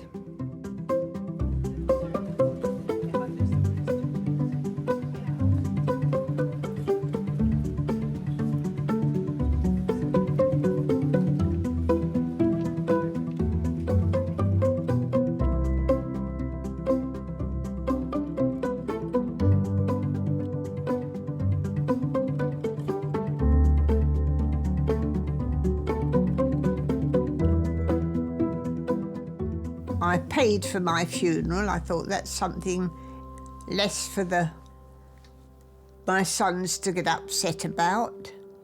So I paid for all that and bought a little headstone. And on it I just put Les's date of birth and when he died, and just left room for mine underneath. So that was all sorted. What a subject to get on to.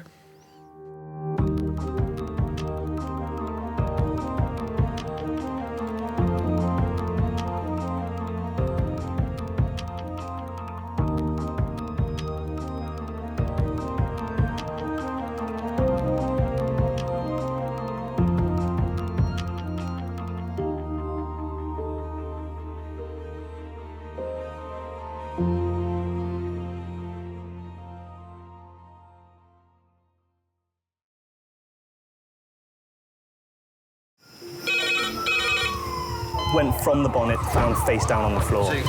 Paediatric trauma. It's a stabbing quadrant. 25 feet from a ladder onto his back. He's really unwell, and I think anaesthetics need to see him before he goes to theatre.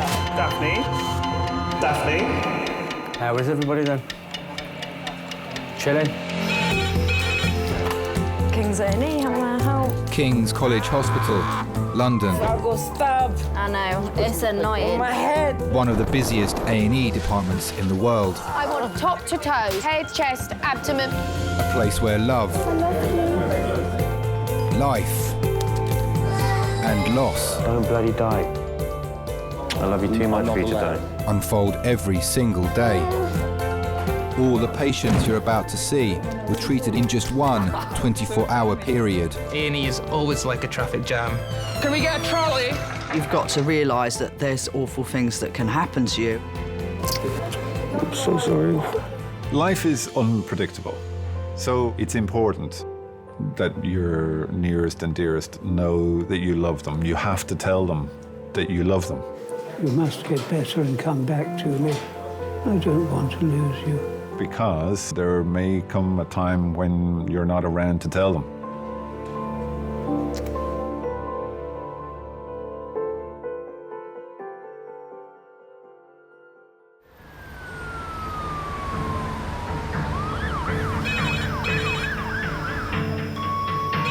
Pediatric, Hems trauma in 10 minutes. That's pediatric, Hems trauma in 10 minutes.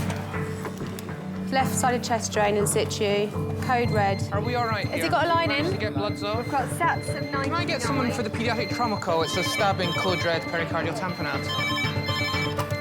A&E Kings, hello. Now, we've got access in the right arm, I think. If we can get a second one, that'd be fantastic. A&E is always like a traffic jam.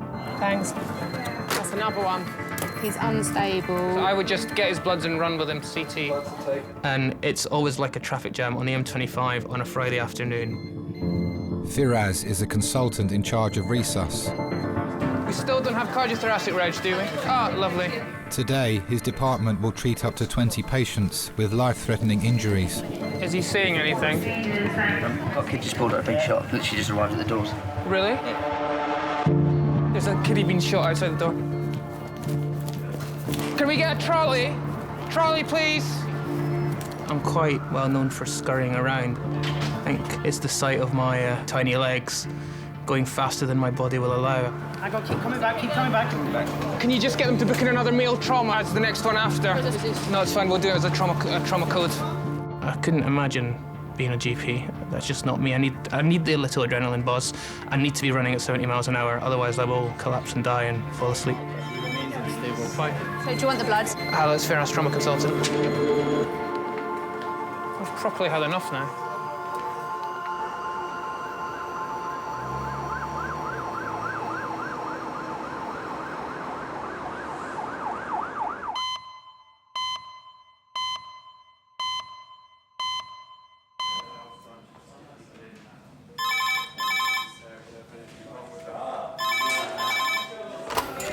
King's A&E.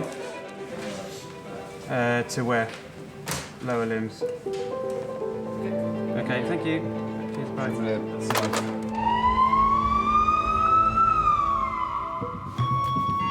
Adult Hems call, 10 minutes. Adult Hems call, 10 minutes.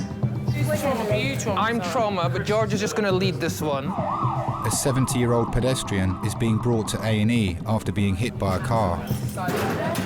Have you got any anaesthetist yet? Shall I do airway until... No, he's done. He's here. Over 450 patients a year are admitted to King's A&E due to road traffic accidents. Right, they're in, guys. Have you got any anaesthetist yet? Okay, guys, this is Pauline. 90 minutes ago, Pauline was a pedestrian stranding on the corner when a van hit a car and she was hit by the car as a secondary impact. Injuries top to toe. She has bilateral open fractures with devascularized right lower leg. Other interventions on scene are morphine to a total of 10 milligrams and reduction of the fractures. She's had no volume issues and has been stable since the injury. Thank you. Thanks. Would you be able to get a big line in for me and just whip off all the bloods? Would that be all right, please? Trachea central, George. Trachea central. Air entry. Equal on both sides. My name's Firas. I'm one of the A&E consultants. We'll need to get some x-rays to make sure you don't have an injury to your neck. Because you've got a significant injury down there, we can't say that you haven't got an injury to your neck. Okay, so we will get all these sorted. We'll get you off the boards. We'll get you some painkillers. We might need to obviously examine your legs, and that will be painful. George, did your orthopod arrive? Sorry? Orthopod? I still need an orthopod. Pauline was waiting for her daughter on the side of the road when two cars collided and crashed into her after veering onto the pavement. Right, should we unlock this scoop? OK. Her daughter Jo travelled with her in the ambulance. She was only dropping her car off at the garage. Dropping her what? Her car off to have her own MOT and service, so she was waiting for me to pick her up.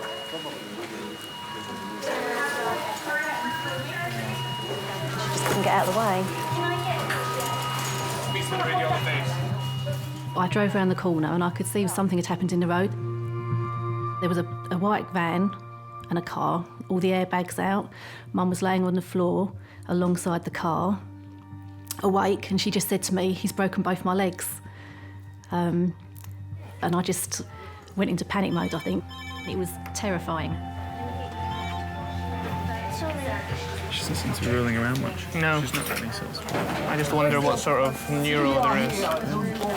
She's not got any back pain or anything. She is incredibly active. She's much fitter than me, would have put me to shame. She's always been very involved with her different animal charities. Every Friday she would go to the RSPCA and they would deep clean all the kennels and then walk all the dogs. Her dog is a pet for therapy dog. Every Monday she would go to the old people's home and take the dog round. Just cut through the top of it. It's easier to just open it up that way. And... It took everything away in a minute. You know, just because someone can't slow down or isn't paying attention.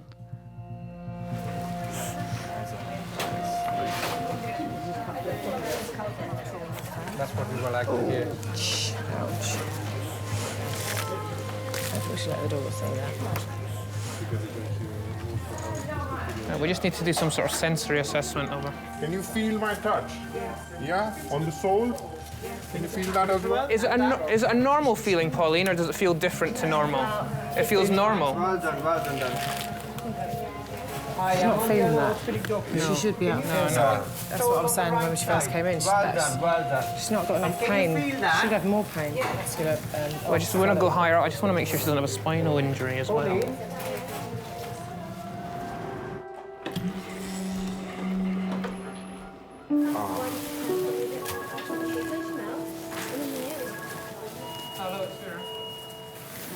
Right, that's that one. Start taking this one down.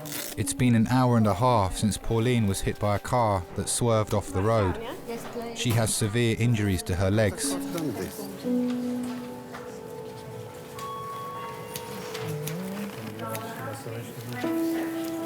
So ankle feels stable? Yeah.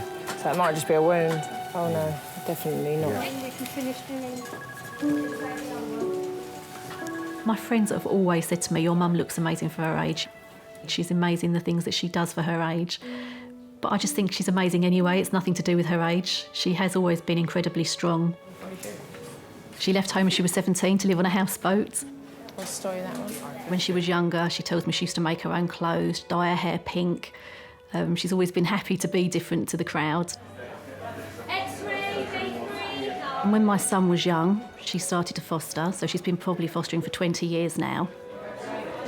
She's had teenage girls who have been pregnant, she's had teenage girls that have been in trouble and gone to school drunk, and she's had it all. Doctors are worried that Pauline's lack of sensation is a result of damage to her spine and are examining her x-rays.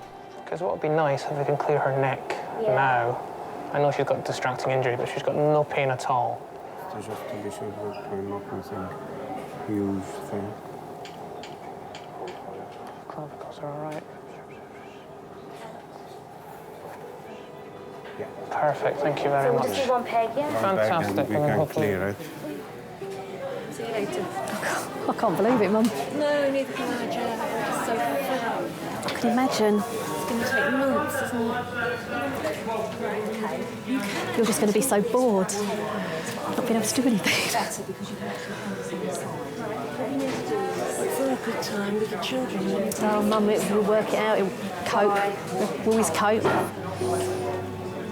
She's just that person that everybody goes to. I do. If I have a problem, I sort of think, oh, I need to tell my mum. My mum will sort it out for me. My mum will help me. And She's always been my role model. If somebody said to me, who is your role model? It is my mum.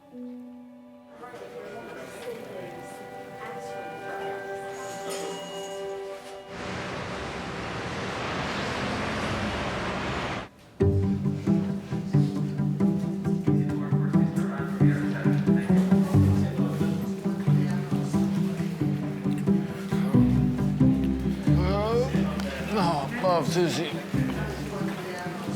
Okay, stop hyping, they don't even know that much. No, it really does, bro. Stop being a bitch like that. Just handle your business. You should be minding that you shouldn't even be here, to be honest.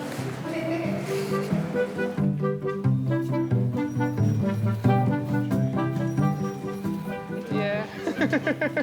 Normally we get to chill out, but it's not been a chill out day. It's not been a chill out day. It's not been a chill out day.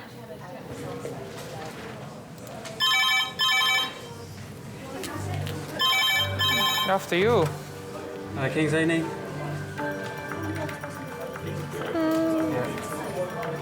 Pediatric trauma. 11-year-old. Thank you. 3 minutes. Pediatric trauma, 3 minutes. Pediatric trauma, What's her 3 first minutes. name? Did you get her first name? An 11-year-old girl has been hit by a car travelling 30 miles an hour at a zebra crossing. Let's have a look at the screen. Left side of the head, Matt, are you able to be my bee doctor? Yeah, I'm coming right now. It feels different when children come in. Undoubtedly, ever since I had my own children, it's more emotional than it used to be. I almost straight away am thinking to myself, well, what if that was my child? What would I be doing? What would I be thinking? Because the worst thing for me is identifying life-threatening injuries and having to deal with those and tell the parents at the same time, because that's just not a conversation you want to have. You're on the side of bed.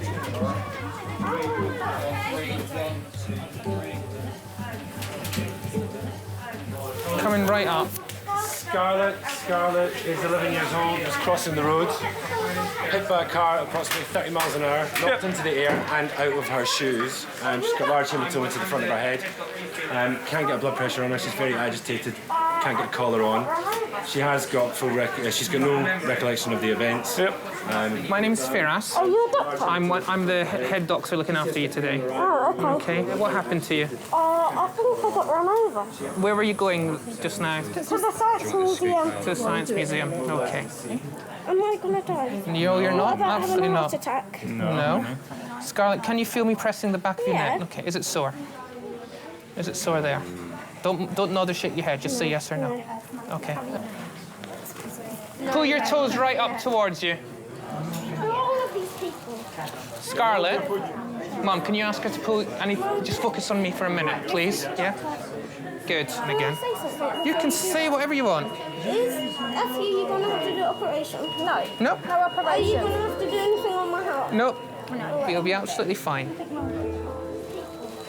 You know, the majority of the child trauma patients, they come in, they're lying flat on their back, they've got the collar and the blocks on, and then you're telling them not to move, and that's just completely unnatural for them. You know, what they want to do is they want to sit up and scream and shout, because that's what any normal person will do when they've been faced with trauma. She seems quite anxious. Yeah, she is. She's very, very, very shaky. When you've got to put these anxieties into context, was she anxious because she'd had a bang to her head and was a little bit confused and didn't really have control of what she was saying or doing? Everything's gonna be okay. It is, Scarlett. You're going to be fine. It's fine. We'll just take a picture of your chest, that's all. It did make you think, has she sustained an injury to her head? Okay. So after this X-ray, we're going to get around for a scan of the head. So we actually want to visualise the brain, make sure there's no skull fractures, there's no bleeding to the brain itself. Okay. Is this her normal personality? She doesn't really talk that much. She's really, really panicky. Okay.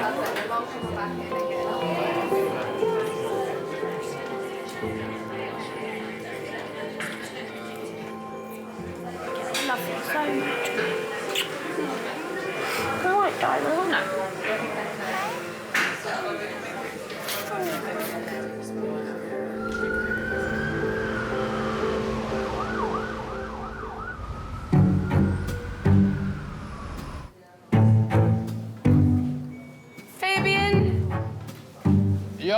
coming. You alright? Can I help you walk or you alright? Hold on, where's my phone? In my hand, fam. Hello.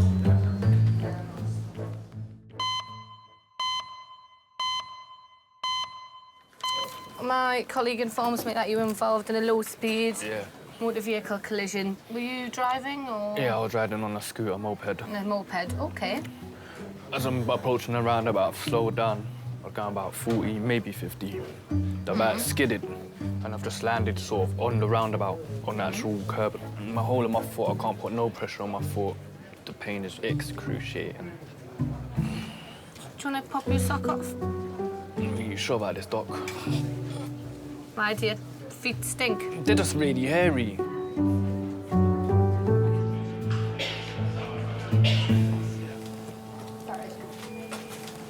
I can't now. Pauline's x-rays show no damage to her spine. But doctors want a CT scan of her legs.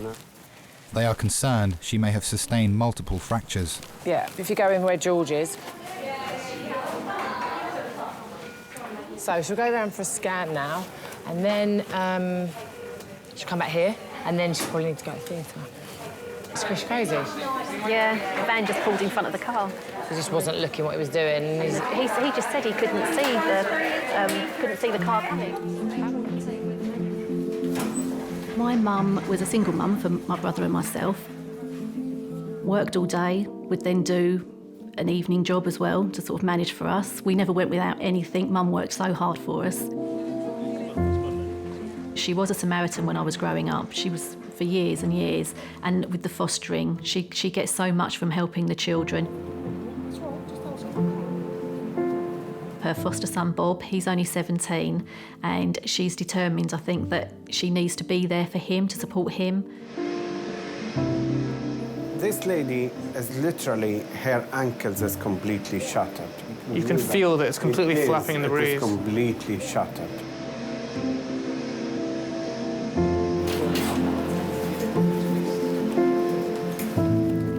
My husband's always saying to me, you know, why does your mum do all these things for everybody else? I don't think he really understands it, but she really enjoys it. She gets an immense amount of pleasure out of it.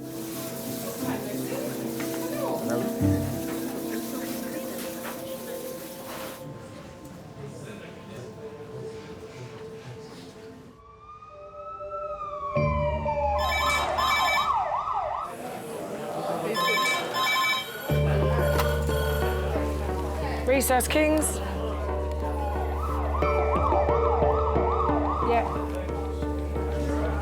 Yep. OK, brilliant, thank you. Paramedics are bringing in a patient from another emergency department in Kent. This is the transfer from Darren. Veered off the motorway, hit a tree. King's is a specialist trauma centre where only the most serious cases are transferred.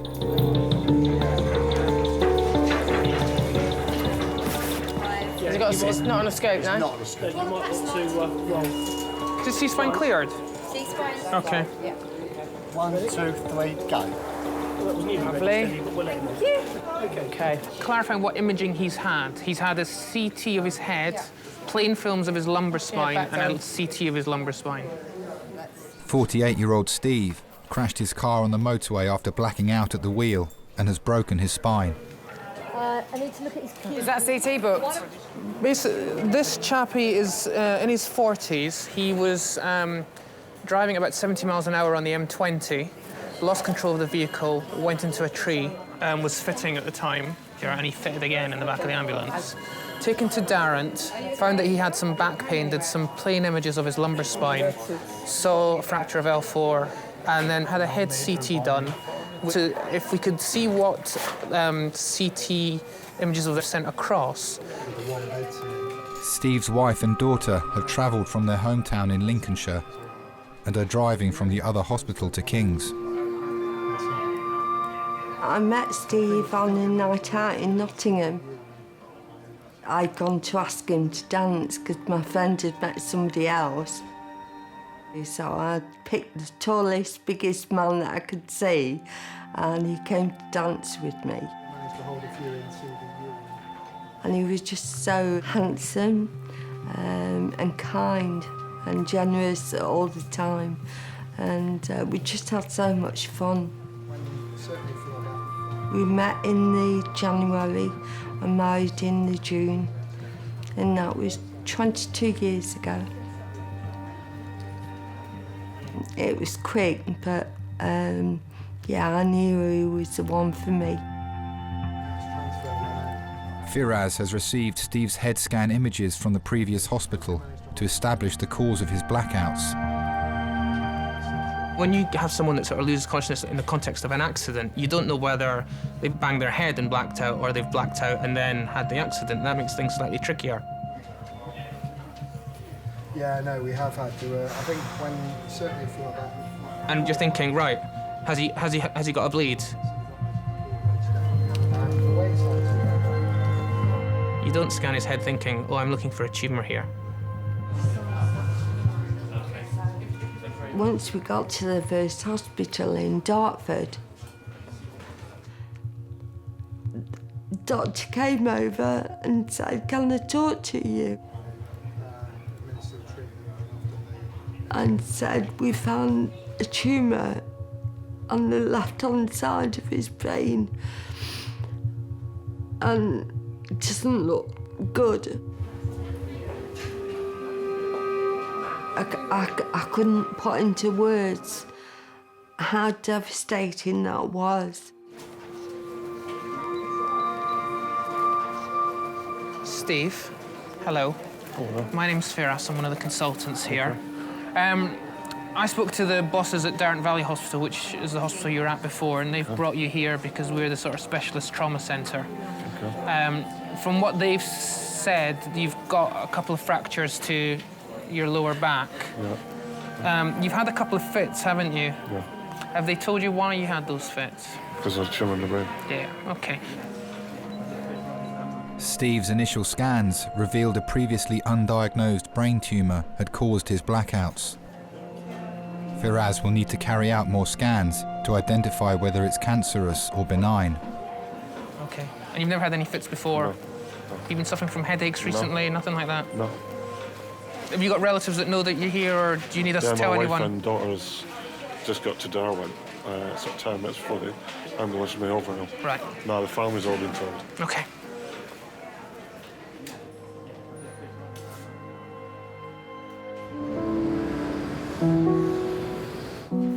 Scarlett, we're going to take you round next door to have the scan now. Now, Mum can walk with us, but she's not allowed in the scan room, OK? But she can come with us up until that bit, yeah? Cool. They come in, the next lady said she'd phone him down to them, OK? And it'll be done, don't worry. Mum? Yes, darling, She's here. I'm here. Not going nowhere. Sorry? You're very brave. You're very brave. You don't even need to ask that question. I certainly get stressed at home more than I do here, especially with kids around. Yeah. I'm sure my wife will tell you that I don't rush around at all, and she's always rushing around after me and tidying up after me. Slide. Whoa. Yep. And now we'll take that on board. See, this is more exciting than the Science Museum, isn't it? Yeah. You see, this is science all the way. I can imagine that I'm going to be hyper-protective, especially of the two girls. My wife's the opposite. She's very much like, you know, we'll let them jump and do things, and if they fall and hurt themselves, then that's what I did, that's how you learn. So I don't want to mollycoddle them too much, which I suspect will be my nature. See you in a second.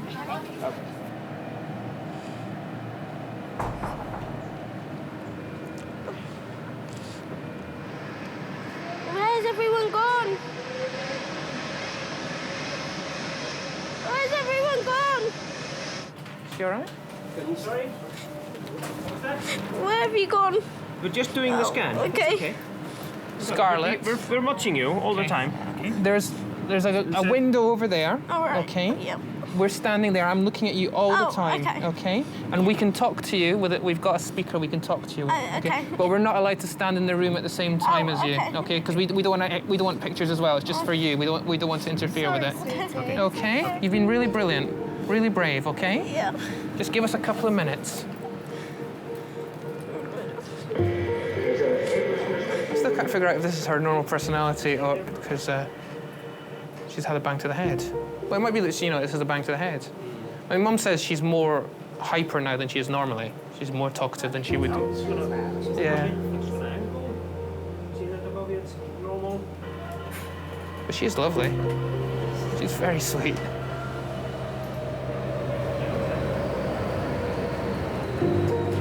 Well done, sweetie.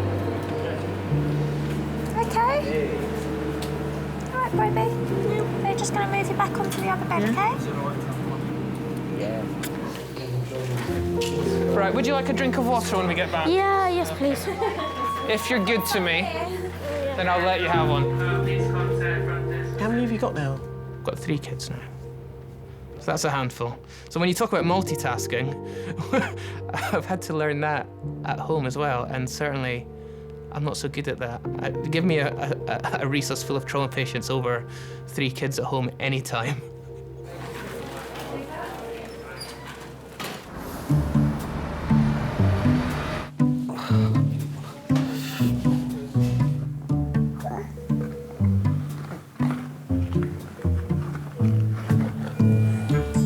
What else could we find in the bottom of here?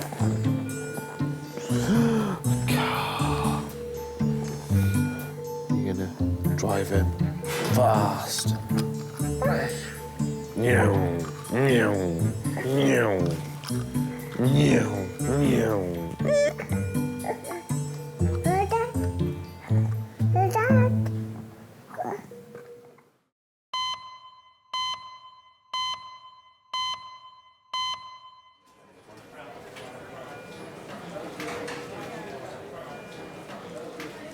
Steve crashed his car on the motorway, going 70 miles an hour.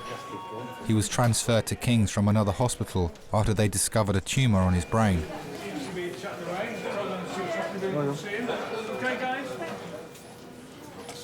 Hi, I'm Leanne, one of the nurses. His wife Maxine and daughter Rhiannon have arrived from the first hospital. Just giving him some more paracetamol for his back pain in his back there. Everybody sends their love. If I'd enough of a tumour, I thought I broke my fucking back. Don't do things by yourself. See you, babes. Huh?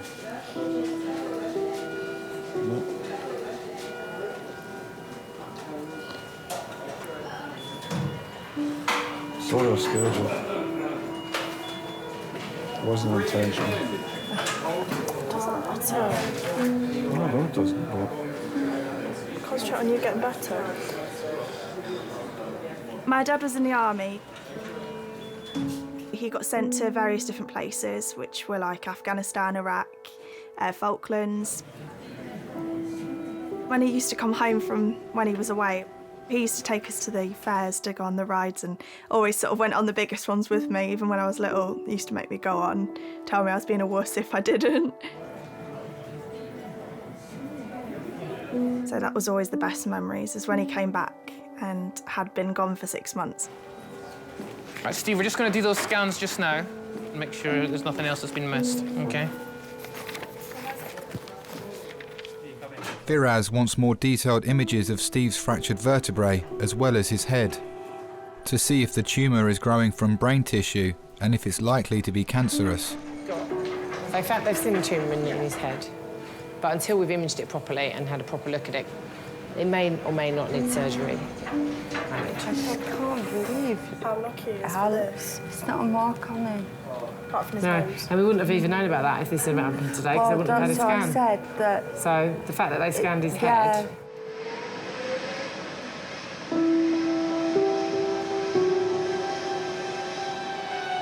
It's made us all stronger, the fact he was in the army. I mean, it's made us all really close, able to pull through anything. And you've always got to sort of have to expect the worst. So when the worst happens, you can deal with it. Like, you're able to deal with it. So say it all points to be positive, because if he'd not had the accident, Rhiannon, they wouldn't have found his tumour. It's not just that. It could have grown too big for them to operate. Worst case scenario is it's cancer. And if it's cancer, look how many people survive cancer now.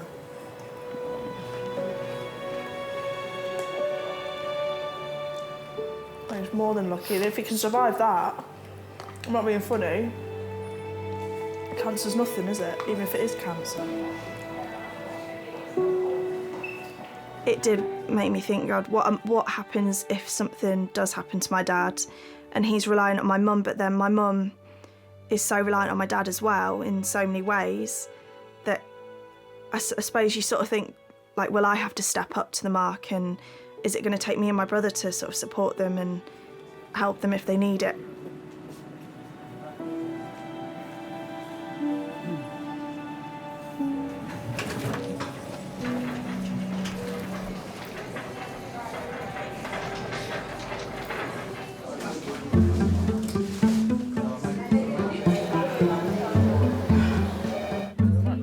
Thank you. How come you're down here? Just because you're down here. You're such a smoothie. Well, no, why are you really down here? Why are you really here?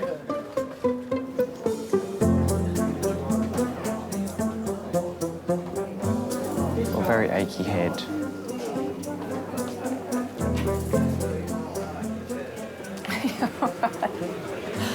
Sorry, I keep laughing. It's really unfair. It does really hurt. No. Huh?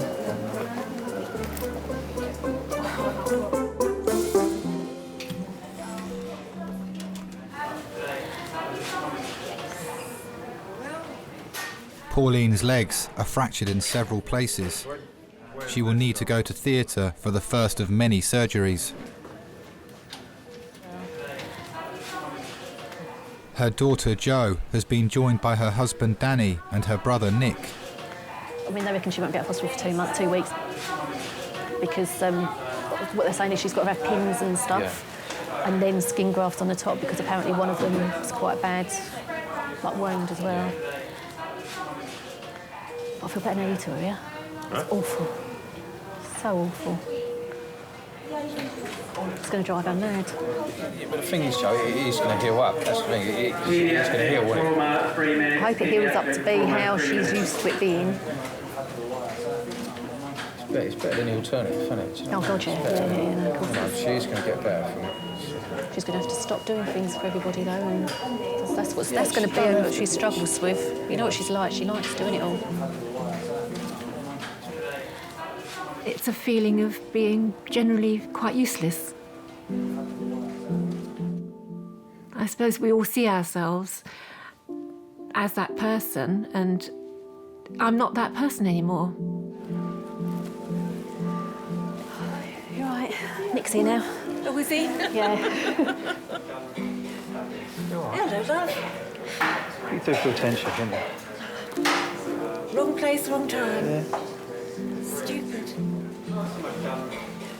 I was just so cross that two people in cars had literally messed me up. And a big part of me is actually quite still angry about that. I'm just so glad you didn't fall and whack your head on that brick that was behind you. I'm so lucky it was not my internal organs, because it would have killed me. If it had been any higher, you know. Why don't people just slow down a bit? I think everybody's in a hurry to get places. And I know this is going to sound awful, but I actually had to go on a speed awareness course a couple of years ago. And since then, I have been driving very responsibly. Thank you very much for all coming up. Well, what doesn't get done? I've got this horrible thing that I've got an awful lot of ironings. I'll get it all dealt with, Mum, don't worry. That's brilliant. Because I've got a huge amount of ironings. It's fine, we'll get it all dealt with. Yeah. You really did, yeah. Yeah.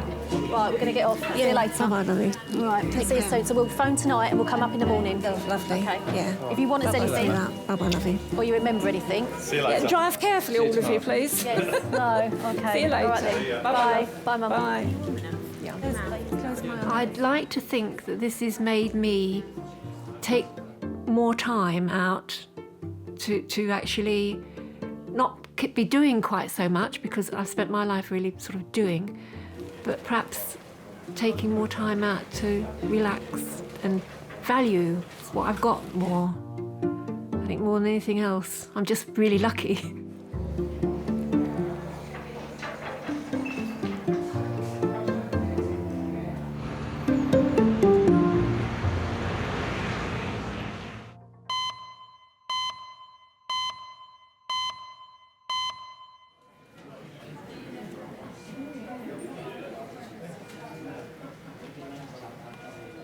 "48-year-old Steve is waiting for the results of his CT scans.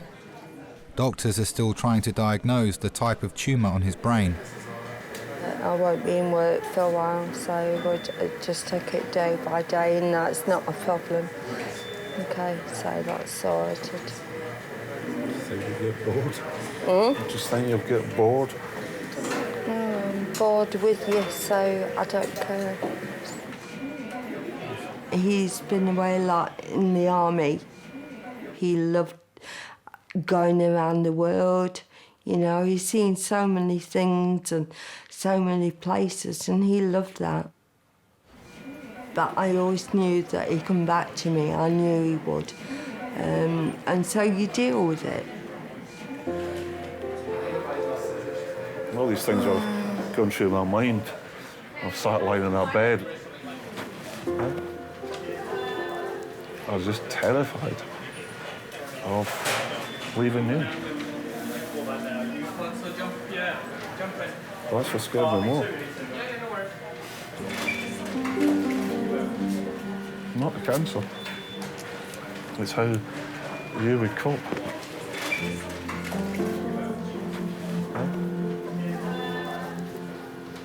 His first words when he told me he got a tumour is, "How are you going to carry on without me?" And not for him, how was I going to carry on? Because he's always been my carer. He's always been there for me. I've got a condition called cerebellar ataxia. And I had what they thought was an attack of it, which was very much like a stroke. I was paralysed down my left side for a year. He was there for me every step of the way. And if it wasn't for Steve, I would have just given up, but he wouldn't let me. Nothing's impossible for Steve. Hiya. We're at King's now. And he's broken his back. But if it's splinters of it have come off, then they're going to operate. And the same as the tumour. I know. I can't lose him now. Yeah. Okay. Bye.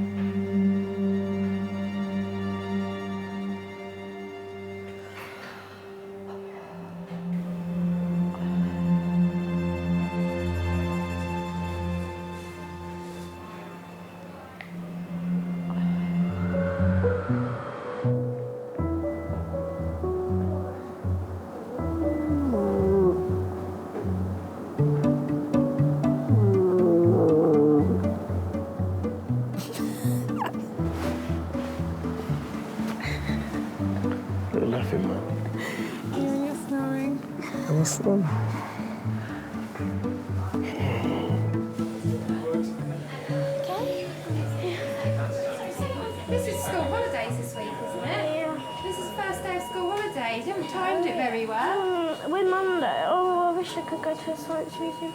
Doctor be able to tell you that. When will I be able to go out? To go out? As in... to go home? You've only just arrived. Don't you like being here? Not really. OK. Looking at your scans very quickly, there doesn't seem to be any obvious bleeding there or anything that you need an operation for. Yes. Or anything serious. Does that mean heart?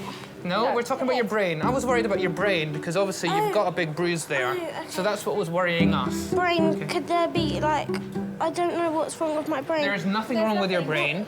You obviously had a big knock to your head because you have that bruise and you can't really remember what happened. No. So that's why we did the pictures of your head. I'm not scared anymore. Good. I'm very pleased. So that's very good news that that scan is normal. Okay, but you won't have to do an operation. You do not need an operation. You promise? I promise you will not need an operation. Okay. I think lots of people travel through life too quickly and miss out on the really important things. You start, it's Monday morning, you think, oh, I can't wait for the weekend. You suddenly, that whole week's wished away and whistled by. How was it? Looks all right. Nothing that needs surgery. Lucky girl. And I think it takes a very special person to live through life appreciating every minute and savouring every minute. And unfortunately, I'm not one of them.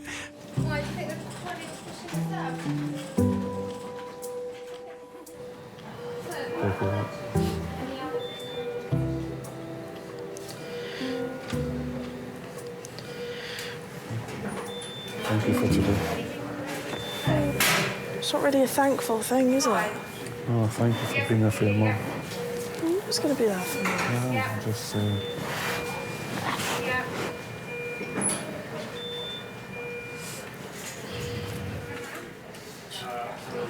Well. Steve, do you want me to chat to you, or do you want me to wait for your missus? She's on the phone to my grandma. She might be a while.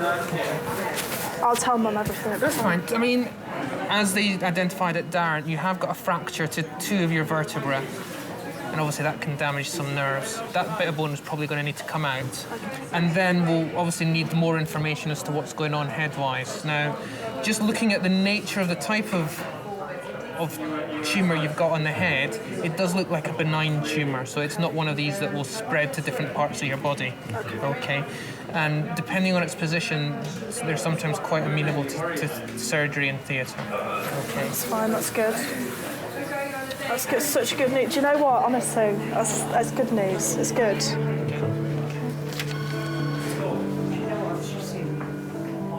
I think it's made him think about his whole life and things that are important to him.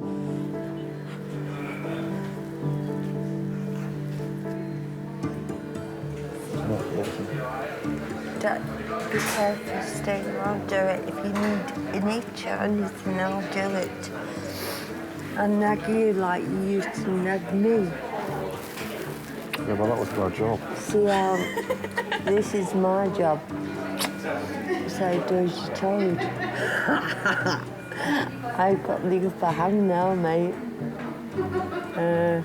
He always said you've got to lie down at some point. I think that's the hardest thing that Steve's got to cope with is he does have limitations. He's not Wonder Man, you know. He's my Superman, but he can't do everything. $6 million man. We can rebuild him.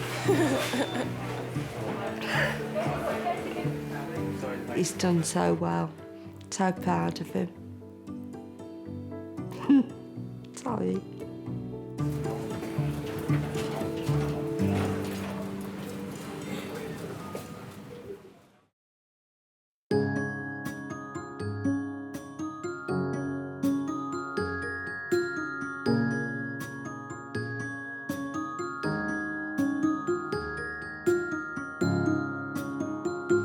Not many people get that opportunity, actually, to find out what people are around for them.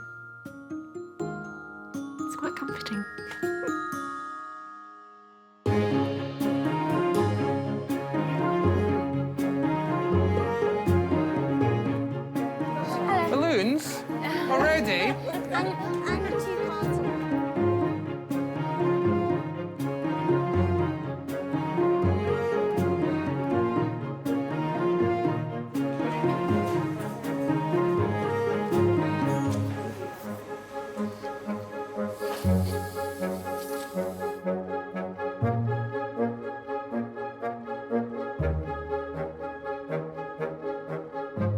The loss of driving is biggest frustration.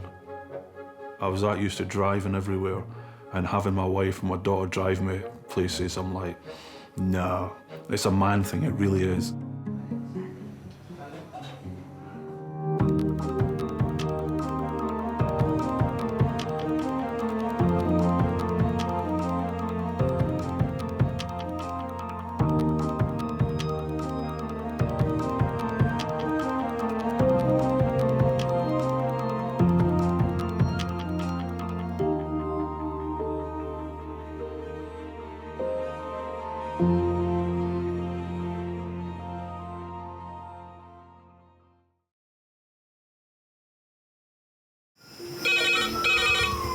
Went from the bonnet, found face down on the floor. 2, 3.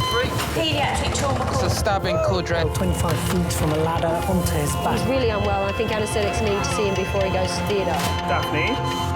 Daphne? How is everybody then? Chilling?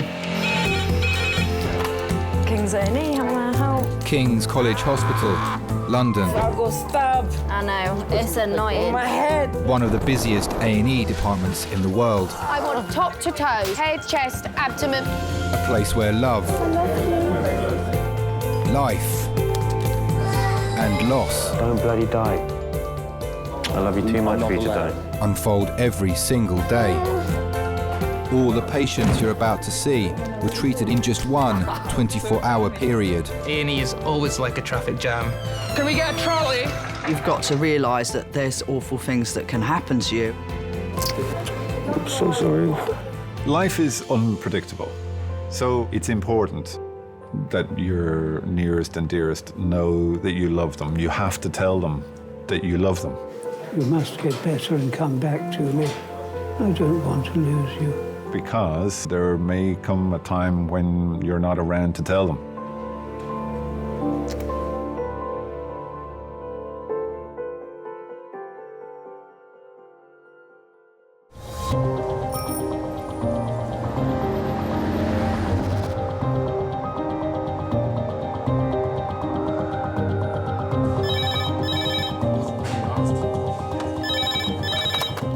Resource Kings.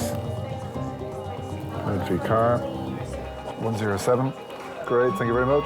Pediatric trauma, 15 minutes. Pediatric trauma, 15 minutes. Thank you. Sometimes when the red phone goes off, I will get a churn in my tummy again without a doubt. And then, woo, you think, here goes, please God, be nice. A 12-year-old boy is on his way to King's after being hit by a car on his way home from school. I'm happy enough to take this one. Is that all right? OK, splendid. I'll enjoy it. It'll be like one of mine at home. Thank you. When I get that child in after a trauma, actually, the mother has long since left the room, and it's the doctor in me that's taking over. A 12-year-old hit by car, loss of consciousness, I believe. I'm a better mum when I've been at work, and I'm a better doctor when I've been at home.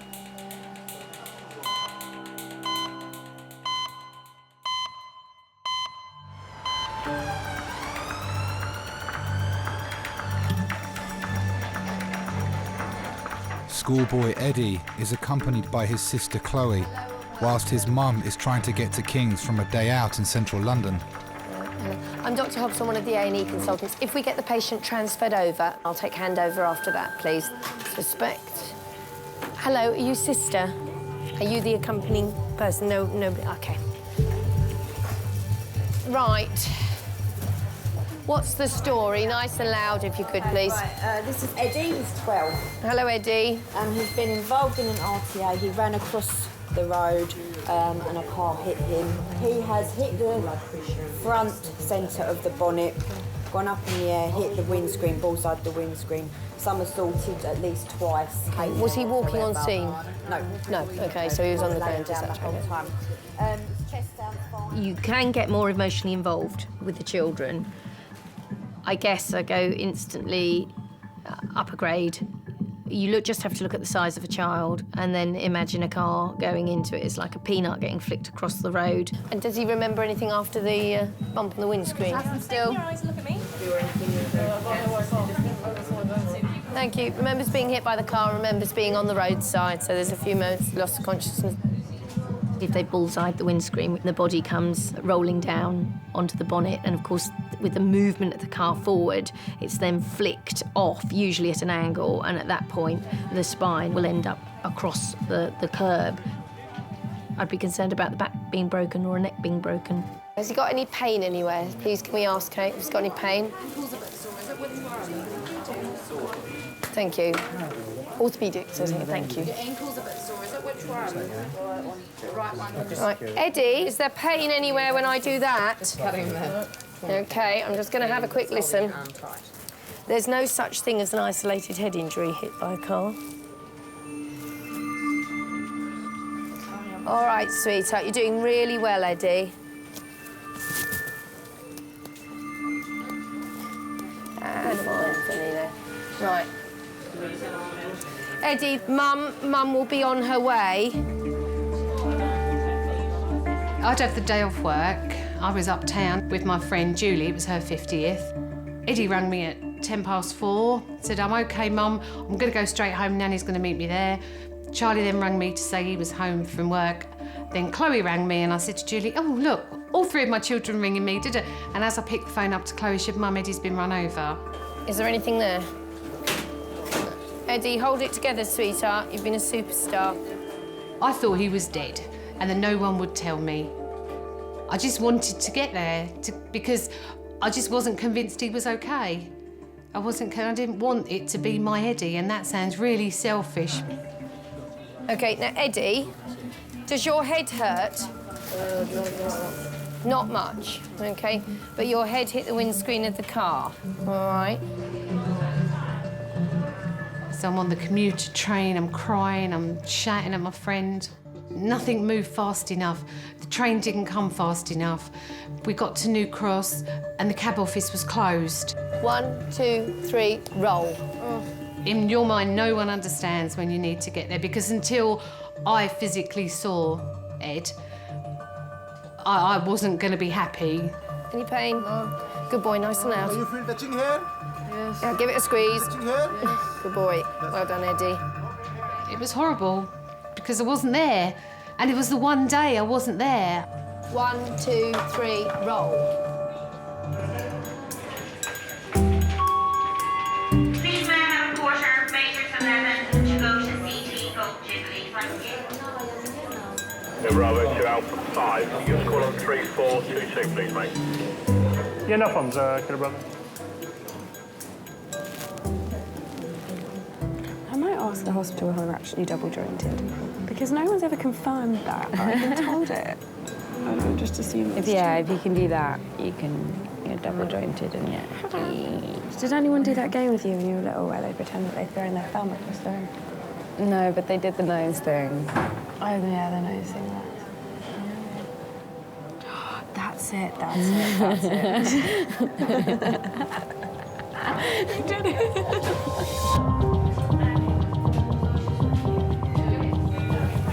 Anna, let's do the chest and the pelvis, then the CT head and neck, then you can go for the CT round to the for the ankle.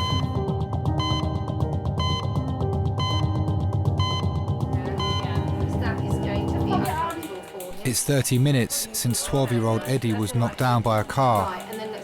He bullseyed the windscreen and somersaulted twice onto the verge. Just stay still, Eddie. Stare at the ceiling, darling. You're doing really well. Mum. Hello, Mum. Don't come in just yet. Don't come in. Hello, madam. I'm Dr. Hobbs. I'm one of the A&E consultants. He's come into us fully conscious, but I believe he did lose consciousness at the time. We will get a head CT and a neck CT because that's where the impact was taken. It's very difficult to say you can get an isolated head injury hit by a car. It doesn't make sense. He's got pain in his right ankle. So I will do the sort of the significant things first, and then we'll go searching around for little breaks here and there. Is that all right? You can go in and kiss him and talk to him, but you lean over him, you go to him. Don't expect him to come to you. Is that all right? What's your name, by the way? Justine. I just went in there thinking, oh my God, I hope my baby's okay and they've not lied to me. That was it. I didn't care at that point. As a mum, you have to see them and touch them. As soon as me and Julie arrived at the hospital, then I think that's when he was like, that's it. Oh, I can cry in there. I can tell him what hurts. I can do this. He can become the little boy again, can't he? Parents can absolutely help tremendously. Holding a hand, being gentle, quietly talking, doing the reassuring, even though every bone in your body wants to jump out and scream and shout. You know, if they can hold it together, it works so much better for the child. And the clock is ticking. Anything you want to report? Thanks.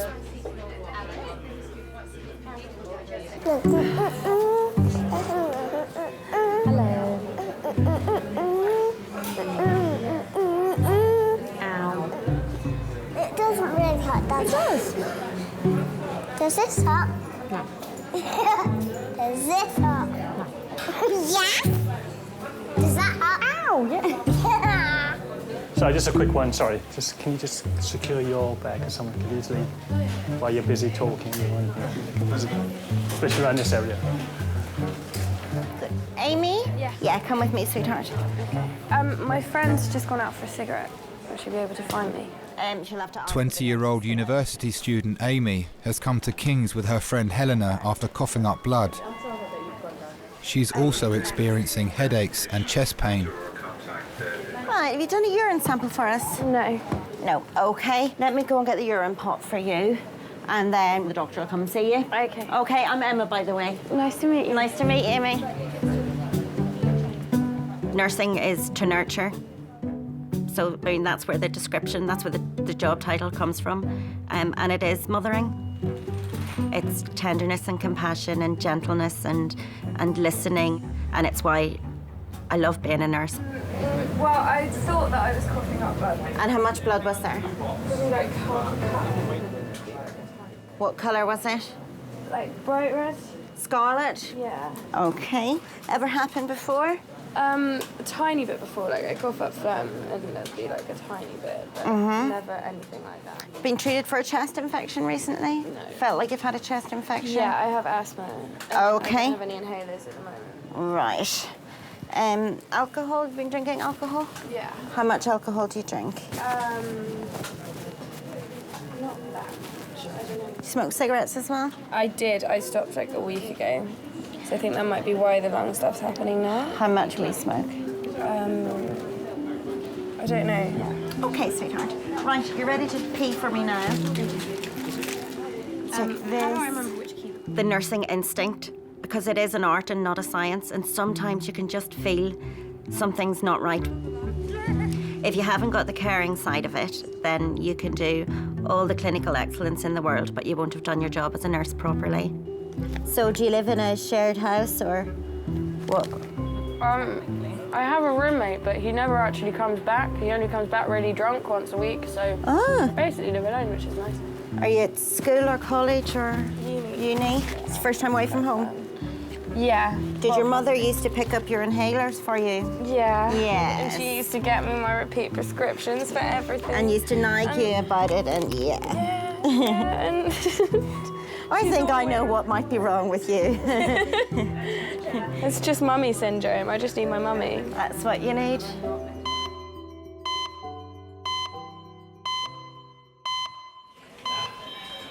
Girls, we're going to CT. Right. It's less than an hour since Eddie was in a road accident. He was thrown over a car bonnet and his head hit the windscreen. The pelvis and the chest when it comes through. Thank you. You know, the quicker and the safer I can get a patient into the CT scanner to see if there's a bleed there or not, then the quicker I can get them to the neurosurgeon in a better state for that patient to come out. Children, particularly, are extremely resilient. They have an amazing ability to cope with something increasing in volume in their brain. So they have this amazing ability to actually be well, but actually have a bleed going on. When they do drop, they drop like they're dropping off the edge of a cliff, and you can't scramble that time back.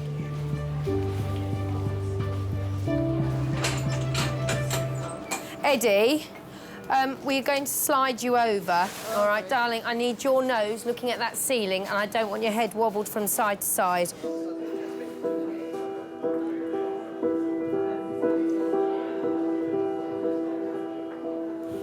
Well done. Stay still.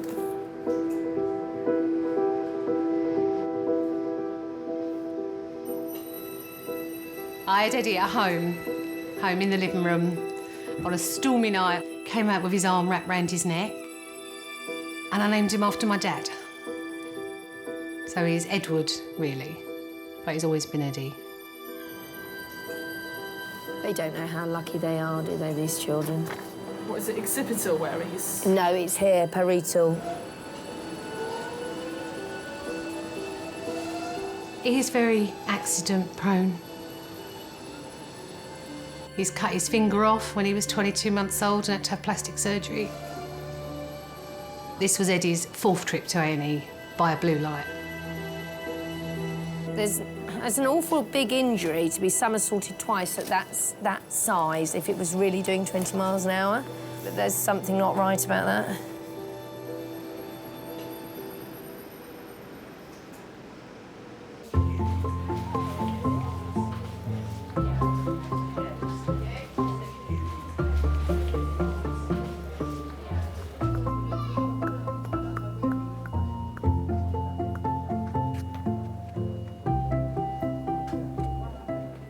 It's gone around there somewhere. I think. Hi, David. It's Peter here. I'm okay. I've been better. I've been involved in an accident. Yeah, I'm so embarrassed by this. Really, it's like it's like I don't want people to think I'm a walking, walking accident.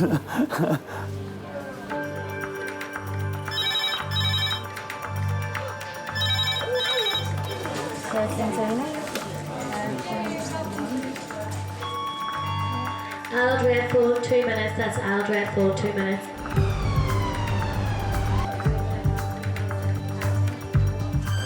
A 64-year-old woman is arriving at King's after suffering respiratory failure at home. She fell while recovering from an operation for cancer. Ready, steady, slide.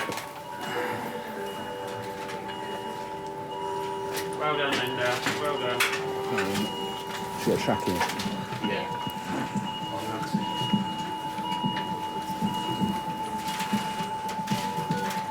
So she trackies out, that's right. Essentially, a tracheostomy is a hole that's made in your windpipe, your trachea. And it's made there to help allow you to breathe, really, and to ventilate. Sorry, Linda. I'll be a second. I just want to make the trachea back in the right position. Without immediate help with her breathing tube, Linda is in danger of suffocating. I'm sorry, Dan. That's all right, that's him. Yeah, and stented as well. Often the tracheostomy is part of an operation if someone's got cancer of the larynx, where the larynx, the upper part of the airway, has to be removed. Okay, we're just going to pop a bit of oxygen back on them. And obviously if they've had their larynx removed as well, their vocal cords are gone, they can't speak. Is that better, Linda? Yeah, sorry. That's all fine now, that's in the right place. I think If we can just get a pillow. Yeah, just a pillow just to pop under her head as well. So tell me how you first got sick. I had trouble swallowing. I couldn't eat anything solid. Then I had trouble swallowing liquids. And the doctor took one look and said I had cancer of the throat. And it had wrapped around my voice box. And that it would all have to go. Now it's gone. How long have you had the trachea, Linda? 3 years? No. 3 weeks? How did that news hit you? Like a shovel round the back of the head. Because I couldn't imagine not being able to talk. Right, your trachea was quite a long way out and very blocked, and I'm sorry I had to push it back in to make off, but hopefully it's helping you breathe now. I know it's not very nice when you have them popped in like that. Okay, is your breathing more comfortable now?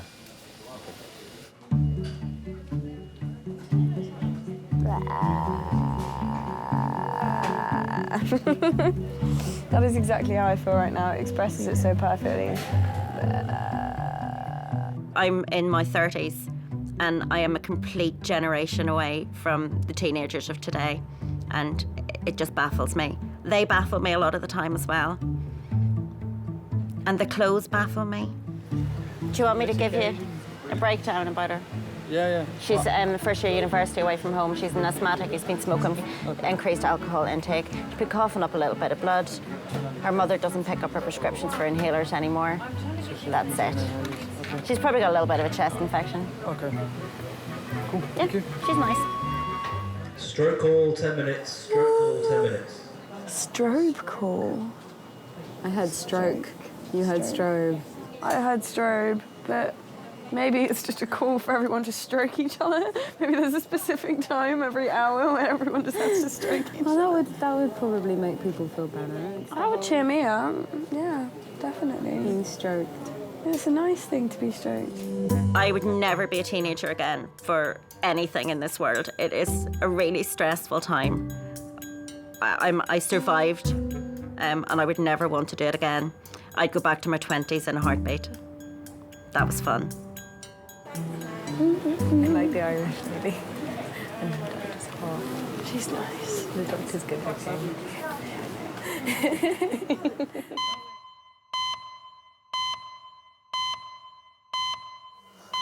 The cut is, oh look. His blazer's cut and everything. Is it? Yep. Don't really care. Eddie's sister Chloe and mum Justine are waiting for Eddie to return from his CT scan. Doctors are concerned that he may have sustained a bleed on the brain after being hit by a car.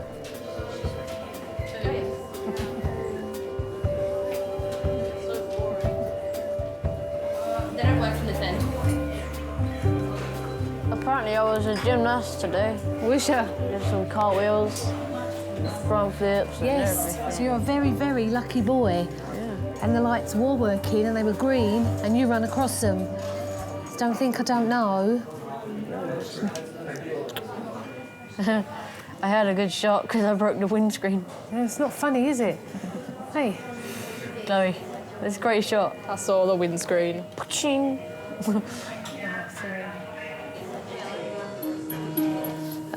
He's got blood in his urine. A small amount, Des, but I think I'm going to earn myself another trip to the CT scanner. I always ask the radiology guys if they do an ultrasound rather than CT, and just as a young boy who you don't want to Well, radiate. this is the thing, and he's already had a CT scan. Yeah. You know when you sit there and think, oh, actually, no, I'll just do his head and neck, and you think, why are you smelling him? Of course it should be top to But with kids, we should not You be know, rushing to top to toe them, that's the thing. Oh my God, I'm Right, making one Eddie, honey, there's good news and there's some not quite so good news. The good news is that the head and the neck, they appear okay. There is a big bruise That's there. the main thing. There is a little bit of blood in the urine. Right. And seeing as he's got a graze on his back, I'm just going to have a look at that. It might well be that we have to go and scan the kidneys. Oh, more scanning. More, yes. I was trying to protect you from the luxury of that, sir. They can make you a bit Eddie's mum Justine is a manager in the paediatrics department of a local hospital.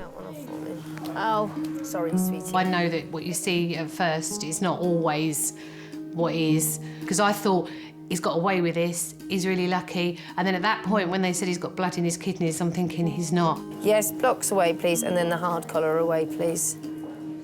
But I knew it could have meant surgery. It could have meant he'd damaged something inside, he'd split something, he could have been bleeding. All the things you know, but you don't let them penetrate your brain. That's it. Breathe out and say, I'm calm. And I knew that they wouldn't be able to tell me that night that he was okay. To the right. Look over, all the way over, so your ear touches the mattress. Good boy. And smile. Oh, it does hurt there. Was that on your head that it hurt? Yeah. Sometimes I think there's something not right here, I just haven't found it yet. You know, if a child's been hit by a car, bullseyed the windscreen, bounced off the bonnet and landed awkwardly on the curb, can they truly have nothing wrong with them, or is it just that we haven't found it yet? So it's a road mark, is it? The kidneys just need to get flicked to start producing a little bit of blood in the urine, and it can become quite serious. Can I have that washed off just to see what we're actually up against? I do believe that somewhere along the line you pay for these major traumas. You don't walk out of it scot-free. Eddie, move right forward, please, onto your bottom. So he's got like a scuff mark there, hasn't he?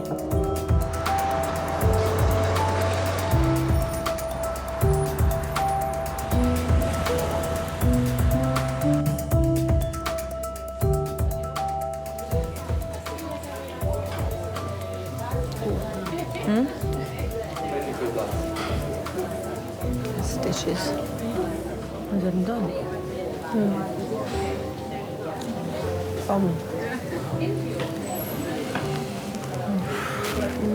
On his eyebrow.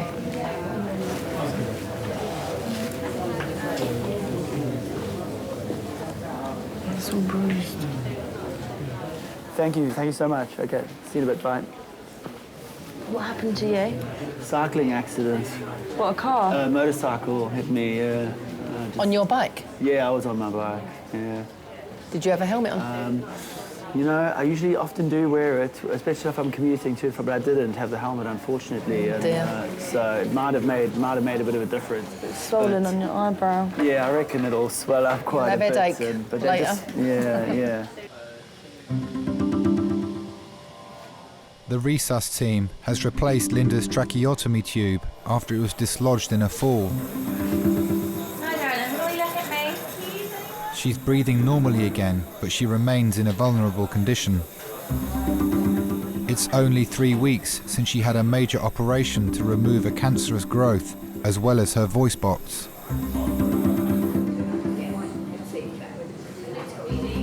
So, I mean, she's in the wrong place, isn't she?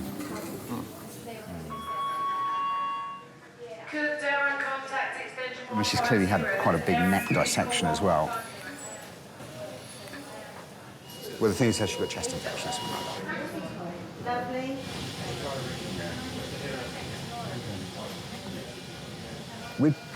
When you fell, did you trip or did you pass out?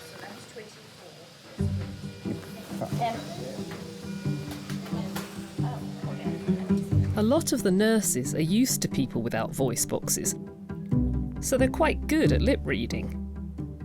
The doctors are lousy at it. Have you got a headache now? Nasty bang there. But is it harder to kind of express how you're feeling? I can bang just like the rest of them. And quite often they say to me to stop shouting. Are you happy if we do some blood tests on you, or do you not want us to? Don't mind, okay.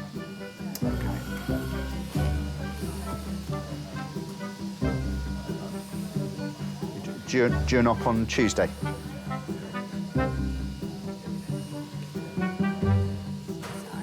Okay, I'll leave you my pen. I'll get you some more paper as well if you want to write something down, okay? Do people treat you like a bit of an idiot sometimes? I went into my bank once and they started writing me notes. Even after I said, "I can hear you perfectly." No, she insisted on writing notes to me. So who is the idiot? It's not me.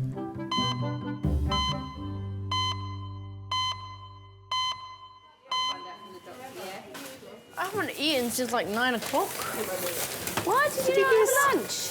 He had a packet of crisps, as he said. Yes. No, they're terrible. For They don't lunch? always. Lie me. It was a big one. They don't always. What, a big packet of crisps? I could not survive on a packet of crisps. What did you have for breakfast? It's nothing, I would Probably believe. nothing.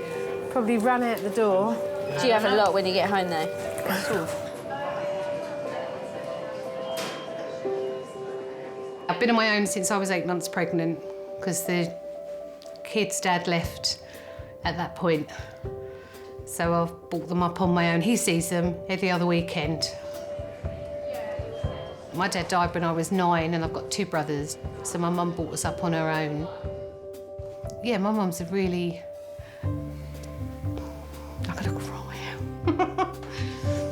She's a really great mum. I probably don't tell her that often enough. I couldn't have brought the kids up without my mum, to be honest.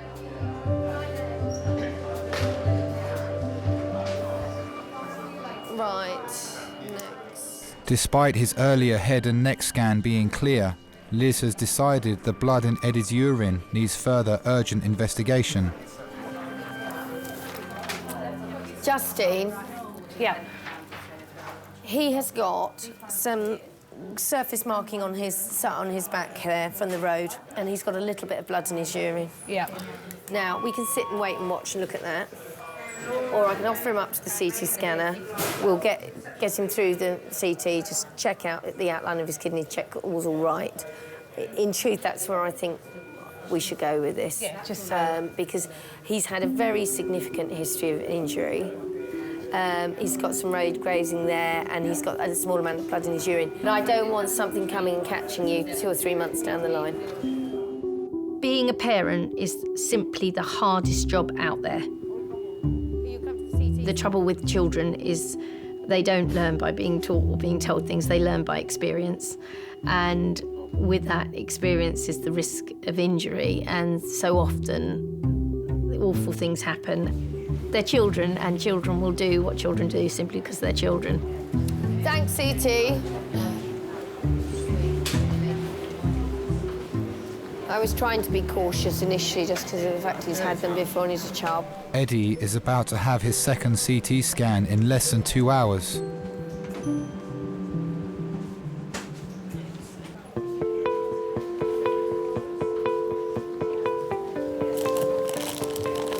Horrible, actually. No toast. No, they're they're just too chewy. Takes ages. 20-year-old Courtney has been sent to King's by her optician, who has detected an unusual swelling behind her eyes. Courtney's always been a bit of an actress all the way through her life, and a very funny girl. She's a bit of a comedian. The social life is brilliant. Well, brilliant every payday, and then it sort of dwindles out until the next payday. She lives life to the full. She loves festivals and concerts and just generally going to the pub. Yeah, I'm not staying in overnight. You never see her at a weekend. She's always out. OK, Courtney. Look, please go this way.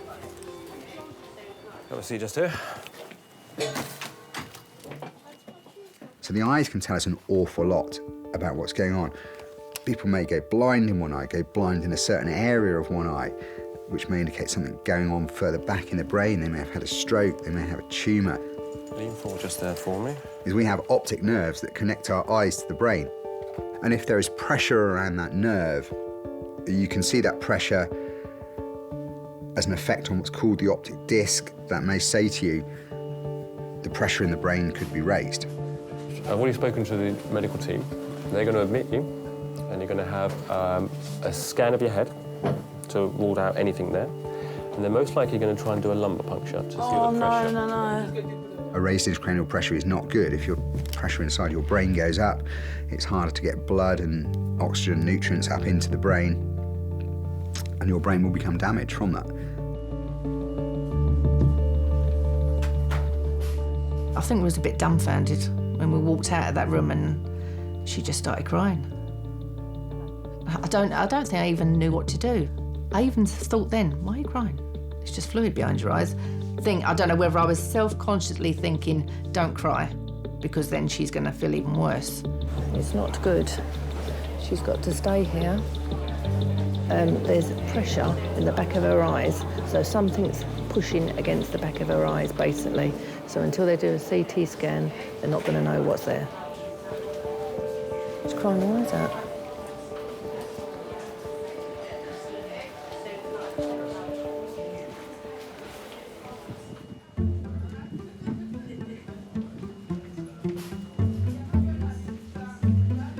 University student Amy is having tests after coughing up blood.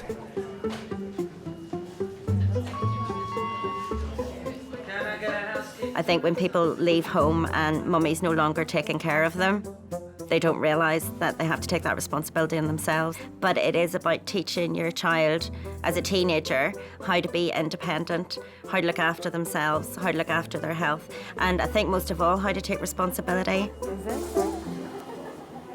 We've gone wrong, we've gone wrong. I have a very, very close relationship with my mummy.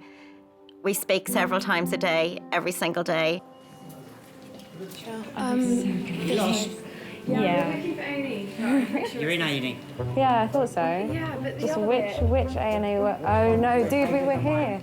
Qualities of an Irish mummy are the kettle's always on, the fridge is always full, there's always something in the oven, your bed's always made, your bath's run, and she never gets annoyed for more than a couple of minutes. I found it. We're here. We're in the right place.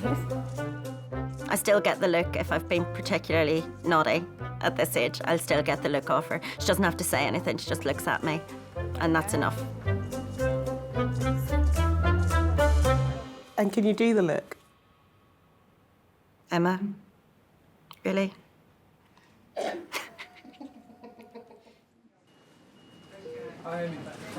Just take a look at your blood results. There is one of the results a bit deranged, which shows any... Amy's results show signs of a chest infection on top of her asthma, so she's being kept in King's overnight for observation.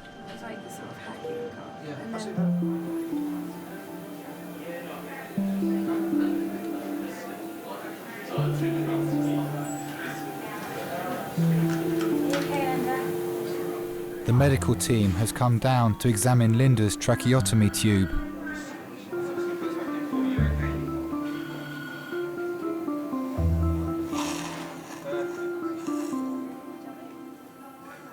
Tell me a little bit about your family. I got married to John in 1982. But then unfortunately he started to drink too much. And he died this time last year. And what did you like to do together? We walked a lot. And we'd go on pub crawls. And have one in each pub.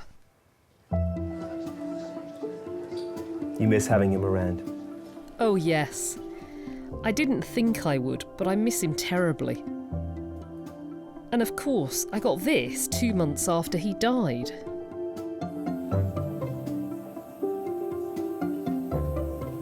Did you ever have kids? No, I never wanted any. I'd be a regimental sergeant major. They should be seen and not heard. Terrible mother.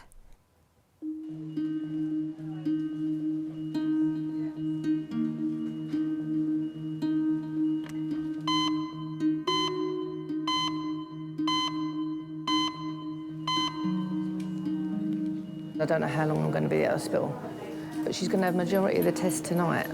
But we don't, because it's so busy here, we don't know. Hold on, let me ask her what she needs. What do you need, Courtney? Oh, I don't know if I've got to stay in or not. You have got pyjamas. Right, some pyjamas. Deodorant. Oh, and deodorant. Right, her 2 phone chargers are on the floor. She's got 2 phones. She doesn't know how long she's going to be in here. Mum. Oh, right. 9 o'clock. All right then, I'll see you later. I've got to go. Right.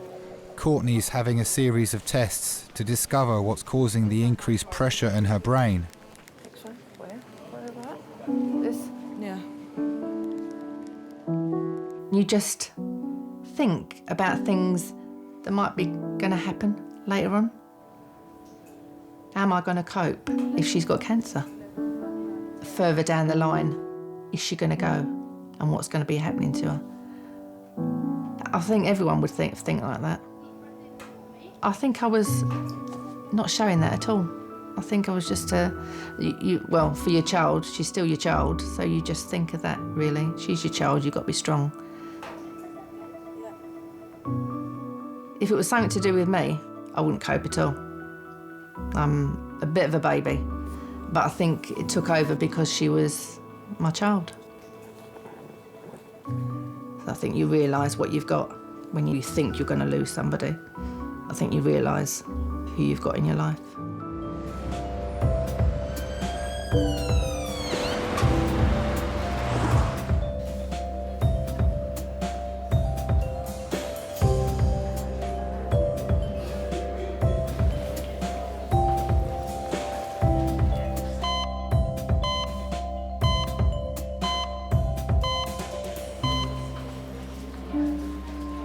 It's 2.5 hours since Eddie was rushed to King's after being hit by a car on his way home from school.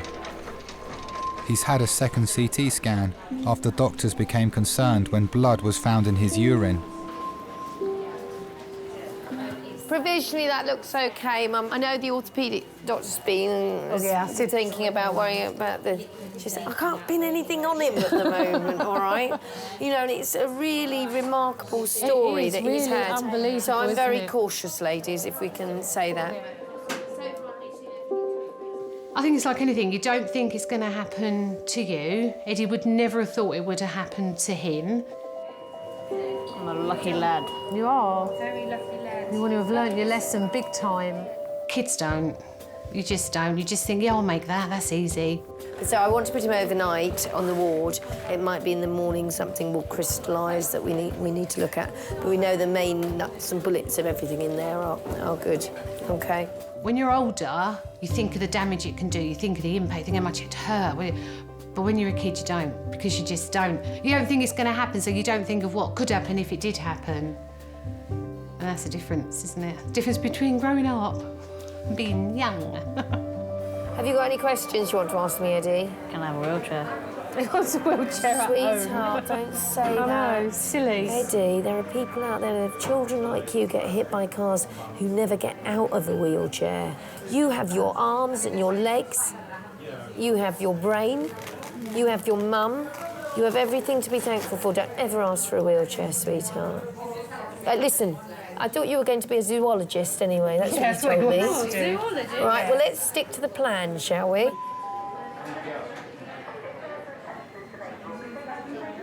"5 hours after Linda collapsed at home, her condition has stabilised, but her tracheotomy tube is still getting blocked.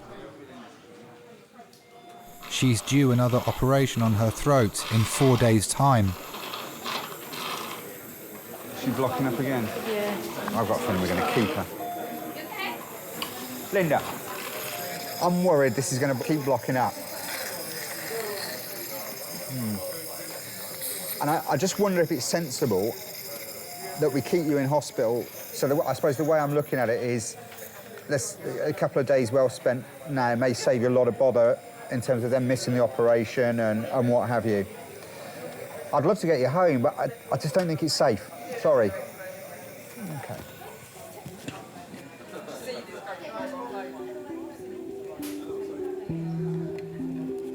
Tell me then a bit about your various careers. Lately, I've worked in the funeral trade, arranging funerals, dressing, laying out. I absolutely love it. I'd love to go back to it, if I get a voice box. And having cancer, does doing your job make it more difficult in terms of thinking about death? I think you have more empathy with people, because you can't control cancer. I wish you well for Monday and Tuesday, OK? I'm sorry we've met in these circumstances. OK. You take care of that, OK? Always have my pen. Take care. She's got quite a cheeky sense of humour. Quite an interesting outlook. It's not so much what she would write, it was the look in her eyes and things like that. So you get the sense of the person even though you can't actually talk to them. Do you have less of a fear about death in a job like that? I think so, yes. It doesn't bother me at all. I know it happens because it happens to us all. So embrace it. Live life while you can and enjoy it.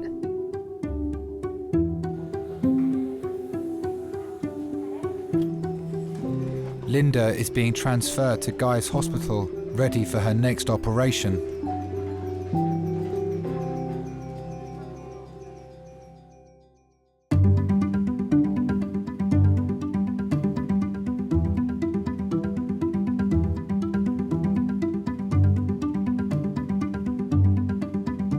Doctor told me it can happen in young girls who are overweight. I'm finding it quite hard. I do like my food and to have a beer, but him telling me that has made me put on more weight, I think, anyway. So I just need to go to the gym and exercise. Courtney never takes notice of anybody. You can all give your opinions and Courtney will do exactly what she wants to do. So tell her to diet and she'll eat more.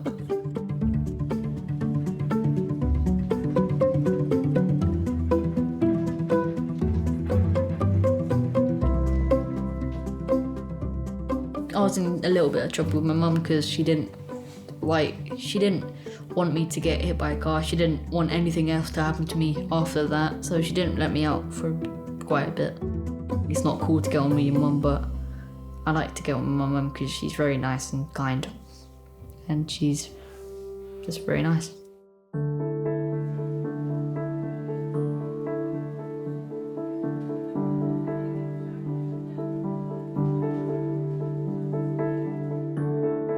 I know you've had a few cheeky brandies through that tube.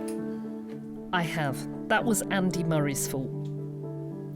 When he won, I started crying my eyes out, and I don't know why. And I thought, I've got to celebrate. So I bought myself a very large brandy and lemonade. Luckily, I had my tube, and I thoroughly enjoyed it.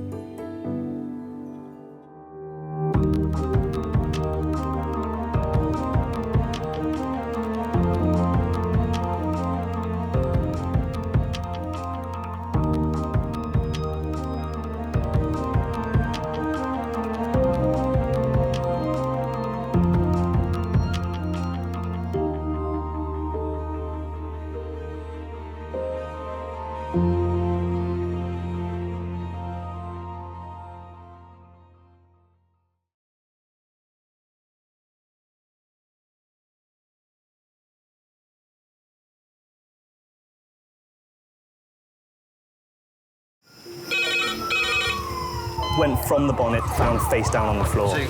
Pediatric trauma. It's a stabbing quadrant. 25 feet from a ladder onto his back. He's really unwell. I think anaesthetics need to see him before he goes to theatre. Daphne? Daphne? How is everybody then? Chilling? King's A&E, how may I help? King's College Hospital, London. I got stabbed. I know, it's annoying. On my head. One of the busiest A&E departments in the world. I want top to toes, head, chest, abdomen. A place where love, life, and loss. Don't bloody die. I love you too much for you to die. Unfold every single day. All the patients you're about to see were treated in just one 24-hour period. A&E is always like a traffic jam. Can we get a trolley? You've got to realise that there's awful things that can happen to you. I'm so sorry. Life is unpredictable, so it's important that your nearest and dearest know that you love them. You have to tell them that you love them. You must get better and come back to me. I don't want to lose you. Because there may come a time when you're not around to tell them.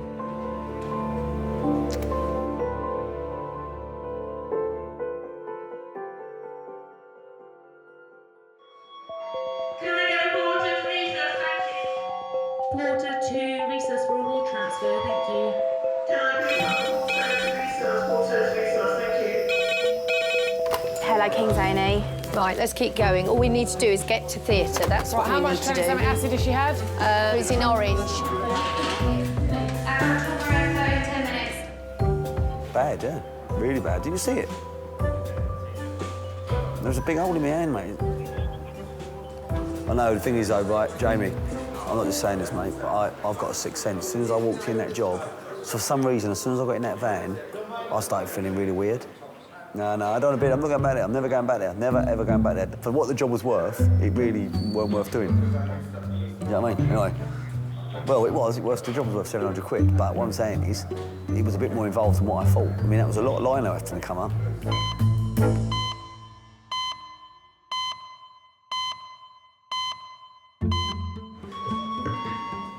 Housekeeper to recess, thank you. Top to toe? I want top to toe, so head, chest, abdomen, pelvis, and a CT angio. Today, King's A&E will treat 406 patients. Oh gosh, we've had 5 new patients in the last half an hour. Leading the trauma team is consultant Liz. As an individual, when you look at an emergency department that is cram-packed full, hot, busy, noisy, it's overwhelming. Pedestrian versus van, she's got upper and lower limb injuries. She said, I do not want any blood. So there's no point getting the blood because she doesn't want it. It's almost, I guess, like an overview of a battle scene. Oh, hello, this way, sir. But we do have to slow down at times.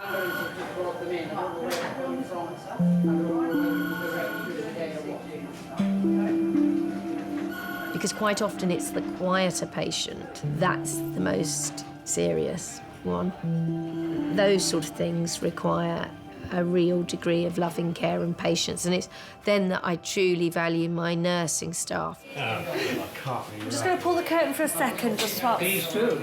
My name's Anna, by the way. I'm one of the nurses. My name's Clement. Hello, Clement. Nice to meet you. 85-year-old Peggy has been brought in by ambulance after a fall at home. Hello. My name's Anna. I'm one of the nurses. Hello. What's your name? I'm called Peggy. Peggy. Hello, Peggy. It's her second serious fall in 2 months. Her name's Muriel. Okay. I just found out 5 minutes ago. But she likes to be called Peggy. Fine. And is that your husband, Clement, out there? Yes. When we have elderly patients who come in, probably not used to the pace of A&E, it might be scary atmosphere for them with the noise, the people, the movement. So I think that's when I try to make them feel a little bit safer. No, my darling, you stay nice and relaxed for me, OK?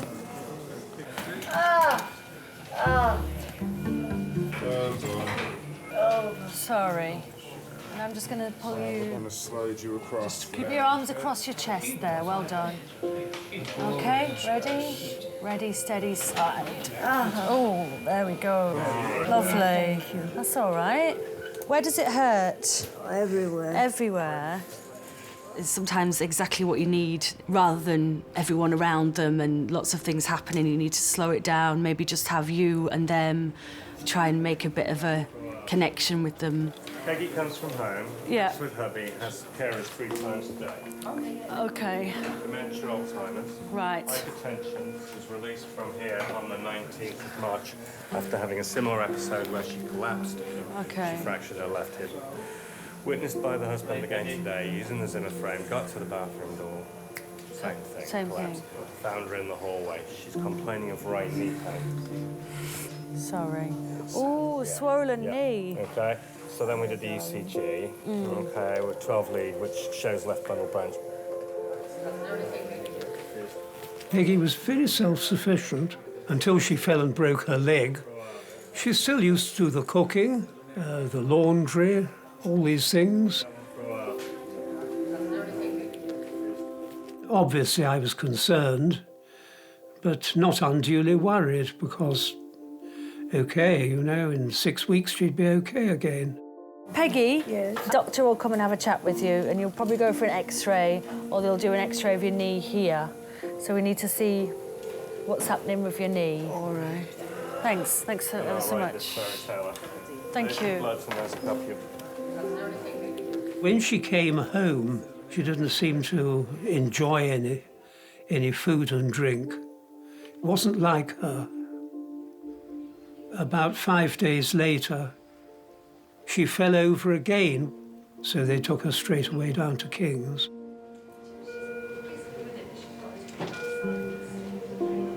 Oh, my sweetie. What?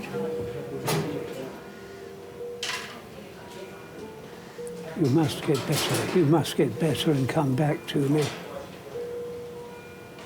You must concentrate on getting better and coming back to me. Ray?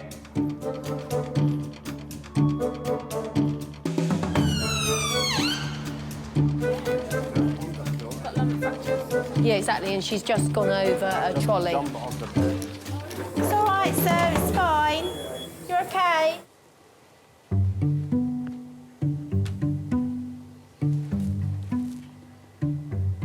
Shouldn't feel this. Oh, okay, you did. A little bit, yeah. Could Dr. Matthew Edwards please contact minors? I can't because I'm in here. I thought that was you. Yeah. Right then? Do you enjoy your job then? Yeah, I do. That's good, isn't it? I like it. It's, sometimes it's quite difficult. Agree with that. Okay. So you see there, that's held it together. You can't actually see where the cut is. That's really good, really neat. It's actually, you've done a good job of that. I was a bit worried when I come here. I'll come in a minute and get that. Thank you very much. On your way. Cheers, Matthew. Thank you. Okay, bye. It's filling up. Does that mean that I'm going to get bumped and bumped and bumped because all I've got is a fucking finger? What alliteration. Fat fucking finger. What? Fat fucking finger. Festering. Fragile.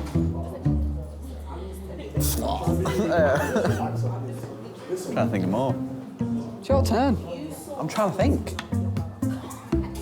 Your shit. I thought of festering. Festering's You're probably the supposed to be best a one in thespian. there. You can't even think of 4 words beginning with F to describe my finger. We'll look at it.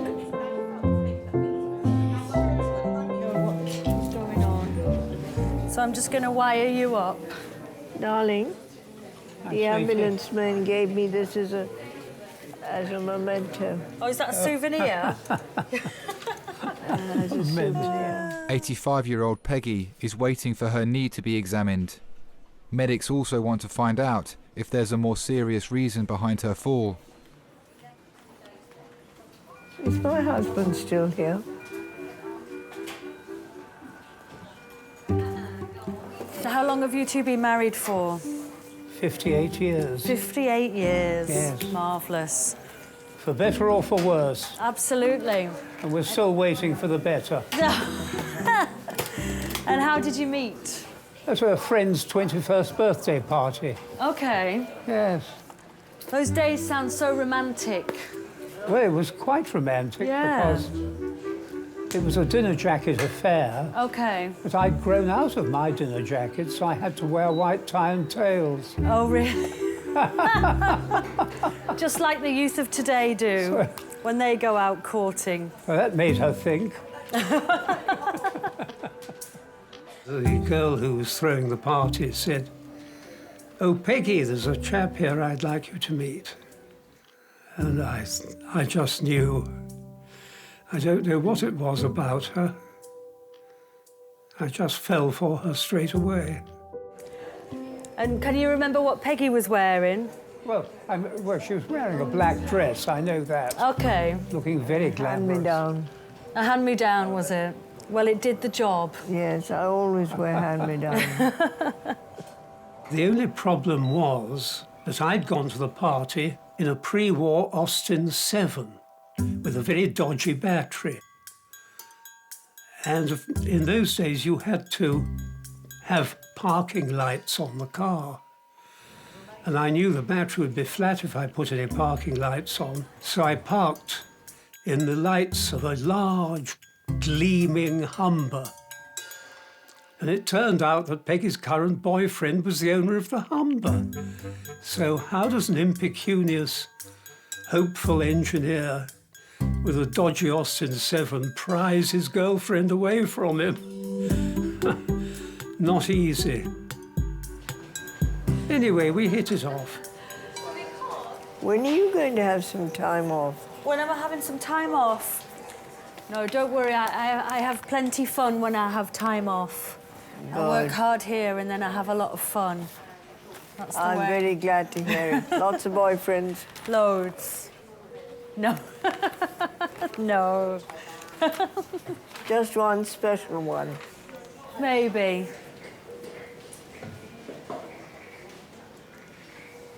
I'll sit down just here. Can you remember how you proposed to Peggy? Yes, it was something of an accident. My mother's parents were staying with my parents. They all knew her.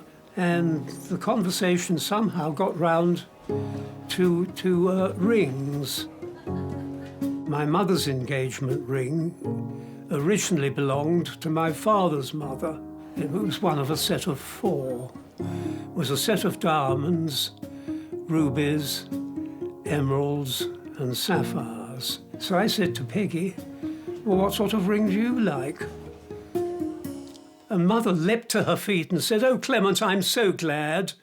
And my father said, I'll open the last bottle of 1927 port. And I thought, what are they talking about?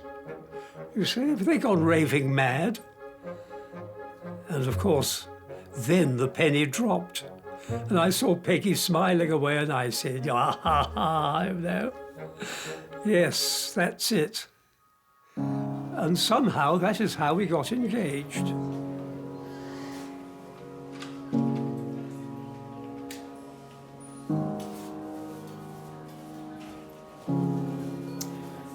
All right, let's get a doctor to come and say hello to you.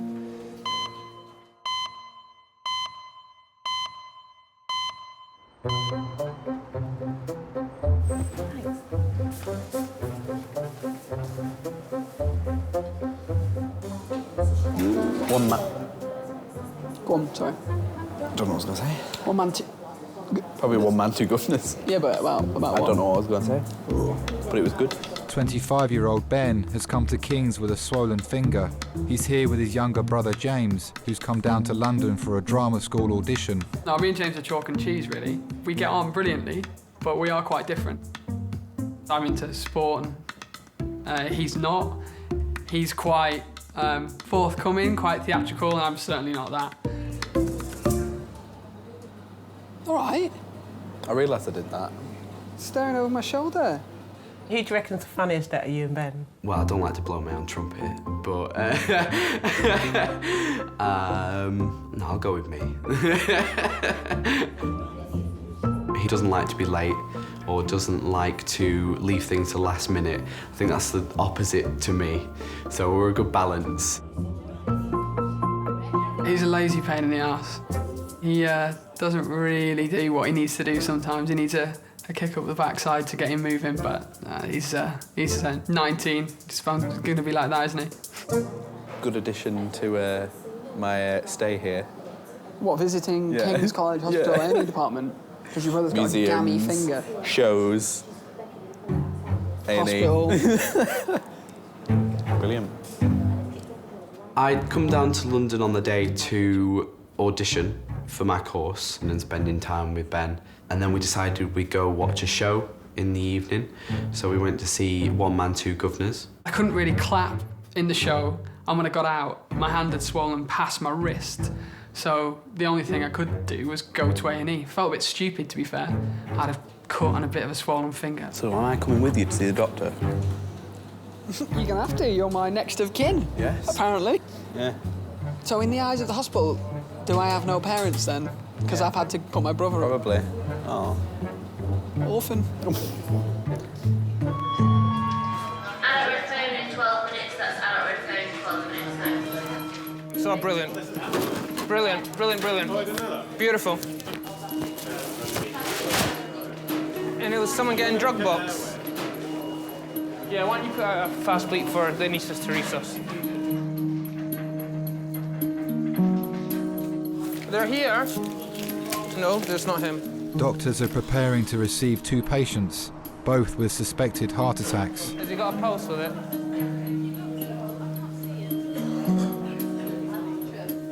75-year-old Bob has a history of heart disease and has already had a triple bypass. Doctors are concerned his heart could stop at any time. Can I have 2 A&E doctors to recess, please?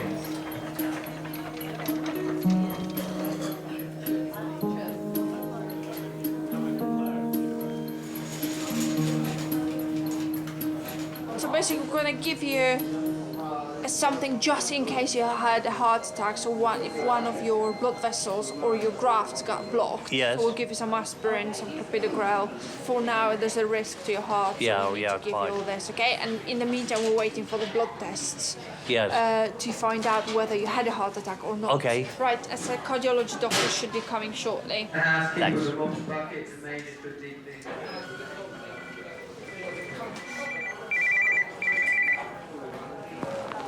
Hello, Mark. I'm all right.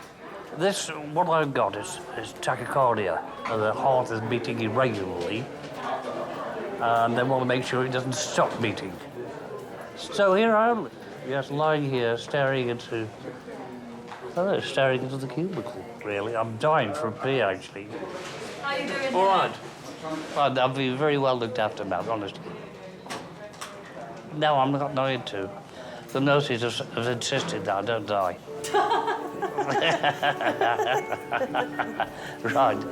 Well, okay. I was about 19 when I met my first partner. We had 3 children. Life went on. When I met my second partner, I was 50. I have one son, Matthew, and a stepdaughter, Olivia. I promise, all right? See you in a minute. All right. Bye. Love you too. Bye. Oh, is that your son? Yeah. Is he worrying? He's gonna fucking die on me. Did you say? But he's only 25. Really? He's only a young boy. Oh, so you had My him quite youngest late in life? Yes, I was 50. It was very interesting at that age to start a new family. Thoroughly enjoyable to once again be able to push a pushchair around the park and do things with a young child that you hadn't done for a long number of years. But as time went on, you realise that you haven't got the same physical strength that younger parents have got. And so, like, playing 1.5 hours of football in the park was a bit past me. Yeah. What about food? Well, I can get you a sandwich. Meat, cheese, egg. What do you prefer? Egg's nice. Egg? Yeah? Lovely, thank you. Okay. Do I need to give you some money for it? No. Don't, oh. It's the NHS. Out of every patient that might be quite challenging or situation that might be challenging, there'll always be a situation or a family or a patient that'll remind you why you're doing the job and will sort of break through everything and just be this sort of little shining light that just keeps you focused on why you do what you do. Hiya. Hello. I'm one of the A&E doctors. What I need to do is I'm going to bring this down a bit and I'm going to just examine you, okay? Okay. Are you from India? No, from Birmingham. From where? Birmingham. Yes. My mum's from Kenya and my dad's from India. No, I just know she was India. born in Darjeeling, that's why she asked. The good tea. Very That's good. where the tea comes from. Prefer Earl Grey myself. What? Prefer Earl Grey. Or Assam. Your temperature's quite high, so I think you've probably got a little bit of an infection going on. And maybe that's the reason why you had a bit of a fall. Have you got any children? Yes, I've got a daughter and a son. My daughter lives in Chelsea and my son lives in America. I hope I'm not hurting you. No. You girls are very good. I'm glad you didn't call me a lady, because I can't be called one of those. Well, you are a lady. I don't feel like a lady. You don't feel like a I don't lady? feel like a lady. She has a lovely personality. She's always been very artistic. She's done sketches, mostly portraits. She prefers doing portraits of people rather than landscapes or anything like that. I'm afraid I'm not artistic, purely and purely and simply an engineer. You know, it's rather unexciting. What you're going to get is a chest X-ray. We'll probably need to get another urine off you, and most likely you'll need to stay in. But I need to examine you as well. But let me just send these bloods off first, okay? And then I'll be back. What happened? I don't know. You just suddenly let go of the Zimmer frame and fell over. I don't know why. I don't know why. Well, her memory, unfortunately, has been affected by her Alzheimer's. What was it I didn't want to do? What? What was it that I didn't want to do and you said, no, you've got to do it? You didn't want to go for a whittle. And that's when I fell over.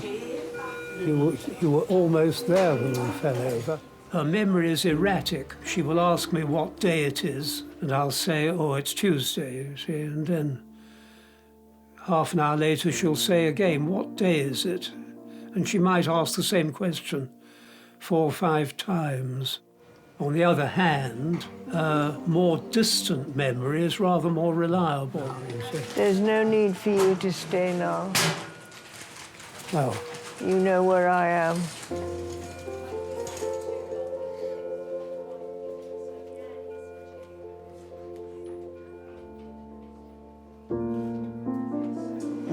When I was at schools in Shillong, we had earthquake drill rather than fire drill. I know it is a progressive illness that can be slowed down but cannot be cured. You better go home, darling. Well, I'll stay a little bit longer. She doesn't forget who I am. Well, we've known each other for 59 years now, so I think I'll take a bit of forgetting. Could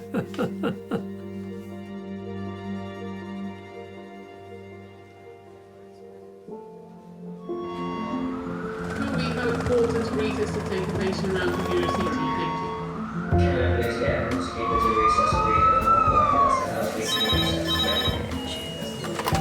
Is it neurosurgery that she's under? So there's VBGs here. Porter to recess for a ward transfer, thank you. How is everybody then? Chilling? Chilling? Happy and laughing. Ben? Ben. I'm coming with you, aren't I? Okay. Hello. Please come through. My name is Dr. Kuzmin. I'm one of the doctors here. Please come through.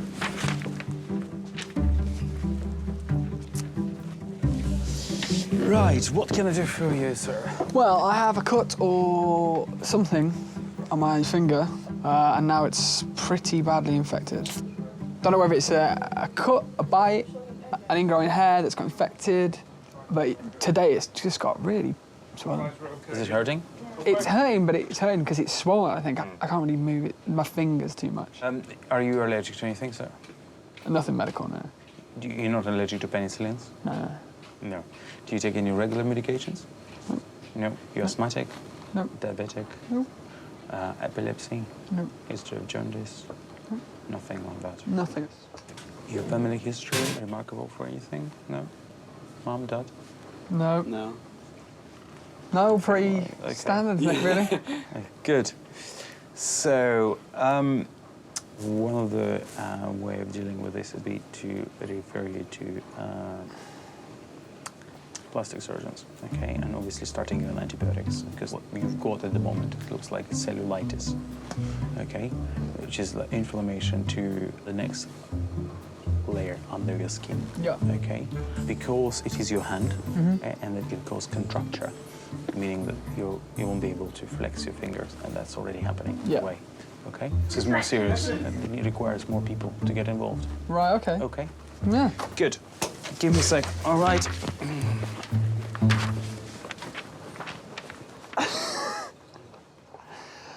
Well, I'm glad we came. Plastic surgeon. They're gonna whip me finger off. Oh, God. It's all funny, this, isn't it? Until they go, yeah, actually, your finger's dead. Yeah. Sozza. I wonder how that's happened, though, so quickly. No, I can't put a finger on it. Oh.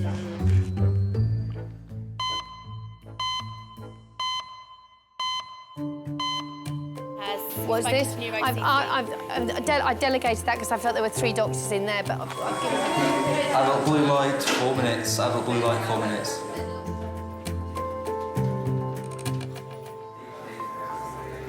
I've got a free-range egg and salad. Oh, that's wonderful. That's great. Thank you very much. 75-year-old Bob has a history of heart problems. The medical team are trying to regulate his heartbeat to reduce the risk of a cardiac arrest. Hi, Liv. She said it might be a silent heart attack. But they want to keep me in tonight because they said it's quite dangerous there. You know, your heart could suddenly stop. Hi there. Oh, he's here now, is Matt, now? You okay? OK, bye.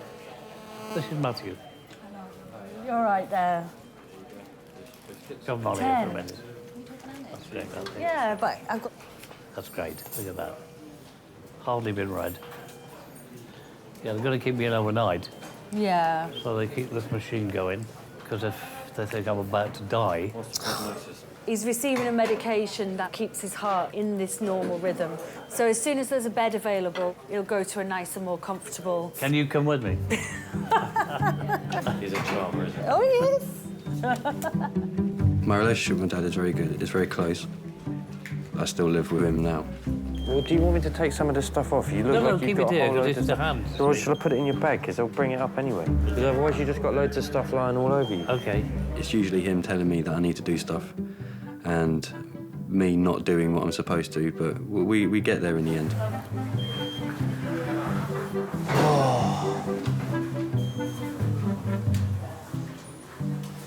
Seem to be enjoying your sandwich.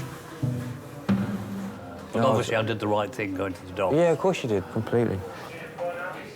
I've been worried about you. You're in good hands. I've always been well looked after here.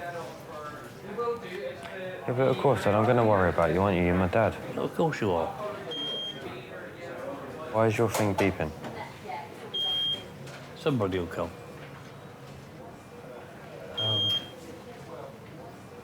You can't tell if it's a lead come off or what. What's the yellow one? The yellow one, I forget what that is. The blue one is the amount of oxygen in your blood, in percent. And the top one is your pulse, 78, 77. Is that good? Yeah, it's normal. When you go to school, everyone else's parents are in their 40s or maybe in their 50s. But when your dad is in his 60s, you often have comments from people, oh, is that your granddad? Oh, your granddad's picking you up, or your dad's old enough to be your granddad. And I think from quite a young age, I was very, very nervous about my parents passing away. So I think, in a sense, I've kind of prepared myself.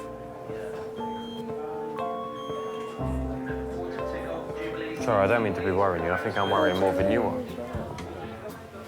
I've been told about this sleeping thing. Don't worry about it. No, OK. Is it all right, yeah? It's worrying him more than it's worrying me. Yeah. Don't worry, it's just it's finished, that's why it's sleeping. So Oh, right. Someone is going to come to sort Thank it you out. very much, thank you. Top man. He was very efficient, wasn't he? He came in, snip, snap. It was hard, but it's been very good having older parents because they have much more life experience. So there's a lot more that they can teach you from a young age. I love you, Dad. Love you too, Sparrow. You're a good guy, you know. Well, I keep trying. You don't have to try, you're already there. Just wish I was more like you, that's all.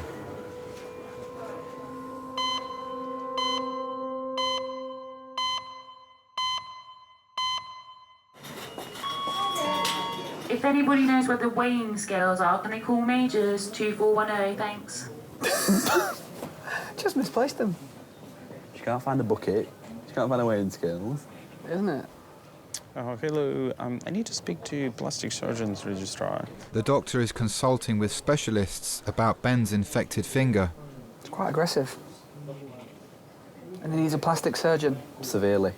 To decide whether he's got to whip my finger off. What? Take a bit of flesh from, like, your inner thigh. What, and turn it into a finger? Just like a stick of meat. A floppy stick of meat. I play cricket. I think I'd be all right with that one missing, but yeah, I wouldn't want to have 3 fingers, definitely not. And this ring finger is flexed. He can't extend it fully now because of the pain. I'm supposed to be going out on Thursday night. But you're not doing that. I'm not going to do that when I've just had my finger amputated. Antibiotics as well. Oh, I'm still going Can out. Porter bring a trolley to Majors Trolley? 7, please? Bucket. Weighing scales. Weighing scales. So he came back. Oh, he's there. He's just researching amputation. They accept the patient. It's very serious. It's very serious usually. So they want X-rays, they want bloods, they want 1 gram of augmentin, and then send it to them. Just word serious 3 times. It's serious. It's very serious. His hand is very serious. Don't say things like that, because I'll have to get chisel out. I was shocked because I didn't think I'd have any problems. We were still thinking it was going to be something, nothing, here, have some tablets. Off you go. And we overheard someone say severe and extreme, and we knew he was talking in relation to us, so we were both sat there thinking, oh, maybe there is something wrong. Can I please have a Porter to resource? Porter to resource, thank you. Yeah, that's what sounds like theme hospital when they make those announcements. Ding, ding. Yeah, it goes ding, ding. Could the nursing ward free please clean up the dead body? And That's right. Bob is being monitored as doctors think he could still be at risk of a cardiac arrest. Oh, God. You okay? That's better. Did you leave is my watch kicking around somewhere? Or? Where would you have put it? No. It might be in there somewhere. It's not under that private eye, is it? My dad's a very easygoing kind of guy. He doesn't let things get to him. Oh, there it is. Where is it? I think that's it. Yeah. Just... Mum bought that for you. Eh? Mum bought that for you. Yeah. I remember going with her and choosing it in Marks and Spencer's. Yeah, it's a very good watch. I had new batteries put in. My mum, sadly, she's passed now. She died 2 years ago. But she was an amazing woman. No, I've never met anyone like her.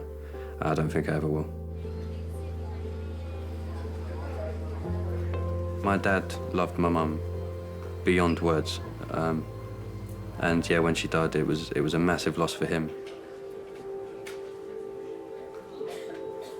At first, we didn't actually, my mum didn't know that she had cancer, and she started to have pains in her leg, and she always thought it was sciatica. But the pain just got worse and worse, and stretching wouldn't do anything. And when we went to the hospital, they took a long time to get the test results back, and she came back and she said, I've got some news and it's not very good, and she told us she had cancer. And I remember saying to her, but you're going to be all right, aren't you? And she just looked at me and she just shook her head. And I said, what do you mean you're not going to be all right? She said, but they gave me 6 months. I just can't describe that feeling. It was surreal, really. Because you know that it's real, but part of you doesn't want to accept it. But it was difficult because the cancer kind of, you could see it slowly just taking its toll. You could see her trying to fight against it, but it just wasn't working. It was very, very difficult to see someone that you love have slowly kind of in a sense, fade away. Yes. But I'm worried about her because she's not doing any exercise. And you know, the muscles very quickly waste away do get if you weak. don't. Peggy's been given antibiotics and painkillers. She's waiting for an X-ray to see if her knee is broken. You look very tired, Peggy. You look fed up, as Well, you she say. sleeps most of the time. Right. Okay. I am fed up with life. She gave me 2 wonderful children, 1 boy, 1 girl. My work sent me on a couple of tours to India when they were both very young, and Peggy coped with them wonderfully while I was away. She just coped with everything. Yes, she's in a very depressed mood. When your mobility and everything changes and what you normally do changes, I can understand why. Normally, she always makes an effort at things, but she doesn't want to do anything except lie in bed and sleep. Yeah. I don't know how to motivate her. I wish I did.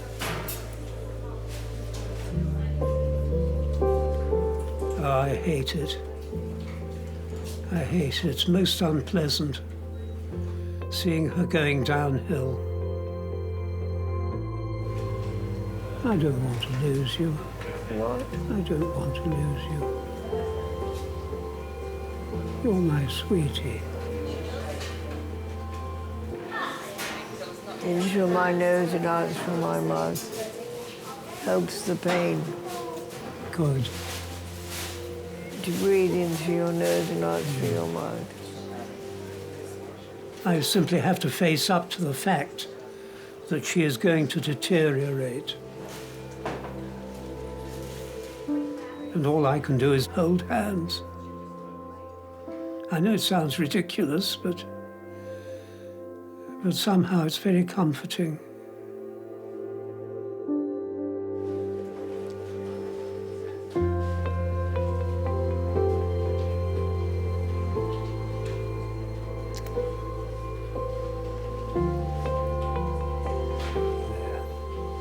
A kiss always helps. What? A kiss always helps.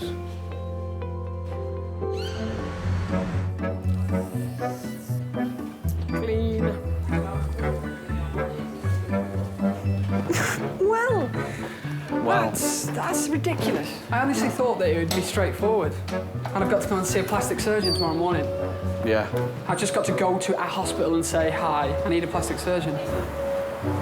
Oh. Are you tired? You're getting I'm tired. getting a bit tired, yes. Go home, darling. Huh? You can go home if you want to. Basically, I think Peggy might be staying in. Yes. Under the medical team, potentially.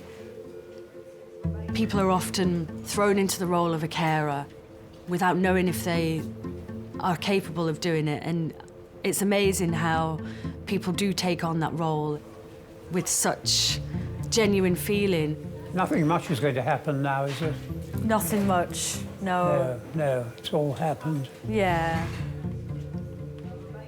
That person wasn't always like that. The life before, there's a life within, and you have to maintain that dignity for them. I'm going to take you to X-ray, Peggy. Yes. So if you want to go home now, because I'm going to take Peggy to X-ray. Then I can say bye-bye, my sweetie, and see you tomorrow. All right. Nalaki, nalaki. Nalaki, nalaki.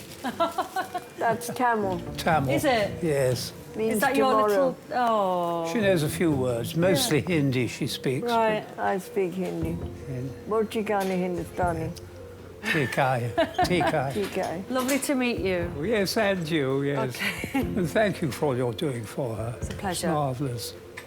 Safe, then. safe journey home. Thank you. Yeah.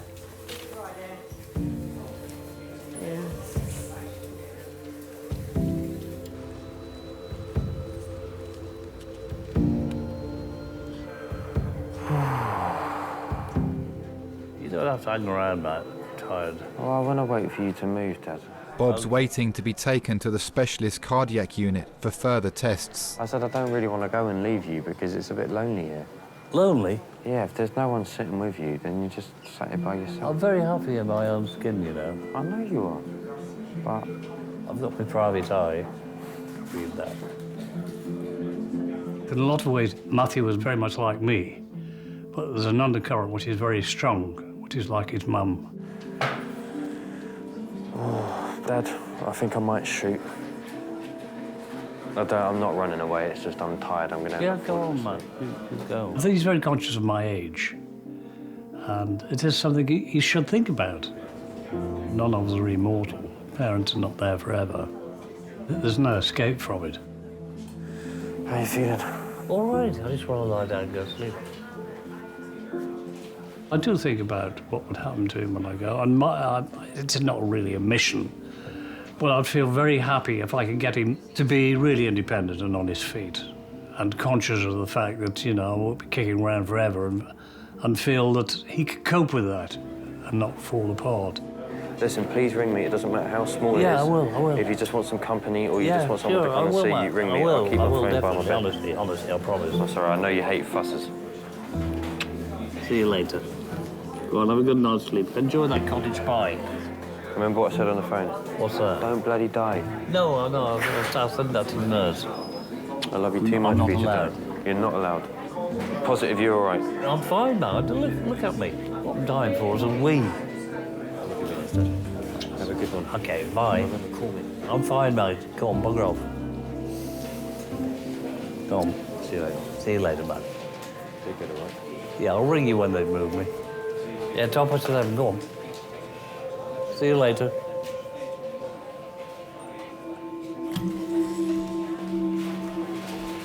See you later.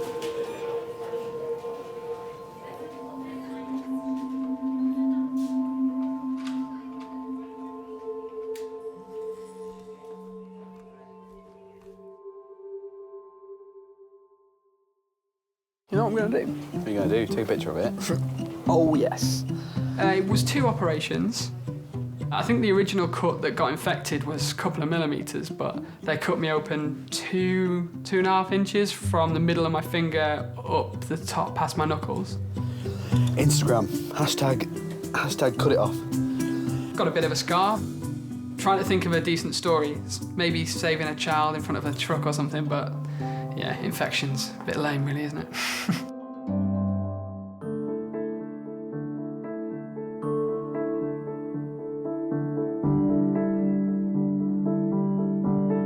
Should I get an attack of arrhythmia and worse still, a cardiac arrest, it gives you a shock of 800 volts across the heart. Fortunately, so far, it hasn't kicked off. I know that because the surgeon said, if it does kick off, you'll know. It's like being kicked in the chest by a horse.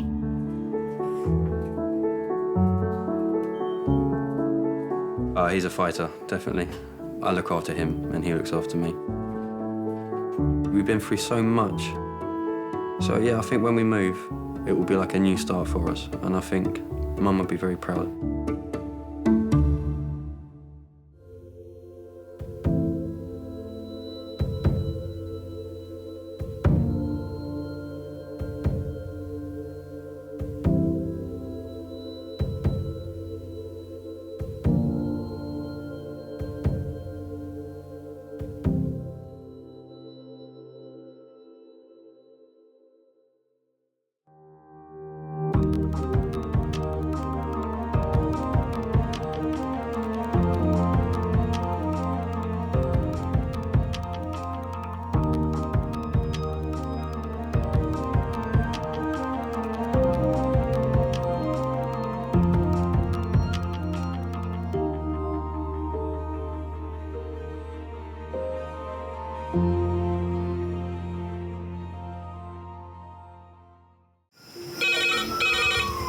Went from the bonnet, found face down on the floor. 2, 3.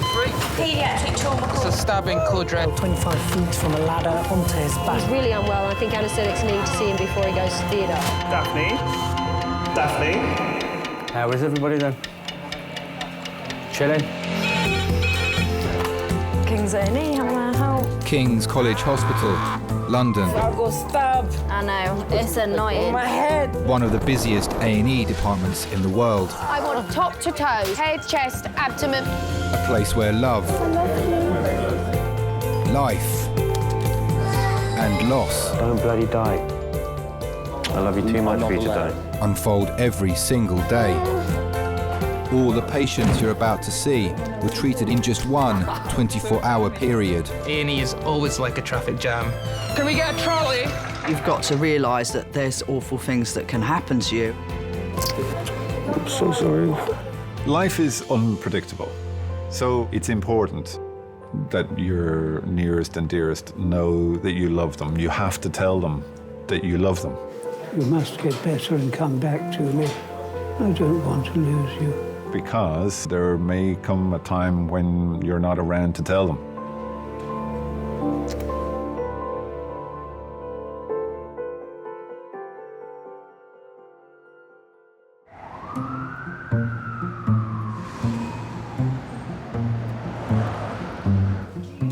Have we got plans for everybody? Yes.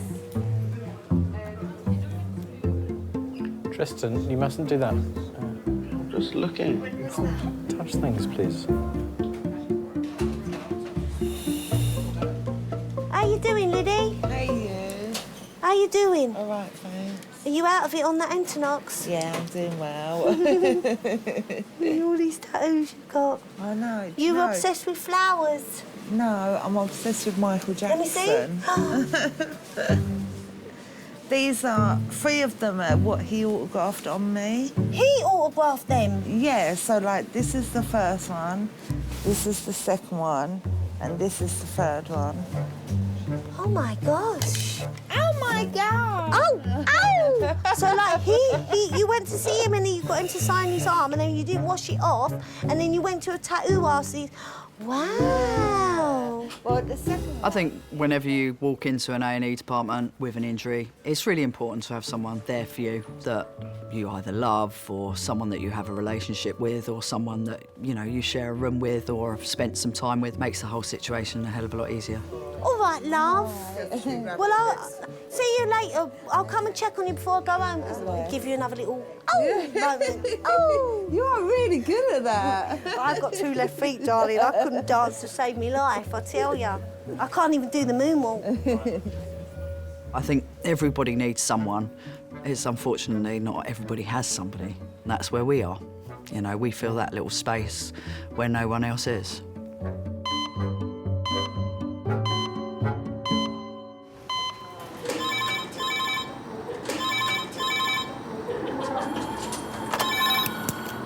A&E Kings.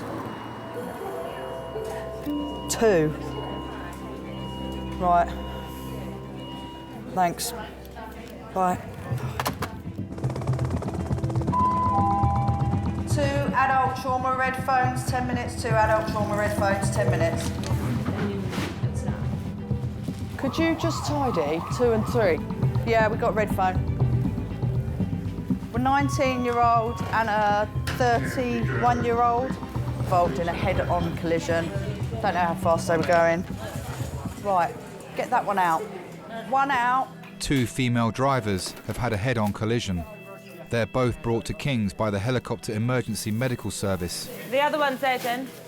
9, please. Jen, I'll take this one because this one's the worst.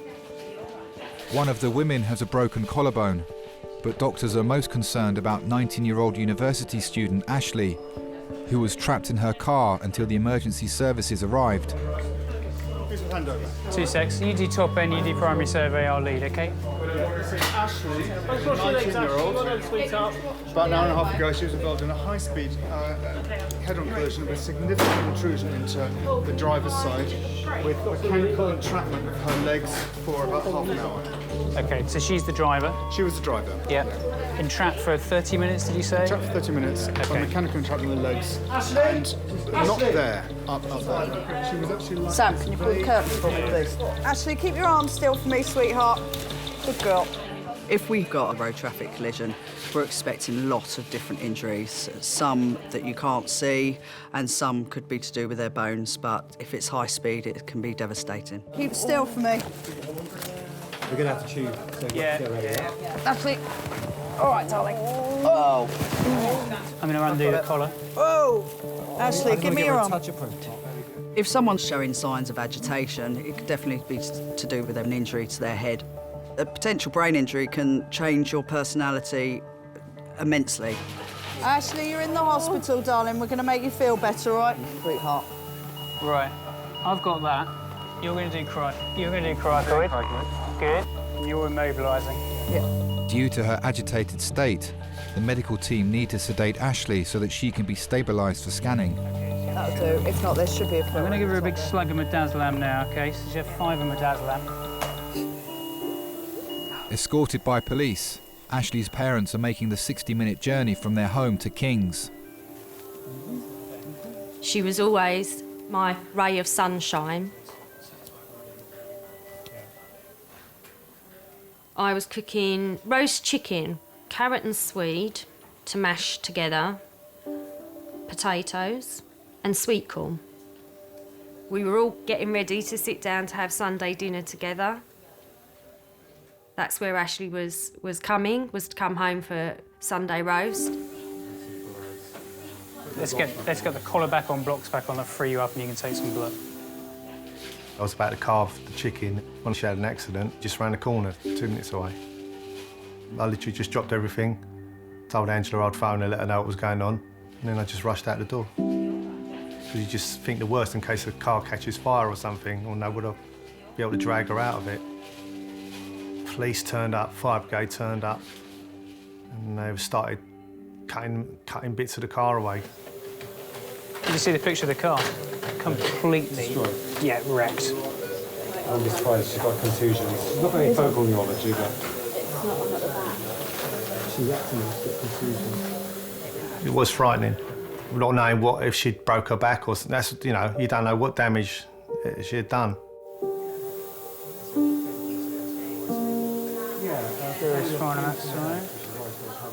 She was a fantastic child. She used to like astronomy. My dad actually bought her a telescope so that she could look at the night sky with him. As Ashley was growing up, I didn't have to persuade her to do her homework. She was very conscientious. She's always loved animals. She's been pulled towards being a vet.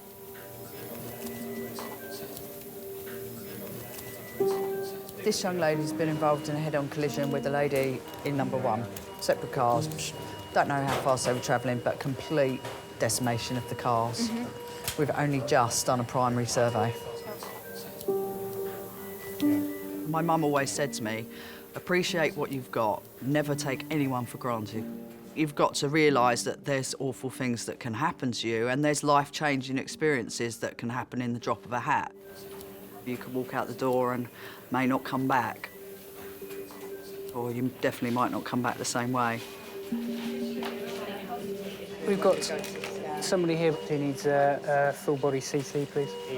When she got here, she had a GCS substantially less than that and was very agitated, so she's been intubated, ventilated. We'll be ready in probably about 10 minutes once we've got off the scoop and done a few other things.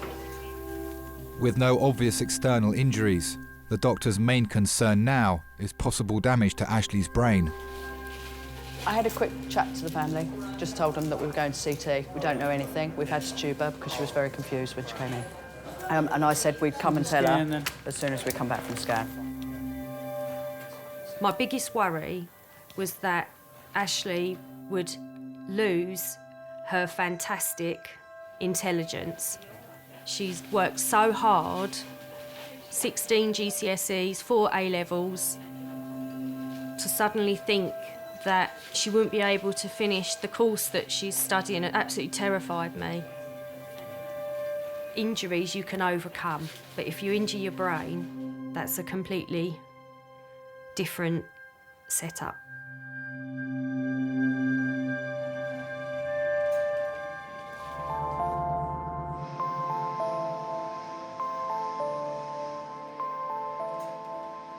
Veterinary student Ashley is having a CT scan to find out if there's any life-changing injury to her brain after her head-on collision with another car 2 hours ago.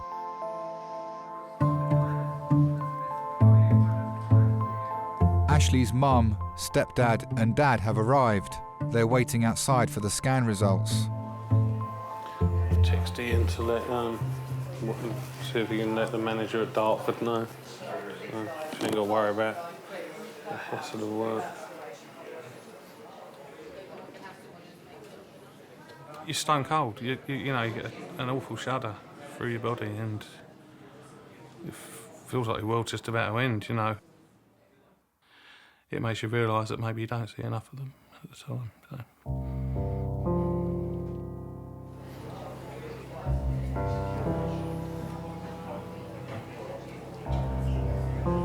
Ashley was 7 when we split. She was quite angry, I think, that her father and I couldn't work things out.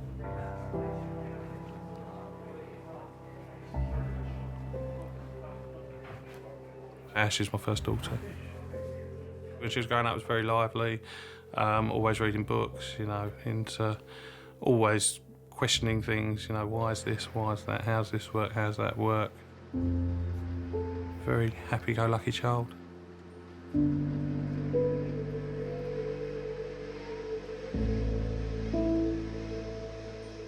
I still saw them quite a lot after we initially split up. But as our lives have gone separate ways, you know, the contact's obviously got less. It's hard. You're going to wake her up soon? I'm not going to wake her up in ED.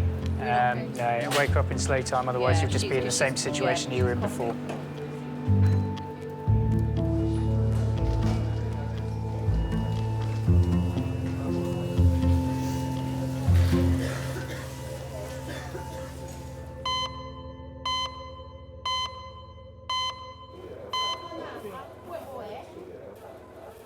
Hello, I just hurt my nail. You know what? I don't know what happened, but I knocked my hand the other day. When I woke up this morning, it was proper swollen and hurting and stuff, so I think something's wrong. I come A&E, innit?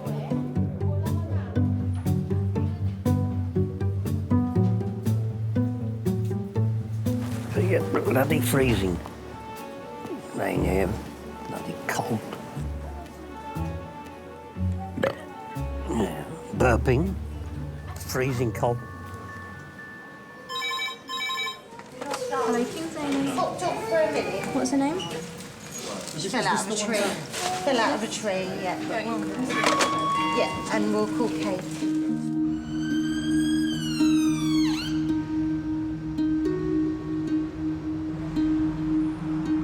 The ambulance service are transferring a patient with a spinal injury from another hospital. Oh, hello. It's a trauma consultant. Your spinal injury patient's just arrived in recess. While her son was spending the weekend with his dad, 38-year-old shop assistant Stacey was at a party when she fell from a tree. Guys, are we ready? Yeah. This is 38-year-old Stacey, who at 8 o'clock this morning fell approximately 5 feet from a tree onto her head. She was taken by ambulance to the Prue, where it was discovered she had a C7, 8, 9 and 10 fracture. They've cleared her pelvis, but she has got a loss of sensation and movement to her lower limbs. Stacey, there's like a lollipop, so you wipe it around your mouth and have a bit of So stuff what on it. are we doing up a tree at 8 o'clock in the morning?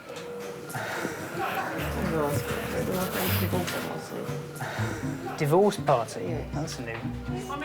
I've had a very quick look at the images, the pictures they've sent over from Bromley, and it does look like you've got some damage to your back there. We're going to re-CT the whole spine, chest, abdo, pelvis. She's the absolutely crazy one. I'm the boring one. If it's going to happen, it'll happen to Stacey. I saw her the night that she was going to the party. I went round to her house. She was going to go, and then she wasn't going to go. And then I said, you're sitting here on your own. I'm going home. Go to the party. She said, but I've got work the next day because she had work on the Sunday. I said, yeah, it would be sensible, have a couple of drinks, come home at 11. No. It was an all-night party. And the accident happened in the morning. her friend Laura and ex-boyfriend John followed Stacey to King's when she was transferred. Who's next of kin for Stacey?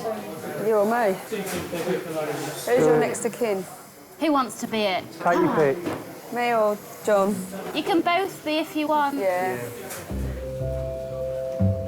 I think they was all taking it in turns to see who could climb the highest. And of course, Stacey went the highest.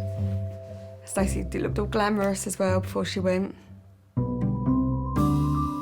She was going on about how nice that dress was last night. Any more? Whose dress? What? She was going on about how nice that dress was last It was. It ain't anymore. Did she lend it? No, thank God. Cut it off, didn't they? Yeah, it was her dress. Was it a new one she bought? No. She's had it ages. Oh, where can I afford to buy dresses? I've bought you so many over the last 3 years. No idea where she gets her positiveness from. I really don't know. I've never been like that, so I don't understand it. Do you want any more? 1, 1, 1, 2. 2 times, and then next 3 times. Oh my gosh, I like it. 4 times. Oh! Let's start again. Oh, okay. I really want to kind of eventually move out of London, get closer to my mum and dad. And they're only an hour and 20 minutes away, but they ain't getting any younger. And especially when you have kids, you kind of realise how important it really is. Do you know what I mean? Hi. She's got Michael Jackson's signature tattooed on her, signed by the man himself. Look, look. Look. You mad? No, she loves him. And he loves me too. And he loves her. Looked into my eyes and said it on more than one occasion. Oh, do you know what? I have to say. Did he? Did he? Once. There was this time. Oh, wait, listen, he didn't go all the way, did he? He was a very sexy man. Well, I know, of course he was. Sexy. You do that too well. You've got to give people a lot of time and give them your attention and your love. Because even unconsciously, just to be touched or to be spoken to, it definitely settles them. I do believe that even if someone is unconscious, they have a tube down their throat, breathing for them, and a relative or a loved one comes in and holds their hand, their heart rate goes down. Even, you know, people that don't respond, they definitely respond well to touch. Mum and Dad, do you want to come through? Bless her. You can talk to her, I do. Can I touch her? Yeah, Is that all right? Oh. Yeah, Ashley. Although her CT scan shows no obvious internal injuries, Ashley is still under sedation and doctors will wait until she is woken up in intensive care tomorrow before confirming the results. All sorts of thoughts go through your mind. You want to be able to take any pain away that they may be suffering. You love them so much that if you could swap places, you would. We've got some pyjamas for her. I don't know whether they can. I know she can't put them on at the moment. Not at the moment. What's going to happen is that I'm just waiting for a bed to be ready on ITU. She's so tall, isn't she? Well, I hope she takes after me in a lot of ways. That would be nice. PlayStation, Xbox, computer games and things like that she definitely gets from me. The brains she definitely gets from my mum.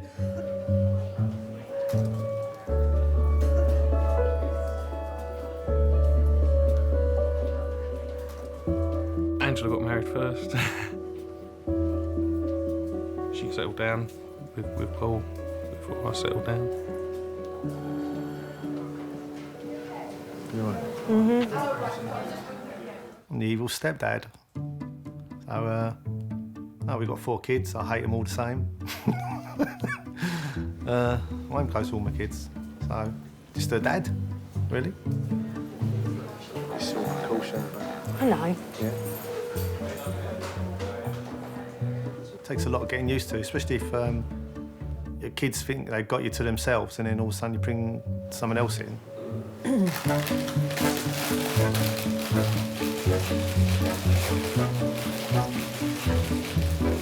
This one? Look at that. How many are you getting it? Remember Rubbish. the packet used to be like that? There was a danger of actually falling in the packet when you were in. Well, they were 7.5p as well, weren't they? They used to be like 3/4 of that, on top.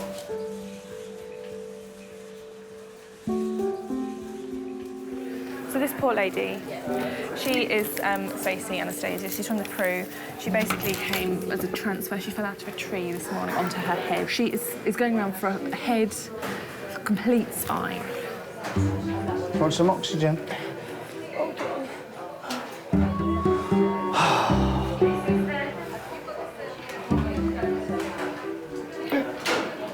I don't know what to do.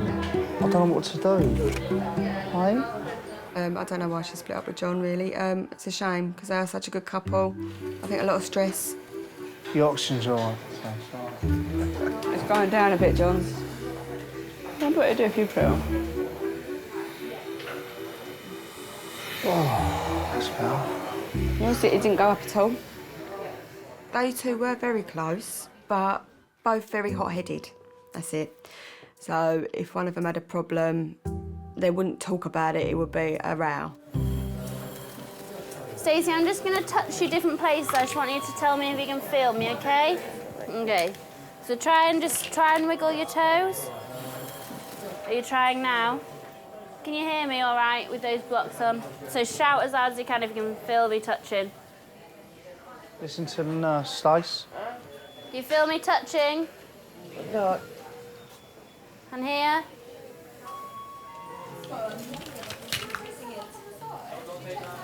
Okay. And it's about there, isn't it, where you start feeling it? So here. Okay. All right, perfect.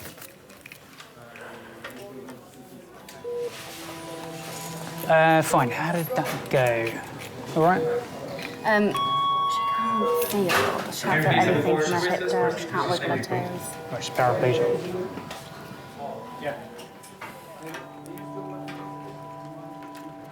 I think she just thought she was going to be OK. I don't think she realised the damage she'd done. All right, sweetheart. Let's get you around. No. We need to just go around and scan. She really didn't realise she'd broken her back. I didn't either, until the doctor came round and started sticking pins in her feet. And that's when I realised she couldn't even feel them. She couldn't feel her feet at all. That's when I really did panic, because she didn't even know they were doing it. Stacey is being taken to the CT scan to find out how serious the injuries are to her spine and neck. Can we please have 2 members of staff to Golden Jubilee CT for a log roll? Thank you. We all do silly things. We've all been drunk. We've all climbed trees, but it's only 2% or something that fall out with them and end up in A&E. Can we try and rearrange this collar? Yeah, let's do that now, actually. I think that things in life are unfair, and I think if you think about why it's happened to one person, why it's not happened to another person, you'll go absolutely crazy. Sometimes rubbish just happens to certain people. You're right. Your back's hurting, is it?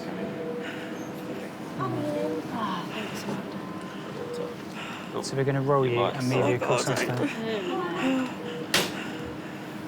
You going to be all right? Or do you want some more pain relief? I'd like some pain relief, please. I think we're going to need to give you a bit of stuff before we move her. She's not very happy. Let's give her a bit more morphine. We'll give you a bit more stuff before we move you, okay?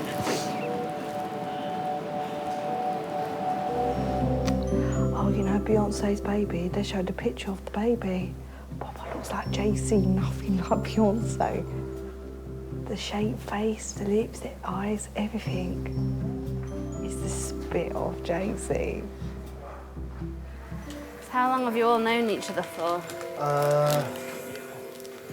Forever? Yeah. Stacey is waiting for the results of her CT scan, which will show the severity of her injuries. I'm a crisis friend. When anything happens. Are you prone to accidents, Stacey? Or anything, to be fair. Not even accident, anything. Yeah.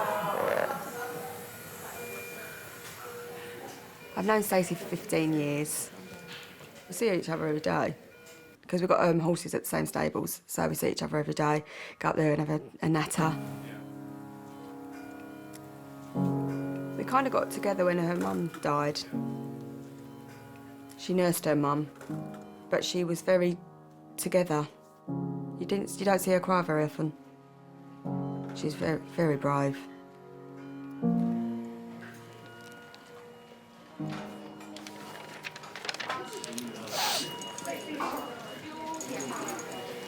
Hello. Hi there. You all right? Yeah. I'm one of the trauma consultants working there. Stacey, you all right? Do you don't mind me just chatting to your friends? You fine? Okay. So I've just had a look at the scans of your back. So you've broken your back in 2 places. So that's the bones. The bones don't matter, really. What matters is the spinal cord that sits underneath the bones. And obviously, Stacey, we're obviously concerned, and I'm sure you're concerned as well, that you've got no feeling in your legs at the moment. So what we're going to do is put you through another test called an MRI scan, okay, that lets us get a very clear idea whether there's been any injury to the spinal cord, and if that has, how bad that injury is, okay?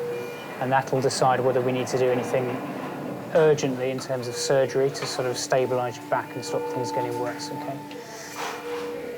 I'm sure you want to know what's going to happen, you know, whether this is going to get better. I can't tell you at the moment because I genuinely don't know. Only time really will tell that, and more information that we'll get from the next scan we're going to do. We'll do.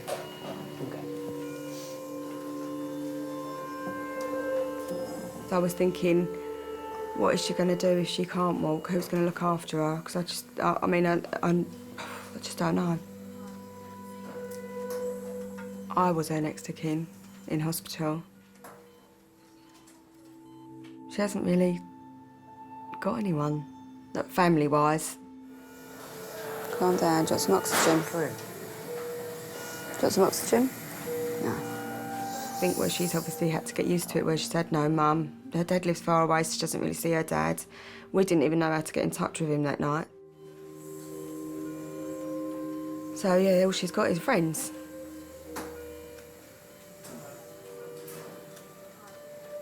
I knew that I was responsible. It was scary.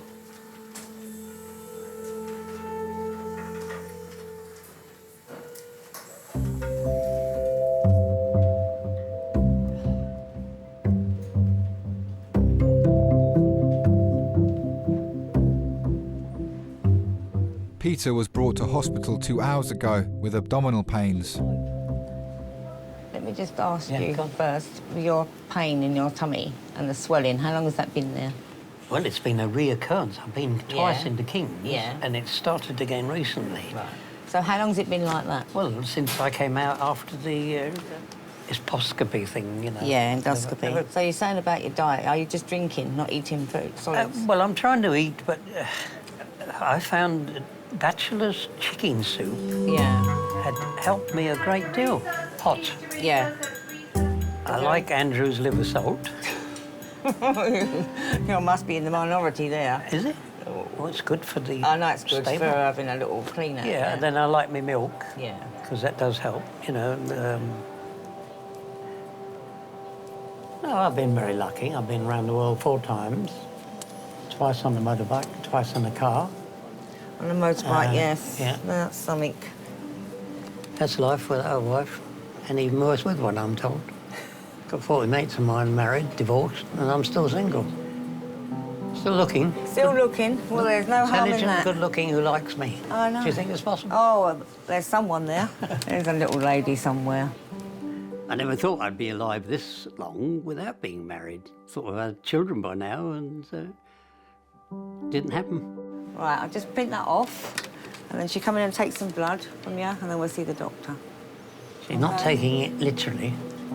No, Not little a needle. Pint, not a pint? No, not a That's pot. all right. Haven't got much in me. Thank you.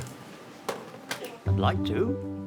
A lot of people say, I wish I could marry you instead of that rotter. I say, well, you shouldn't have married him, you should have married me. And if you to have a drink, you want some tea or something? If it's possible. Yeah, you have sugar. Two. 2 sugars. Thank you. Oh, dear. I never got close enough to anybody that was similar, you know.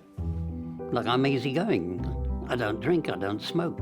I don't gamble. Well, I'm horse racing and things like that, the usual. Nothing expensive. No sugar, I'm afraid. I might need to go and whip some from somewhere. No sugar? No, I've got... It doesn't matter. I'll get some anyway. Don't worry, don't just go out. That's fine, don't worry.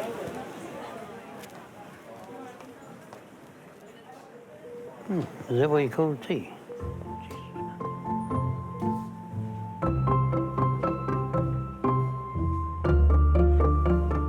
Ooh, that tastes horrible. No sugar.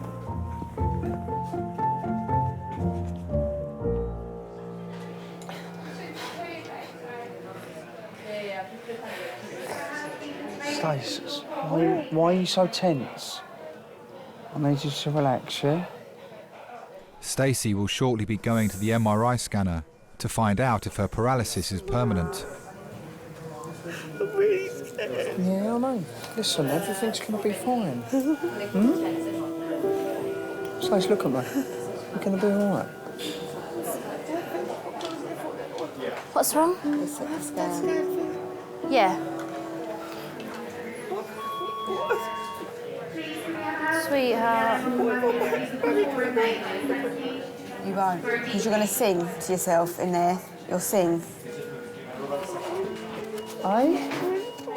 Yes, I know you are. Stace, come on, darling. We're here, aren't we? Stacey, look at me. Stace, look at me. Stace. Stacey, look at me. Don't cry, she'll lose even more fluid. Come on now. It's okay, Stacey. I need this hand to be still, otherwise you can't have the medication, sweetheart, okay? Nurse Emily is giving Stacey some medication to ease her panic attack. Are you starting to feel that a little bit? Yeah? You okay, Stacey? Wow, that's amazing. Just gonna give her a tiny bit of oxygen. Bless her. I can't believe this. Can't believe this. It's just one of those split-second decisions, isn't it? Worst nightmare.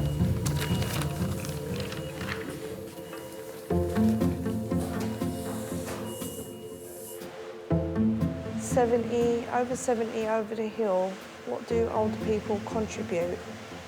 Both Nelson Mandela and Winston Churchill were over 70 years old when they were eminent leaders of their countries.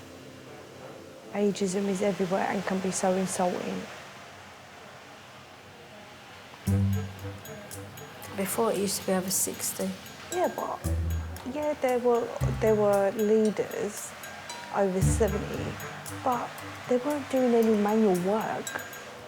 Oh, I saw on London tonight there was this man over 100 and he was still working in the office. Over 100 and still working, bloody hell. And there's people like youngsters that can't even be bothered to find a job. They should be ashamed, really. Yeah, but that's the generation, isn't it? What is the new generation going to be like? It makes you think, innit? Hello. Hello. I'm Amanda. I'm one of the technicians. Just pop your arm straight so I can take the blood and pop in the tube, OK? Hello, Amanda. Hello. Am I going to be dead or alive when I finish?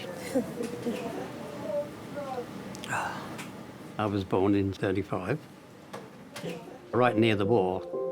We lived in Austria. Mother was studying the doctor in Heidelberg, right?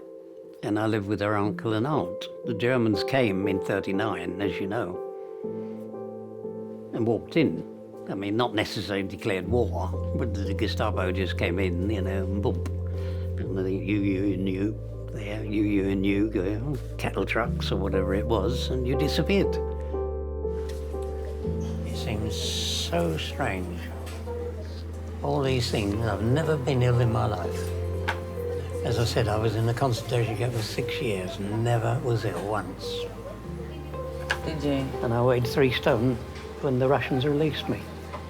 I had blonde hair, blue eyes, spoke German, Russian, Polish. Mother was Polish. Well, you've still got the blue eyes. Yeah, they're And the still blonde's there one somewhere. a little bit lighter, shall we say.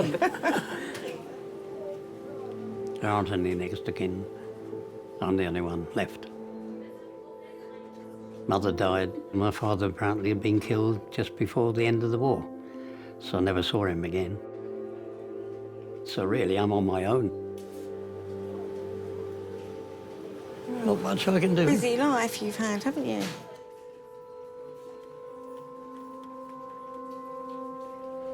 I'll get something. Do you want a pillow? We haven't got pillows, but I can do your blanket at the back of your head. No, it's all right. You I sure? can talk. Yeah, thank you. Thanks for your help. All right.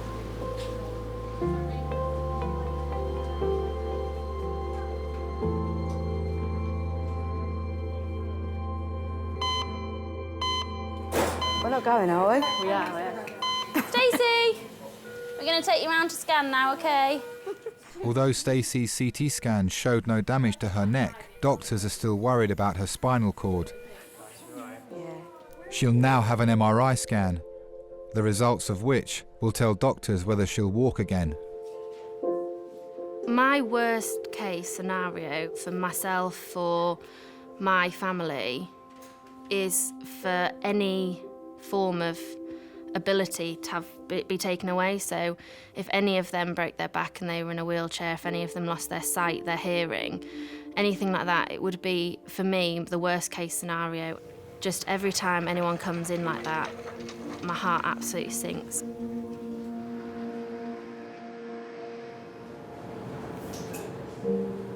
Responsive. Hello. Hi, my name's Michelle. I'm one of the radiographers. We have to do a quick MRI scan for you today. The MRI scanner is very noisy.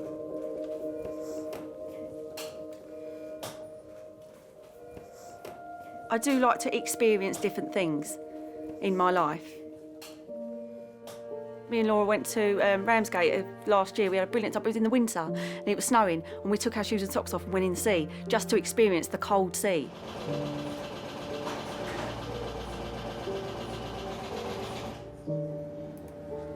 You have to have an exhilarating life, you know, and just go for everything. I mean, you know, because that is what makes your life. And then deal with the sort of consequences afterwards. But then you have that, you know what it feels like. So I'll always know what it feels like to feel a freezing cold sea on my feet. How are you getting on in there, Stacey? Are you still okay? Lovely, you're doing ever so well. Just be quiet for a moment while I plan the first scan. What do you think of the top of the C-spine there? 2, 3, 4, 5. All right, okay, bye. The C-spine is degenerative change that he said about, so it doesn't need any further imaging, so that's fine. So did he think it was just swelling as well? Yeah, he said it doesn't look like anything. Well, that is good news. It's good news.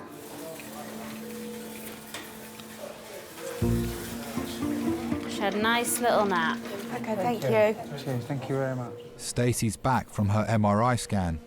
Yeah, so they're still waiting on the report, but on the scan it doesn't look like there's any major compression of that. Obviously, when there's any type of fracture, there's some swelling around the bone. They were saying that they think that it's going to get better and better with reduce of the swelling, and obviously there isn't any massive spinal cord injury, so it's the best outcome, really. Good. So you're a very lucky lady. Very lucky, very lucky. Okay? You always will them to get feeling back. Thanks for everything. No worries. When they say, I can feel that now, all of a sudden you get these butterflies in your stomach. You think, oh my God, this is amazing. This may not end up to be the awful story. Well, yeah, that's our job. Scratch. Don't watch it to the back. Or if I do this, could you just stick to the bottom of my back? Please? No, fucking sit still. Don't be so stupid. You're such an idiot. So scratchy. John, can you reach my leg again, please? Please, love, just this one. Please. Why is everything so hard for you, just to scratch my leg? Because you want us to itch you constantly for an hour. I'm really itching. Just itch it. Yeah, there. Just scratch it really hard. Can you do 2 hands? No. Please, John. Please, I fucking can't do anything.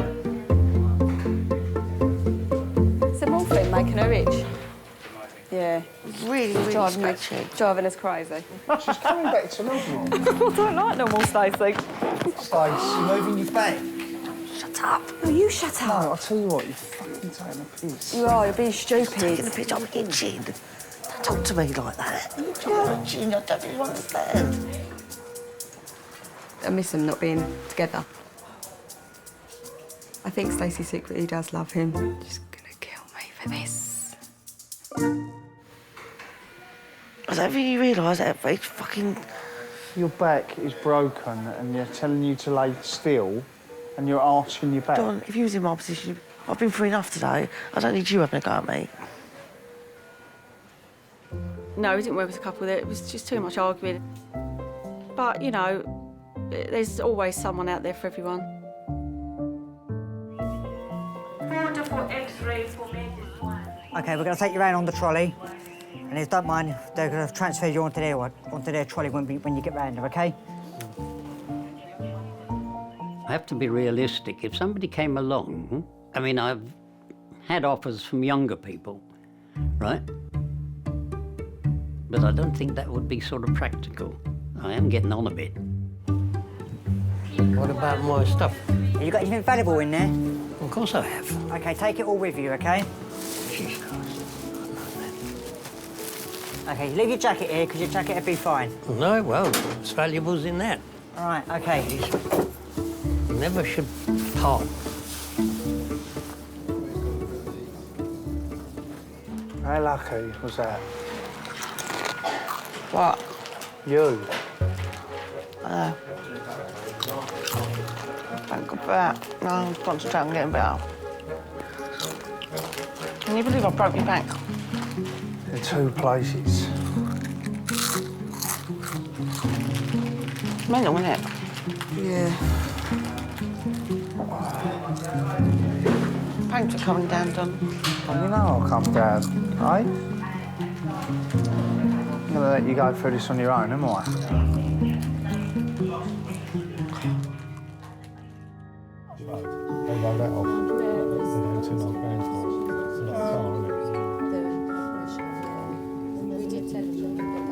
I think she's been shaped by all of us in our own way.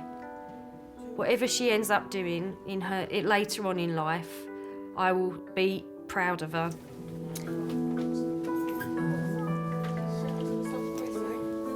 I see her not as much as I'd like to. I'd like to see her more.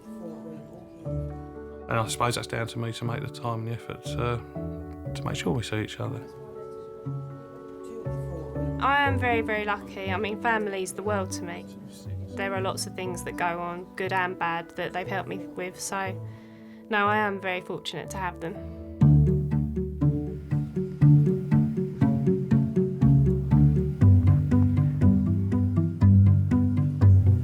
She does make a nice cup of tea, but she never liked putting sugar in it. Never lonely. Got plenty of things to do. I'm an uncle to about 20 kids, unofficially. Friends of mine are married, and of course I'm Uncle Peter's going to be, you know, part of the family, sort of thing. All I've got to do is learn to put this on myself, and then I can start walking around. The sooner I start moving about... And what happens if you have a fall? Because I won't fall. I can't hear you. I'm not going to fall anywhere.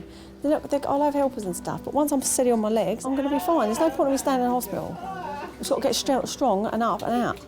I think I'm lucky because my luckiness counteracts my unluckiness. So all the unlucky things that happen to me do seem to counteract themselves with a bit of luck. So I seem to manage to get out of them somehow. I think I can stand. Really? Oh. About that eye, I think. Yeah, sit back down then. Don't Look. overdo it. Can you feel your feet? Yeah. Riding horses for so many years and falling off, like, you know, you put your body out of sorts. And I have had a bad back for quite a while. I used to sort of go into bed and get up in the morning. It would take me ages to get out of bed because my back would hurt. But since I've done this, I just spring out of bed. So I think it's probably realigned my spine. I don't know, but I don't have a backache anymore.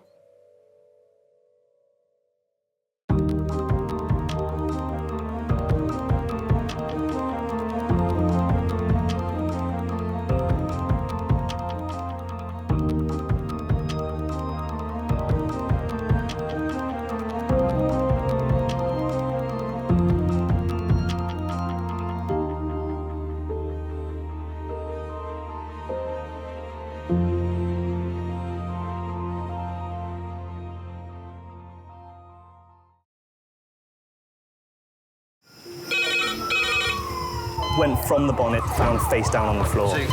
Paediatric trauma. It's a stabbing quadrant. 25 feet from a ladder onto his back. He's really unwell, and I think anaesthetics need to see him before he goes to theatre. Daphne? Daphne? How is everybody then? Chilling? King's A&E, how may I help? King's College Hospital, London. I got stabbed. I know, it's annoying. On my head. One of the busiest A&E departments in the world. I want top to toes, head, chest, abdomen. A place where love, life, and loss. Don't bloody die. I love you too much for you to die. Unfold every single day. All the patients you're about to see were treated in just one 24-hour period. A&E is always like a traffic jam. Can we get a trolley? You've got to realise that there's awful things that can happen to you. I'm so sorry. Life is unpredictable, so it's important that your nearest and dearest know that you love them. You have to tell them that you love them. You must get better and come back to me. I don't want to lose you. Because there may come a time when you're not around to tell them.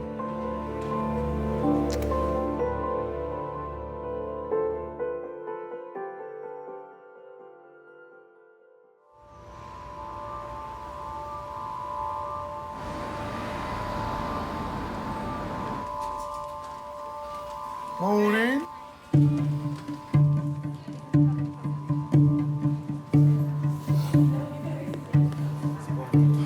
Thank God you weren't seriously hurt. Well, to think of it, if I was moving forward, that would have been the side of the van.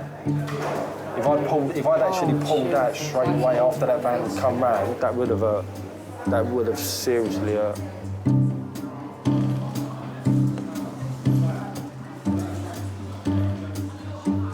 ET tube. Oh, what's interesting as well about the nasopharyngeal is the right nostril is slightly easier anatomically. Really? Student nurse Matt is on his first week's training in King's A&E. Supervising him for the day is staff nurse Dominique. Yeah, and do you know a time when you'll never use a nasopharyngeal? Epistaxis? Okay, yeah, that's not bad. But if you're suspecting a skull fracture. Okay. Okay, so you don't know where it's going, you could be going straight into the brain. I am ridiculously accident prone. I've been to various A&Es, like at university, at home, in London. And McGill's forceps. In fact, it all really encouraged me, because every time I was in hospital, I got to see what was going on, sitting in hospital bay like, oh, that's really cool. And that guy's job looks awesome. And like, I'd love to be able to put plaster of Paris on someone's arm. Why does he need adrenaline? The best job in A&E is being a nurse. Allergic reaction, right, okay, yeah. Because we spend the most time with the patients. And although that can be quite challenging sometimes, I wouldn't have it any other way. Matt, call a porter. Pardon? Call a porter. Porter to resus. That one? Yep. Can I have a porter to resus, please?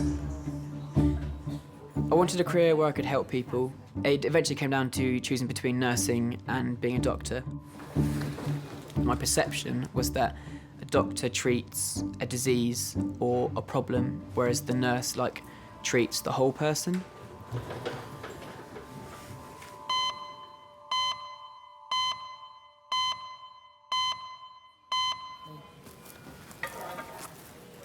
Okay.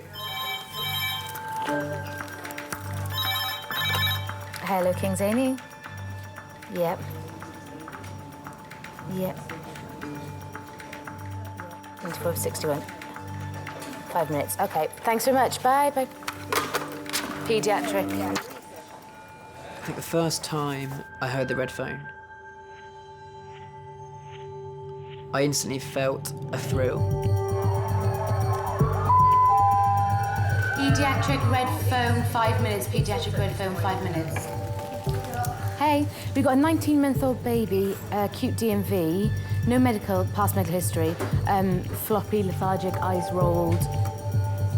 It really hammered home how real it was that I was in an A&E department and that in an ambulance coming, screaming to King's now as someone that needs the team's care, otherwise they might die, and that I'm now part of this team. Are you able to just phone 1881? Yeah. Just ask them to bring a culture bottle round to resus. Yeah, 1881. Baby Zane has had diarrhea and has been vomiting throughout the night. Her parents, Steffiane and Nicole, called 999 when she became unresponsive. It was weird. She just wanted to lie down. She didn't really want to be troubled, and that is not like Zane at all. I started panicking because I don't like hospitals. And because she's so young and she can't actually say, Mummy, this is what's hurting me, or Mum, this is what's wrong, it's more scary because I don't actually know what's wrong with her. Basically, from last night, Zanae's just experienced acute diarrhea and vomiting with a heavy episode this morning. When we arrived, Zanae was really quite floppy, really. Her eyes were rolling, really reduced muscle tone. Just letting us sort of do anything, really. Part of the emergency team is paediatric registrar Alia. Hello, Zanae. Zanae? Is she usually responding or not responding? Yeah, she is. Today? She's normally a deep sleeper or not? Not necessarily. Today? With children, you deal with really a pure person. Children can never lie, especially the small children, they can never lie. If they're ill, they will be ill.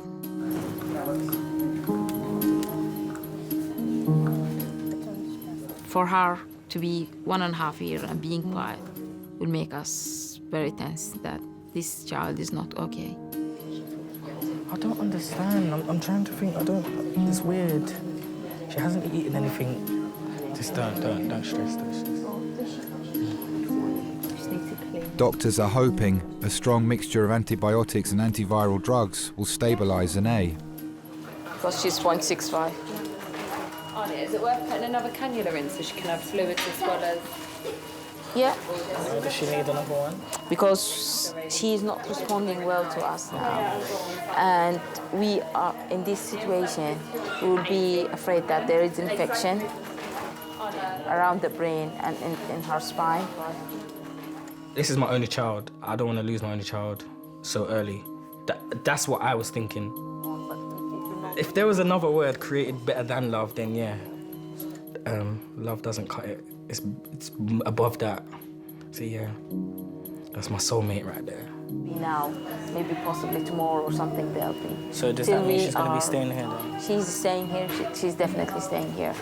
Okay? Sorry for that, but we need to make the things. What's happening? Her Glasgow coma scale is dropping on and off, and she's becoming stiff on and off. Okay. I'm worried that she has encephalitis. Okay. When you have encephalitis is inflammation of the brain. So your breathing can be affected, your sight, your memory, every area in your body can be affected. It can be fatal. I need you here to the resus room, please, because I do have a 19-month-old. We found that there is a fluctuation of consciousness, and she's stiff on and off. We are planning to... Alia's worried Zanae might stop breathing and calls colleagues in intensive care. Okay, thanks. She's in the resus room, A&E. Okay, thank you. Now she's becoming again more cold. Maybe I'll give her the diazepam. Can I go to her place now? Okay, thanks, bye. if you didn't put the right action or you didn't do the right action in the right time, then you'll feel guilty the whole of your life.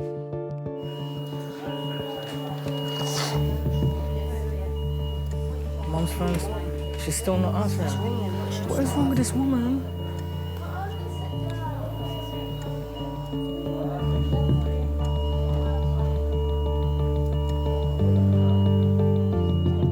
Needles, wires, tubes. Just this little girl in a big bed. It's all random, isn't it? I just don't understand, like, where this come from.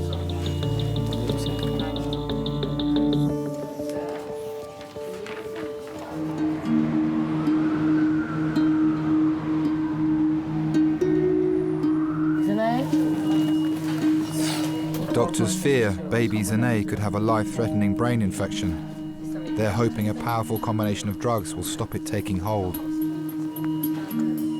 What really struck me was how quiet that child was, and the staff were really concentrating all the way through.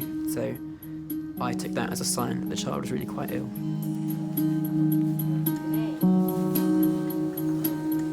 What are you drawing? Also at the hospital is Zane's 4-year-old stepbrother, Kamari. What are you drawing? Who's that? What about drawing the scariest dinosaur you can think of? Oh, right, yeah. I was a single mum up until Kamari was 1. And then obviously I met Stefan. He lives by himself. So it's either I'll go and stay at his house for a little while, a couple of days. He'll come here, stay for a couple of days. I know you don't expect things like this to happen, but things happen, innit? Some days we can love each other. Some days we just hate each other. But I know that when we need to come together, we do come together, especially when it's regarding the children. We do come together.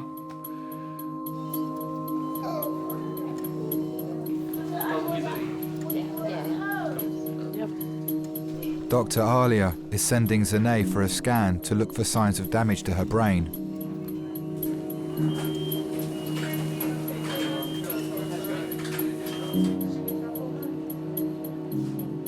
When you're a young parent, to hear that, oh, your child might have an infection in your brain is the scariest thing ever. I was just thinking, oh, I hope she's okay, I hope she's okay, I hope she's okay. And it's going to be all clear. And they're going to come back and say, oh, she's fine. They're just doing that for procedure.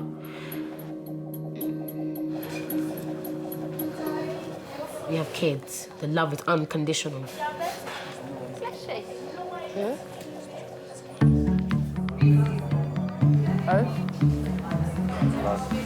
It was funny, actually. It's like when I turned up there, she was like, oh, I've done you a cup of tea already. I was like, blind, though. She went, there's a pork chop there as well. I went, Pork chop?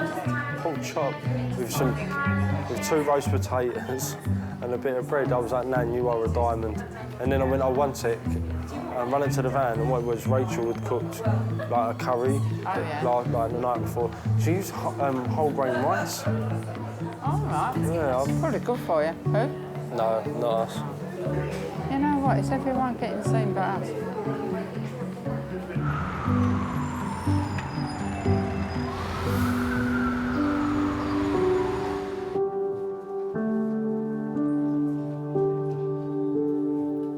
Zane's parents are waiting for her scan results to find out if her brain has been affected by infection.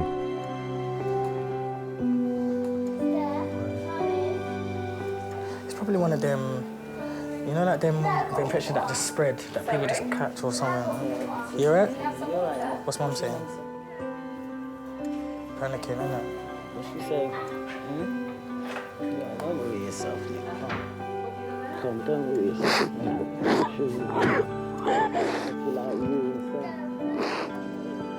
It's not easy to see a parent crying because their child is ill. You are dealing with people who are worried, who are afraid, and they don't know what to do. Right? Okay. It's not an easy thing.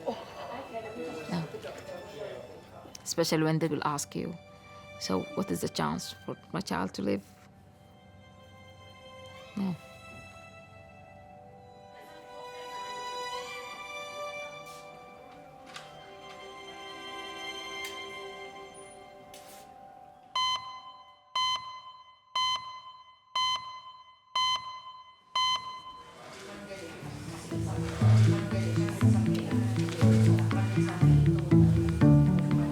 How are you going to go down there? You all right, Bernard? 79-year-old Bernard suffers from dementia. He was brought to resus after he fell at home. Okay, we'll put a blanket on you. You're in hospital. Do you remember? You're in here now. I was never put into hospital. Yeah, you're here. You're in hospital now. When? You're brought in today. I was never signed into hospital. Patience, compassion. There are so many qualities that I think are important in a nurse. You're in hospital now, look. It's my badge, it says King's College Hospital on it. Ability to laugh, ability to cry. I made you a cup of tea. Would you like some tea? Yeah. Yeah? Okay. Nice and careful, because it's quite hot. All right. Okay? Yeah.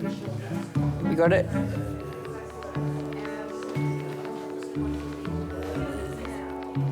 Was any other people taken down to the hospital? I don't know. Put lots of sugar in it for you. Oh, don't squeeze it. Don't squeeze it. Just relax your hands. There you go. It's quite a weak cup. You've got quite strong hands.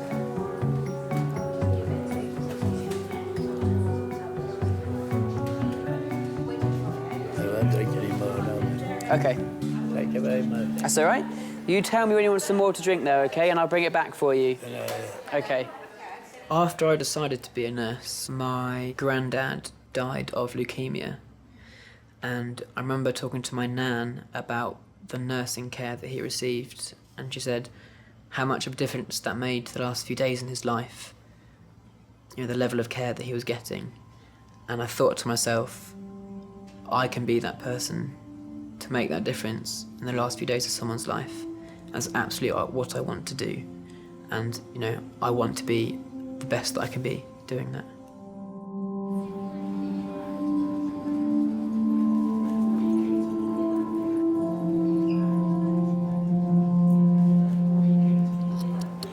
You all right?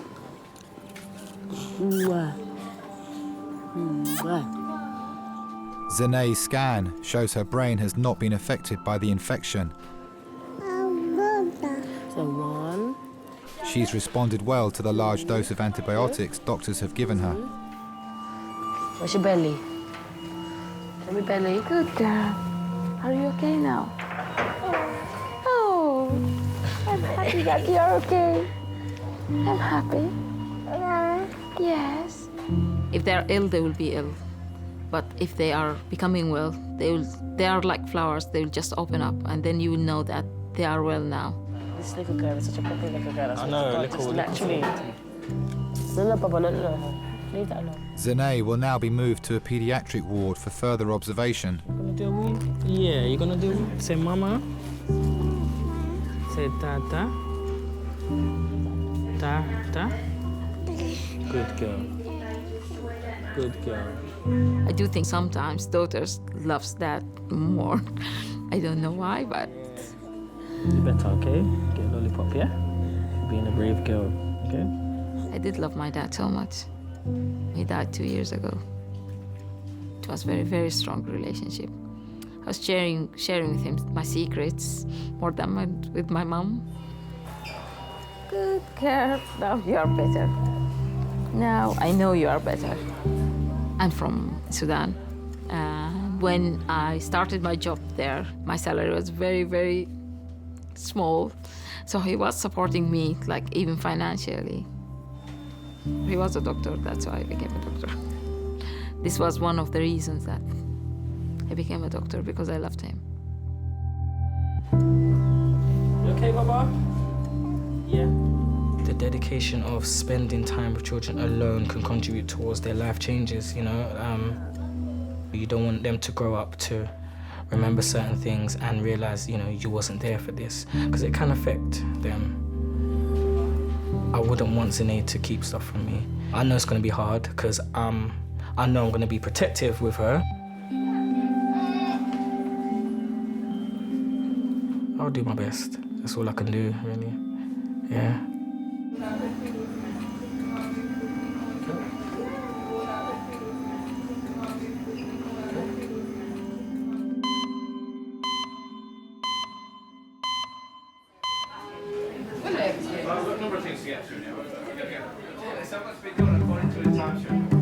What's going on down there? Can you see?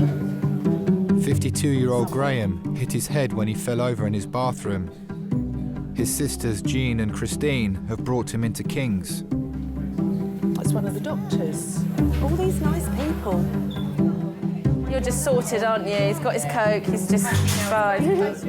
If he could sit down and have a meal every day that was fish and chips and Diet Coke. That would be the ultimate. Yeah, absolutely.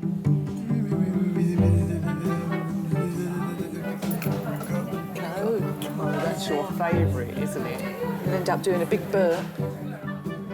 I'm the eldest, and Jean, middle one, and Graham came along when we were 8 and 6.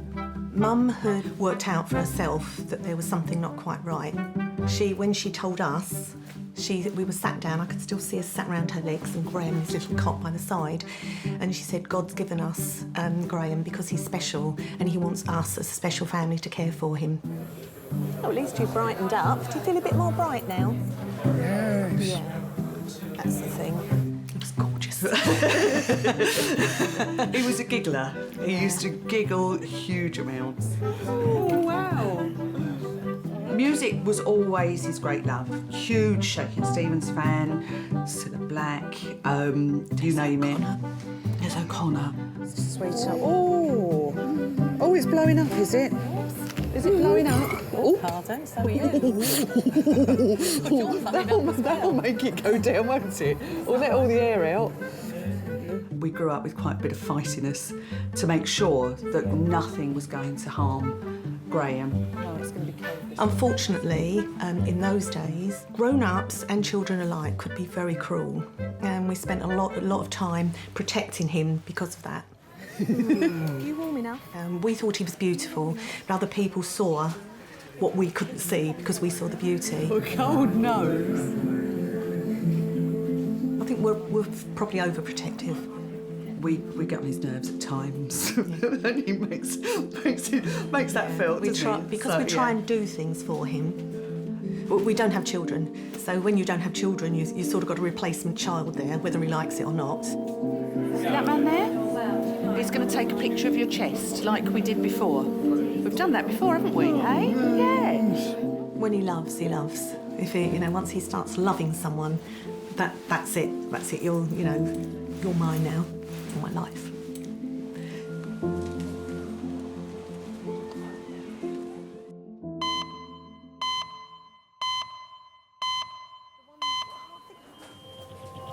Swollen. A little bit. He's maintaining his airway, but he is swollen. Hello, King's A&E. Don't like the sound of that. Yeah, all right. Head injury. 20. Lovely, thank you. Bye. 20 minutes? Yeah. Trauma red phone, 20 minutes. Trauma red phone, 20 minutes.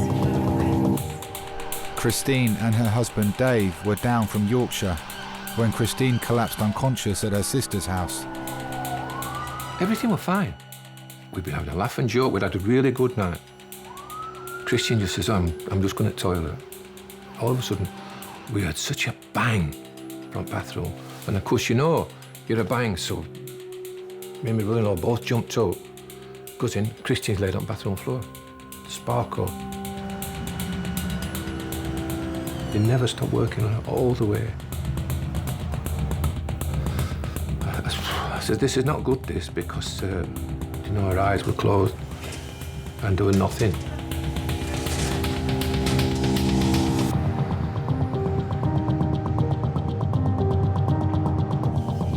Trauma? 61-year-old Christine has arrived in resus after collapsing unconscious at her sister's house. Let's take some C-spine precautions as well for the time being. Robiel, an emergency consultant, will be leading the trauma team.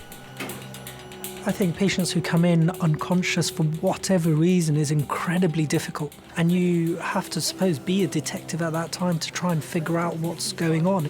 Every second counts for that patient and you're treating it on that basis. Yeah, go for it. Right, this is Christine down from Yorkshire. Went to the toilet and they heard her collapse in the bathroom. When they got there, she was unconscious. They put her on the toilet. She has 2 hematomas to the side of her face up there, which you can see. She's got a history of TIAs in the past. She's on clopidogrel and a statin. Okay, anything else? Is she breathing by herself? Minimal. Minimal, okay. So does she respond to pain at all? No, she's pretty unresponsive, isn't it? So she's GCS 3. Christine! Christine! Doctors have been made aware that Christine had a stroke 10 years ago. If this patient had previous lots of strokes, then that would be, you know, high on our suspicious lists of what may have happened.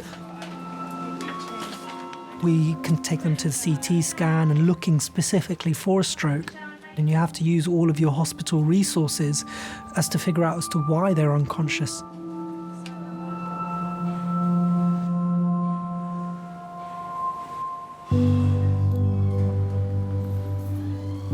Dave is at the hospital with Christine's sister Sue and her husband Mick. We've been married for 42 years, yeah. Christina always loved kids, and our son was born 9 months to the day. We were married on 13th of May, and he was born on 14th of February. But Christina had a bad time when he was born. I think she was only about 28 when she had to have hysterectomy. We decided that because we couldn't have any more of his own, we would foster kids, you know. So it was full, you know, we had a full house. There was always something going on. Always happy, you know, laughing and joking. Yeah, nice.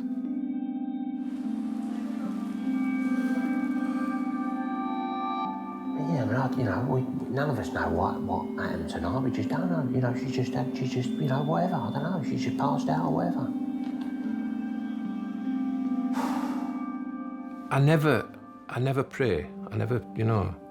But when she was like that, I did pray to God, you know, for her to get better, you know.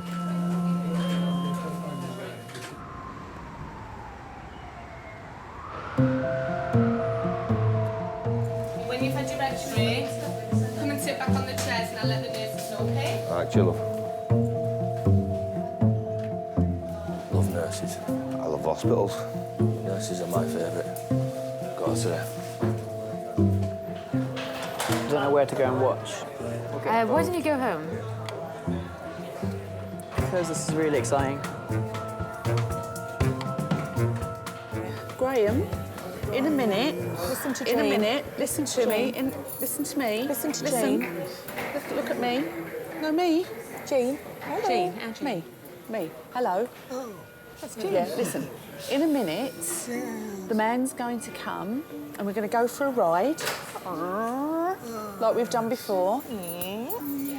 And then we'll take some pictures of inside your head to make sure it's all right. Yeah? Having Down syndrome has made Graham susceptible to dementia. A year ago, he was diagnosed with the condition. God, it just hit me, just knocked me for six. And you don't believe it at the time. His speech was very, very good and had a huge vocabulary, really good vocabulary. We're losing that brother we adore in such an awful way. Here we go. Here's the keys, see you later. I'll wait here for you. We won't be long, ladies. I'm coming. She's going with Oh, you. you coming? Yeah, Goes nowhere without me. Yeah. Let's go then. She's an Okay, attachment. off we Sorry, go. mate. Come on then. Take him, you take her.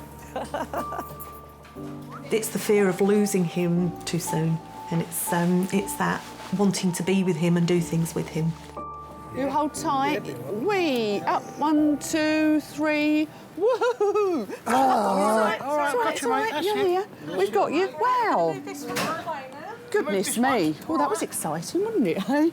Gosh. Phew. Can you lie down for me now? Yeah, can you lay down, darling? Gently. I've got my hand behind you. It's all right. That's it. There we go. No, it's all right. We're here. Okay. Oh.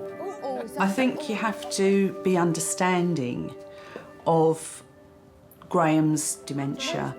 If you're not understanding, then you lose the patience, which we do at times anyway. It's something that when you're really tired, it happens. Okay. I know. I'm here, darling. I'm here. I know. And holding back the tears is quite often difficult, because I'm sure you do, although we don't talk about it. There are a lot of tears. It's just the whole frustration at not being able to do anything about his current situation.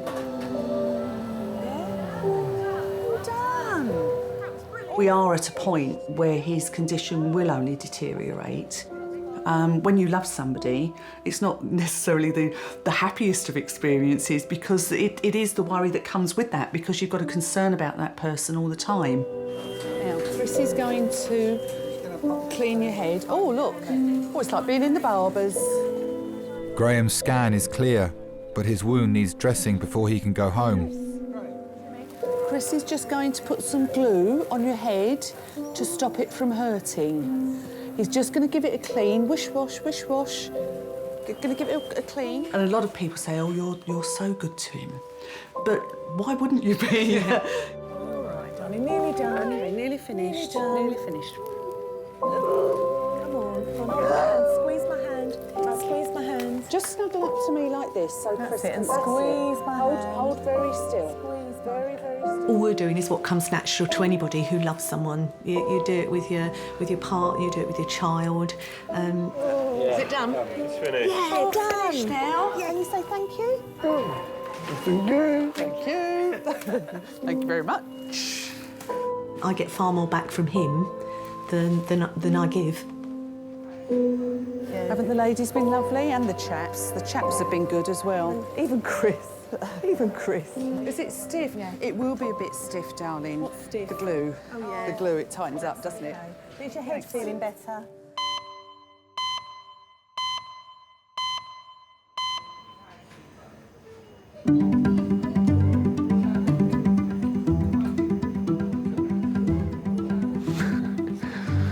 Sympathy here. Sympathy. I'll have to go out this weekend. What have you been doing? Oh, well. I had to save this animal, but I did sacrifice a finger. Yeah. Glad I didn't cry. Proper big boy.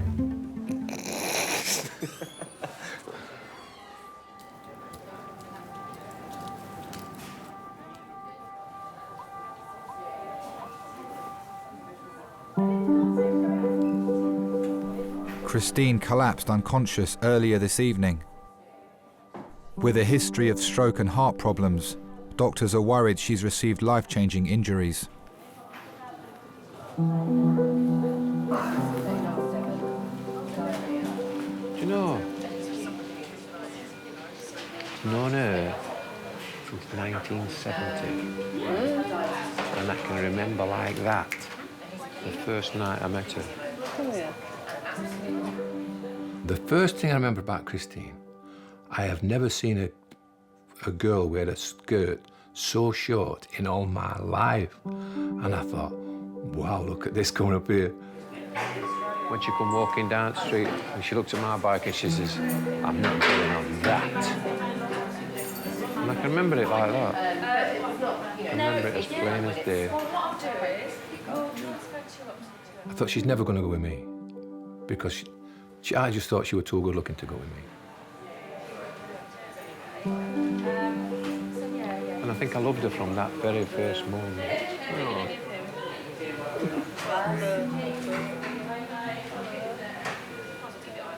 And she's done me head in ever chuffing since.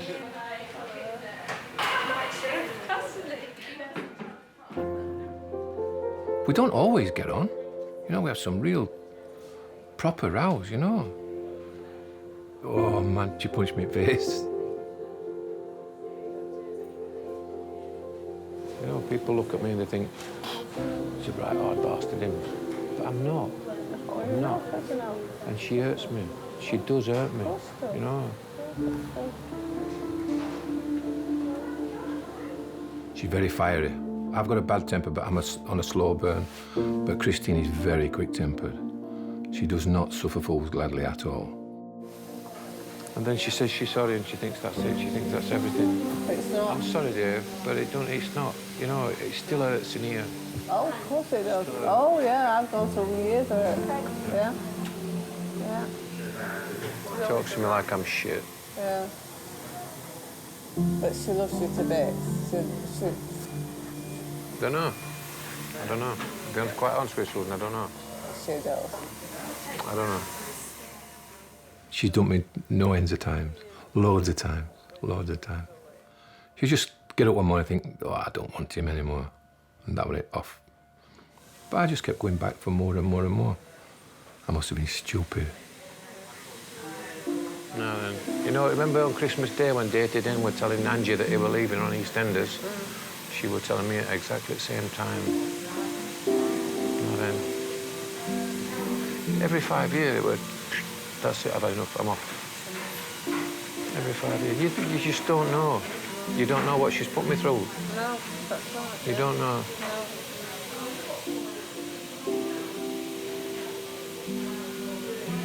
But on the other hand, I wouldn't know what I'd do. I wouldn't know what I'd do without her. And I know, Susan, I know I haven't been best husband in the world. I know I haven't. But I've always loved her. Always. I had an affair. I had an affair 23 years ago.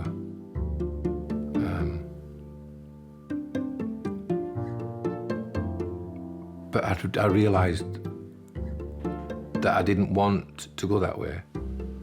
And luckily, Christine took me back. She didn't have to. She didn't have to, but luckily she did. That's when she punched me in the face. You can't blame her, can you? You know. Can't blame her for that. If it were easy, everybody could do it. There would be no divorces. No, it's nice hard work. Anybody will tell you that. When we're going to get results of this chuffing scan then or what? I don't know. No skull fracture. Christine's scans show there's no bleed on her brain, but until she wakes up, doctors can't rule out any permanent damage. There are times when we don't know what's going on with the patient at all, and this is why they need to come in for further observation and investigation. The family members, the relatives, the friends, they are an extension of the patient. Knowing that one of their dear ones is unconscious and not knowing what's going wrong with them, I wouldn't want anybody to go through that kind of experience.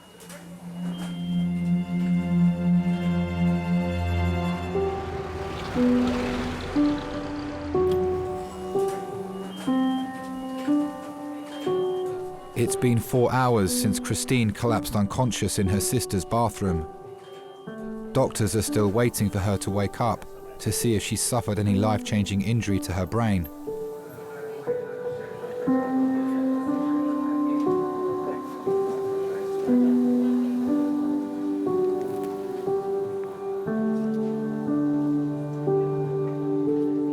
I would do anything for her. I would do anything for her.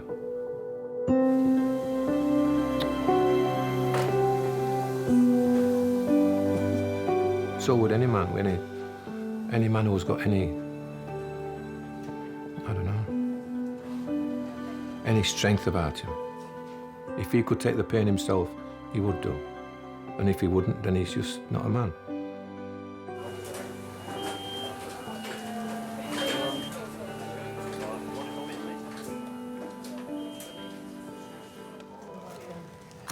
Could I go for my break? Is that okay? He's only asking to go on break. It's not important. His well-being is not important. Which break is this now? Is this your second? Second, yeah. Because he kept following the trauma around. Yeah, it's my own fault. Right. This is far too Go, exciting. and will you take like 40 minutes, please?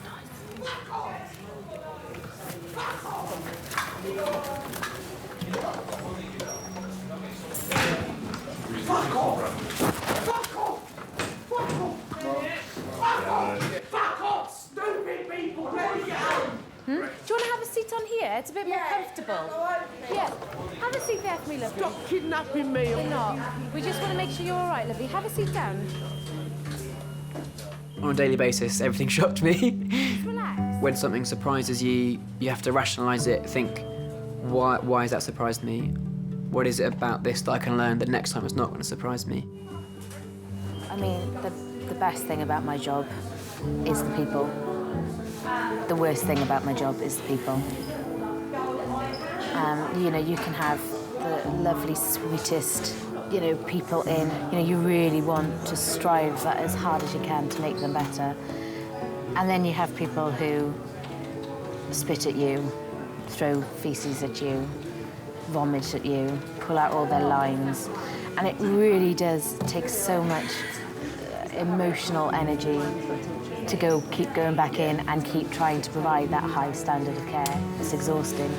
I think the important thing about nursing is caring about it, is caring about how well you're going to do, caring about doing the right thing. And I think that worry, that concern, is the thing that will push you to be the best nurse that you can be.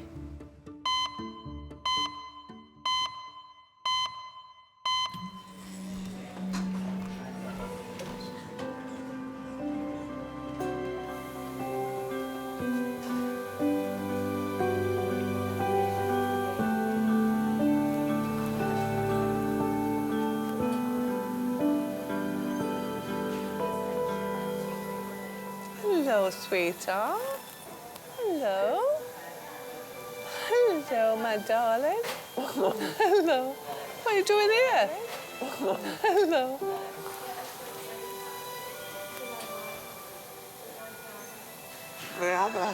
Where are you? In the hospital. What are you doing here? What are you doing here? Because you've had a bloody fall. What happened then? I don't know. Did you just black out? Did you faint? I don't know. I'm coming back from bed. I don't know.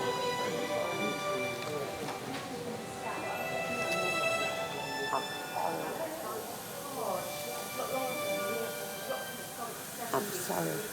Shut up, that bugger.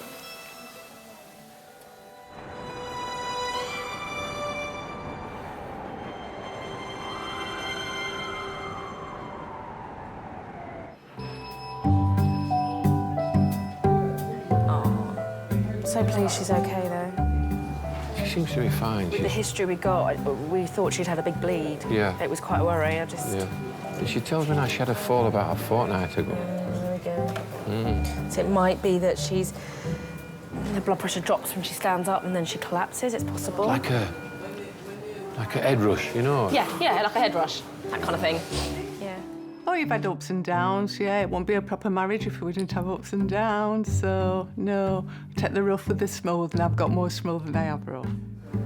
You'll be coming out tomorrow, and I'll take you home tomorrow. And there's no point staying down here if you're just going to spoil Susan and Mick's week. I don't think a lot of people now tend to fight for what they've got. You know what I mean? They think, oh, well, it's so easy to have a divorce, that's it.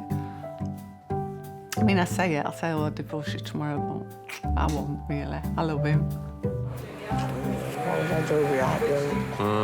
know. If you have to sacrifice, then you do. It's just what you do. Just what you have to do. Huh? I don't love you, darling. I know you do. I've heard it all before. Some people can say, oh, I love this, I love that. But I can't because it's just, we just click. They're just something. Do you know what I mean? Press it, press the button then. There you go. You like oranges, don't you? Yeah?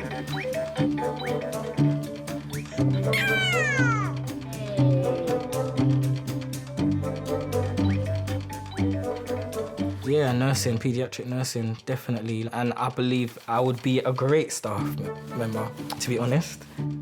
Yay!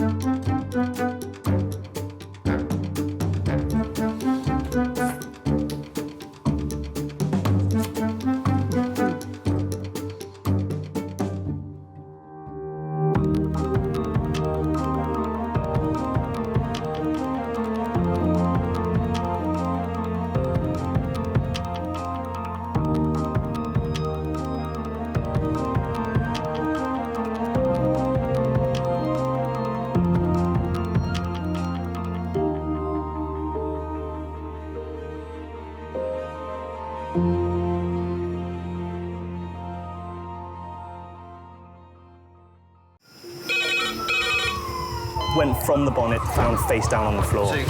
Pediatric trauma. It's a stabbing quadra. 25 feet from a ladder onto his back. He's really unwell. I think anaesthetics need to see him before he goes to theatre. Daphne? Daphne? How is everybody then? Chilling?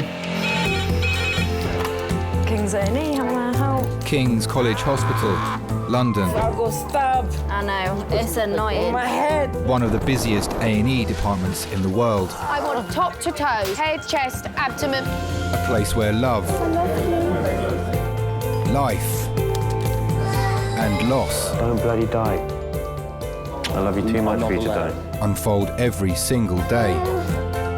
All the patients you're about to see were treated in just one 24-hour period. A&E is always like a traffic jam. Can we get a trolley? You've got to realise that there's awful things that can happen to you. I'm so sorry. Life is unpredictable, so it's important that your nearest and dearest know that you love them. You have to tell them that you love them. You must get better and come back to me. I don't want to lose you. Because there may come a time when you're not around to tell them.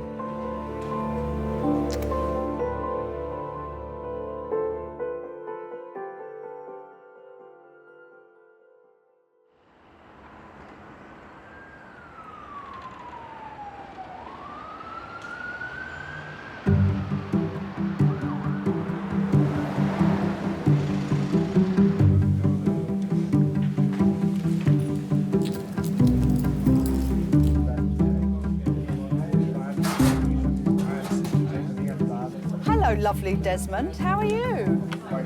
Dr. Des is starting his day shift as King's major trauma consultant. My parents have been telling me since I was about 14 that I should always have breakfast before I go out. Still don't do that. And then I did anaesthetics for a year. And, you know, in anaesthetics, if you haven't had a cup of coffee by 10 or half 10 in the morning, feel like theatre has to close. You know, they get really, really stroppy about it and everything. And I just thought, guys, you know, you don't know how lucky you are. Since then, if I haven't had a coffee by 10, half 10 in the morning, I'm like the Antichrist, yeah.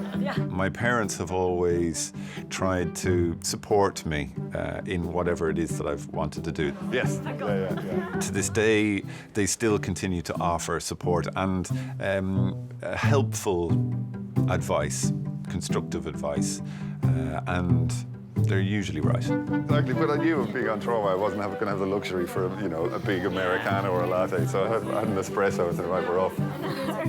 It's never something that I thought of before I had children of my own, but I will always be their parent. A parent's job is to provide for and protect their children. And that will continue until the day I die. I say that 95% border, 5% like, oh my God! And I can't.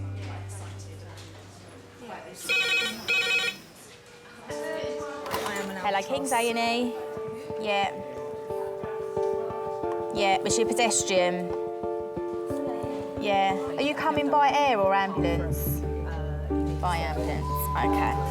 Pediatric trauma call, 25 minutes. That's pediatric trauma, 25 minutes. 6:50. A 12-year-old pedestrian hit by car, found trapped underneath the bus. A young girl is being brought to King's after being hit by a car on her way to school.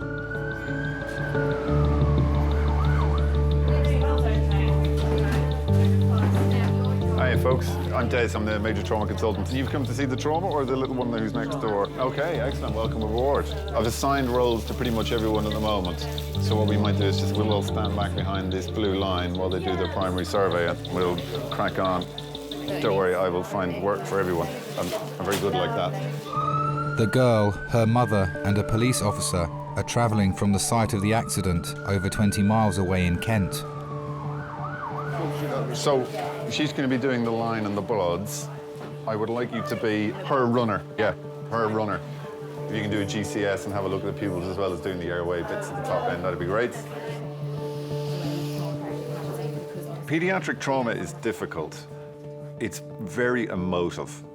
Nobody likes to see kids in distress or injured or unwell. they seem to attract so many people from everywhere.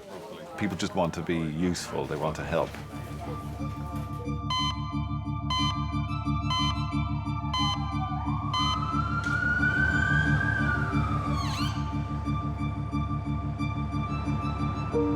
It was the worst call I could have ever had. I still hear it now. I can still hear the tone of his voice, how he said it to me. Jay's been run over by a bus. It was like the whole world just crumbled. I remember turning up and she was just caked from head to toe in blood. And she was talking and she went, "Mummy, I love you." And when I heard her say, "Mummy, I love you," I thought, is this her telling me she loves me before she dies?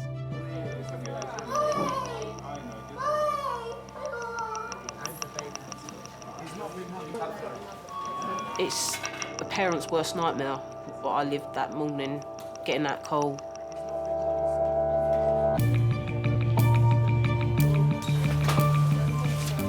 So this is Jane. Jane's 12 years old. She was walking into some moving traffic when she got hit by a car, which made her fall over and a bus went over the top. When we got there, she was underneath the bus. The bus had been jumped out by the fire brigade. Injuries top to toe. She's got a head injury. Her chest is clear. Her belly is soft but tender and has bruising on top. Pelvis seems to be intact. Seems to move her arms and her legs, and she's just got lots of grace all down her from the bus. She's had 4 milligrams of morphine, oxygen, and no other issues with us. Okay. Airway. Okay. I'm looking for everything, and I'm hoping that I will find nothing. You really want to identify the most life-threatening problems as soon as possible. Where did that hurt? Is that just dirty abrasion, or is it a big bruise?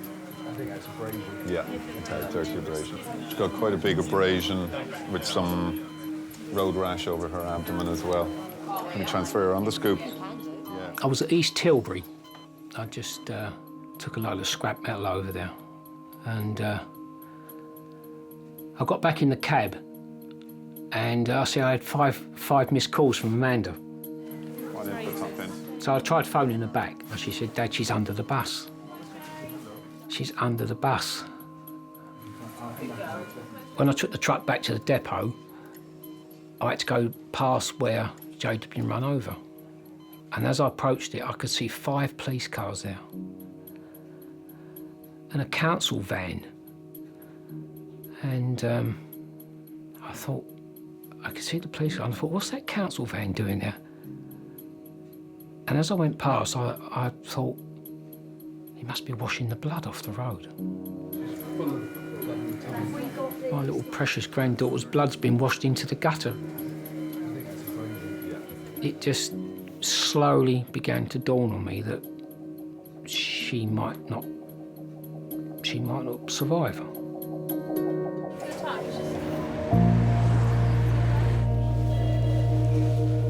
It's been nearly 2 hours since 12-year-old Jade was hit by a car and knocked under a bus whilst making her way to school. Doctors need to assess the severity of the damage to her brain and internal organs. Ready, steady, go. Oh, 1 moment, Patrice.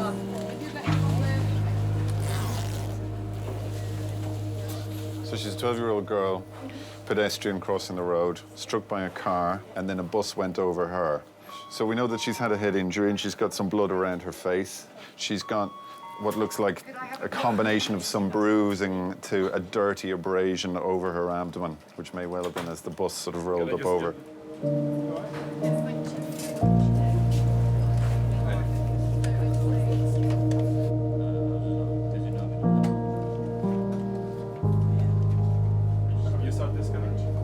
Jade was born late afternoon or early evening on a Thursday. When I went home, it was so overwhelming. I thought, there was this little girl, and I thought, she's totally reliant on me, and I thought, am I going to be any good? You got this little person that you bring into the world, and it's your duty to protect her, you know, until I die. Yeah, I was reacting. I used to worry about everything. the most daftest things. My biggest concern, like, as Jade was getting older and going to school on her own, was her getting run over going to school. That was a big fear of mine. And it happened.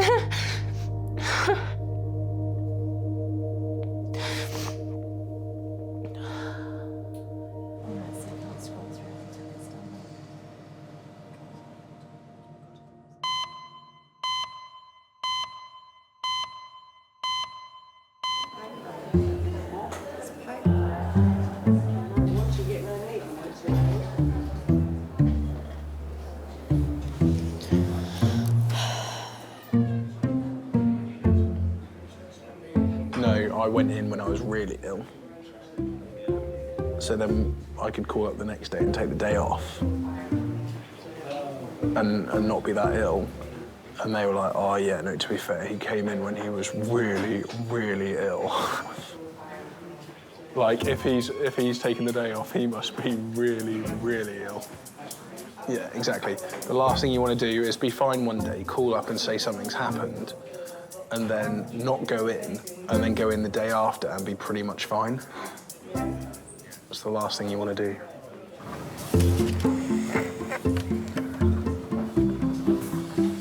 "46-year-old Brian has come to Miners after falling on his ankle. He's awaiting the results of an X-ray to see how badly it's been damaged.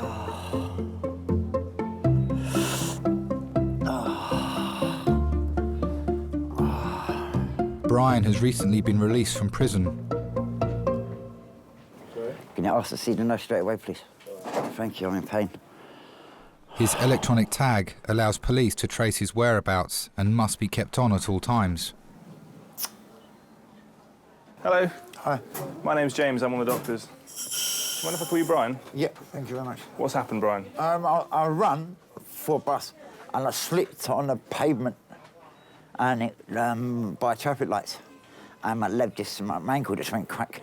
OK, all right then. Do you have any other medical problems? I'm on methadone. How long have you been on methadone for? 6 years. And are you on daily dosing, or do Yeah. they give you daily dosing? Yeah. OK. Anything else apart from the methadone? And I'm on fluoxetine. Is that for depression? Yeah. OK, how long have you been taking that for? About 6 months. 6 months? OK. Right. Your ankle's broken, I'm afraid, which is a shame. Yeah. And it's quite a nasty break. So there's two bones that sit at the base of the foot, called the tibia and the fibula, and both of them are broken. Now, because of that, I'm going to have to get one of my colleagues to come have a look at you, so an orthopaedic surgeon. Is that all right? Yeah. Awesome.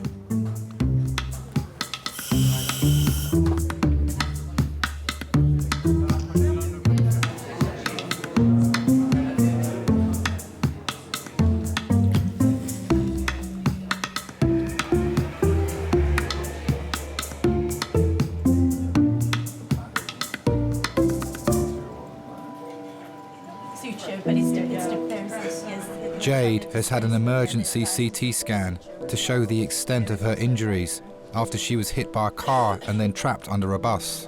Yep.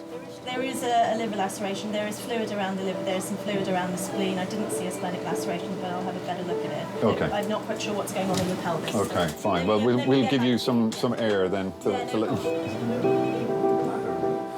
on her head CT, she's got a skull vault fracture that's minimally displaced posteriorly. She's got a large extracalvareal hematoma and a small bit of intracranial blood just under the fracture.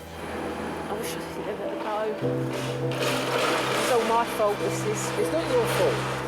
Oh, God. From what we can see, she has pulmonary contusions left and right, and we think that she may also have a liver laceration. She's going to be going back to A&E now in the next couple of minutes, OK? I can't believe this is happening.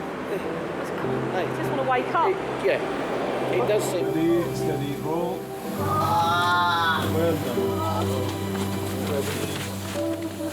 The scan shows that Jade has sustained multiple injuries.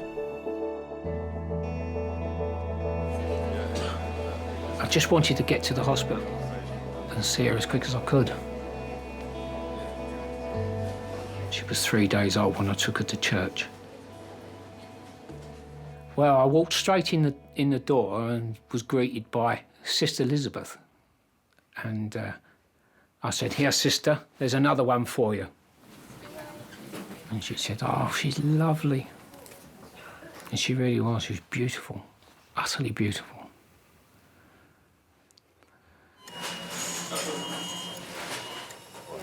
What we can see on her scan so far is that she's got a crack in her skull. Now, obviously we need to have a really, really, really good look at those images. Yeah.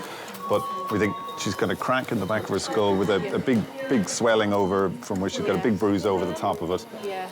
We think that she's probably got a tiny little bit of blood inside the fracture. We've asked the neurosurgeons. No, darling, you're not.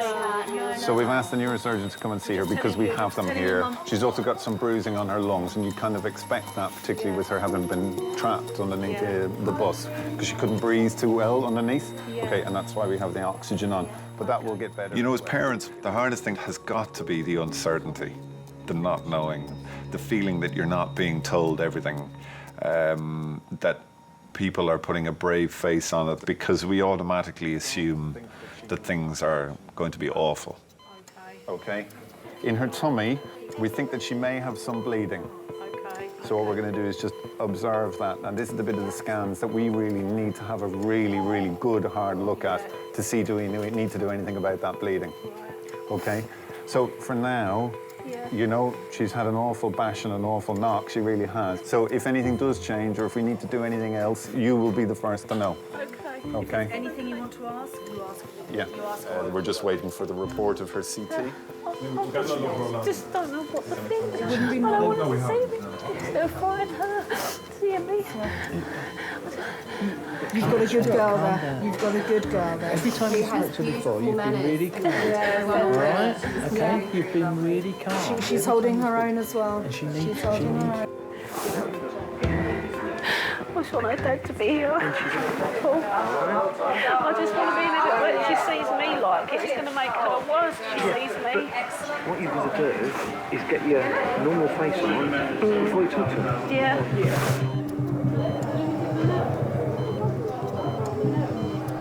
Jade's blood will be continually monitored for any changes in the function of her major organs.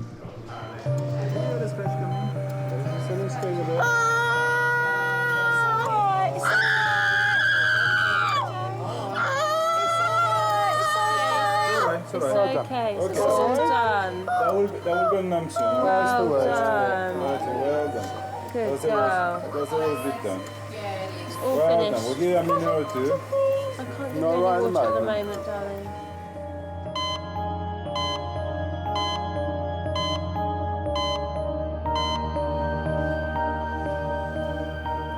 Jade's granddad Robert has travelled from Gravesend to join her mum, dad and auntie at King's.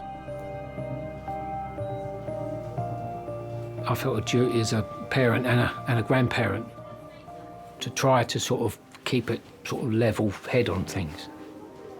Well, it's that paternal instinct.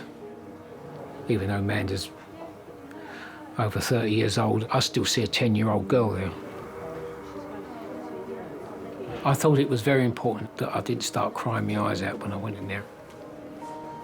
But secretly, down, I thought this could all go at any minute.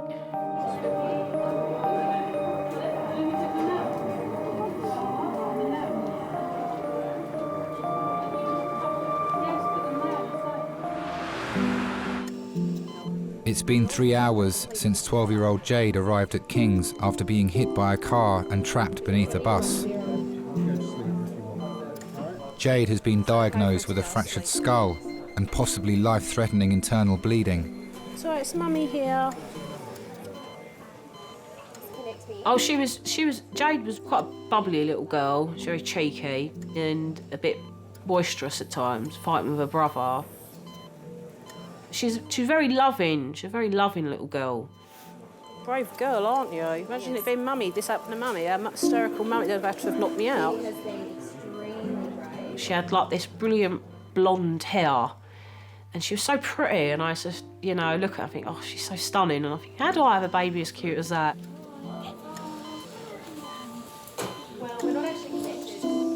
Of course, I know you are, darling. I know you are. If this was my little one, I would be too. I really would. I'd be terrified. Of course I would. Internal injuries can be very unpredictable, and they're almost always serious.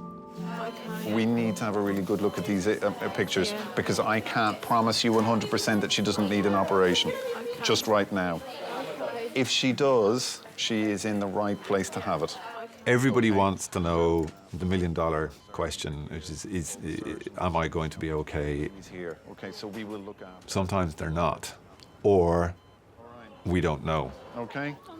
I find that hard.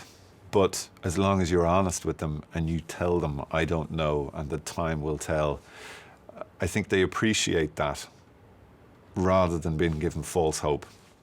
Okay? Because we're looking after her. The neurosurgeons are here. All the surgeons, if she needs the operation, everybody is here. Okay? So we will look after her. All right? Okay? I know you are. I know you are. I know. It's a human response to want to comfort the parent because their role is vital in comforting the child. You have to involve them. You have to tell them everything that's going on. To some extent, you have to tell them that everything is going to be okay, but only if you know that it is going to be okay. You have to be straight. Can't handle things. You're doing great. When you're up there and you're beside her, and I can see you being strong, you're being brilliant. And that's what we need. That's all I want you to do. All right, and you're doing great. If you've got anything you want to ask me, any concerns, ask me. And if there's any change, I will tell you. Okay. All right? Okay. Brilliant. Well done.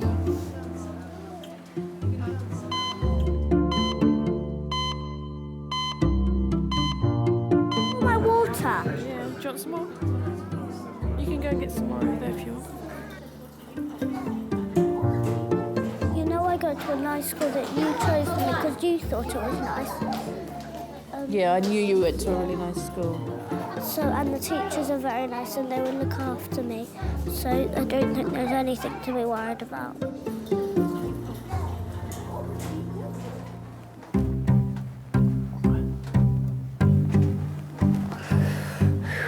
God, man, I'm in pain. Hello? So I'm in real pain. It's killing me. This is getting too tight. Brian has an evening curfew as part of his parole conditions. He must always wear an electronic tag so that the police know where he is. What's the problem? Can this tag be cut off because it's getting too tight and it's hurting? No, is the answer. We can't cut it off. We'll have to, because we've got probably nothing that will cut through that, but we'll need to figure out something.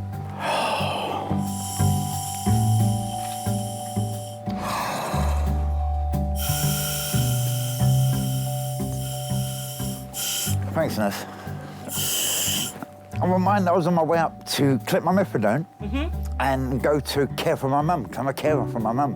Are you? Yeah. If you are not there... Oh, she's all right. She's at bingo at the moment. So if you're not there to care for her, she'll still be able to... She can get about with a trolley, but she can't open tins and things like that, and I have to shower her. Because my dad passed away a year and a half ago. Has she ever thought about probably getting in carers to help her with that, or...? The carers that she has had before, she don't like what's happened. But I was in prison about 3 weeks ago for a month. And in that month, she couldn't have a proper shower or bath. She had to wash down by flannel. Okay. But what I'm going to need to do, because if we need to put a plaster on, we need to get that tag off.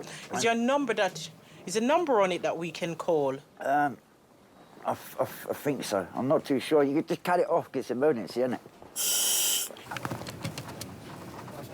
I have a patient here.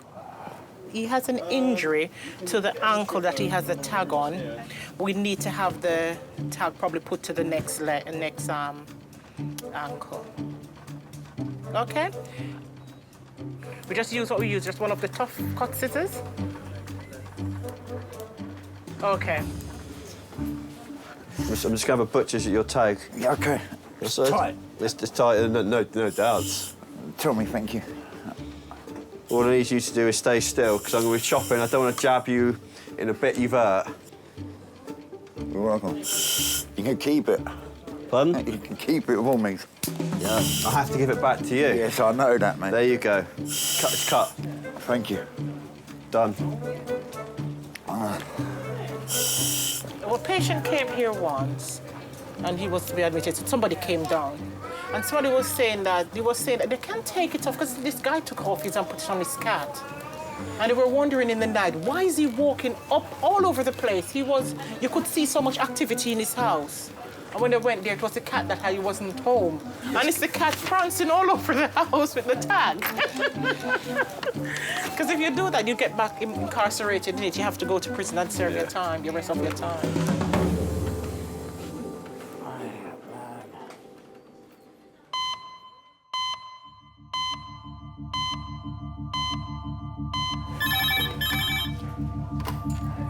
King's A&E.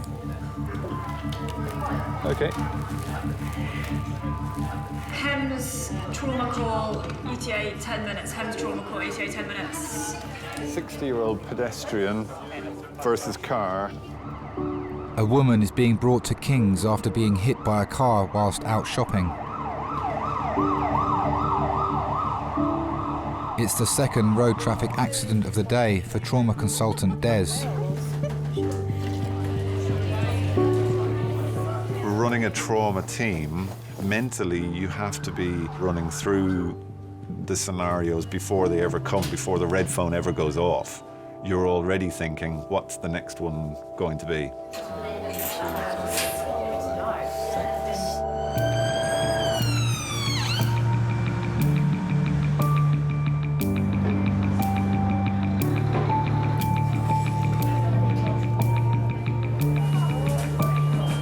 Department like King's, we see so much trauma every day that you'll be almost guaranteed to have 1 or 2 pedestrians hit by a car.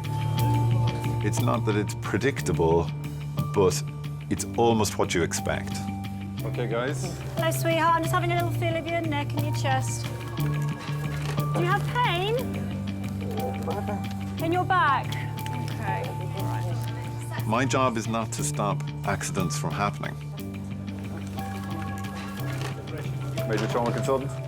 My job is to be here when they do, to make sure that whatever the cause, immediately before the accident, that I'm able to get that person back to the person they were immediately before the accident.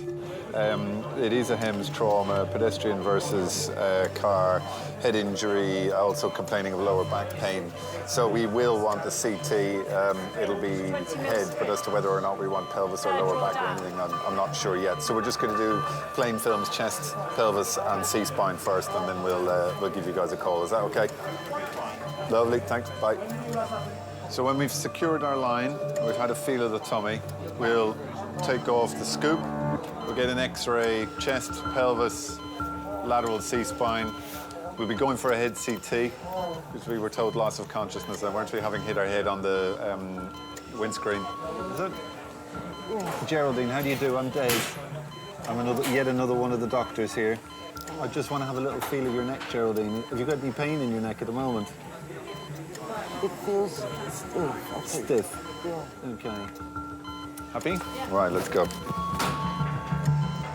40 minutes after arriving at A&E, Geraldine is going for an emergency CT scan to check for damage caused by the impact of the car.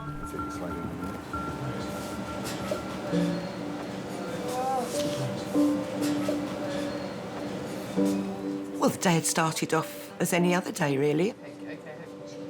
Everything was fine. It was quite a normal day. Nothing seemed particularly out of place. You know, and I'm just thinking about getting home and having a nice cup of coffee.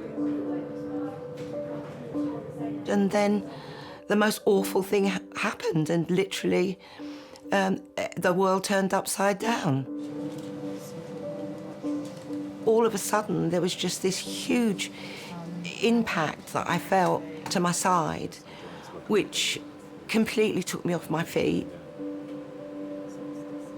I felt my head hit the window of the car and then slide off onto the floor.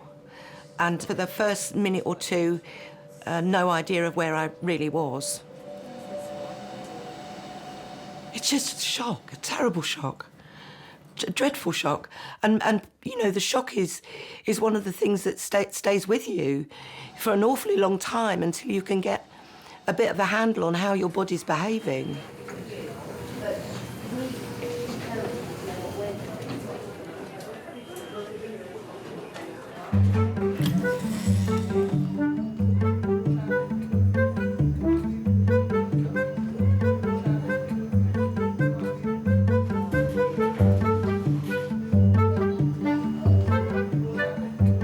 I don't like the sound of it one little bit. Can't really do her voice.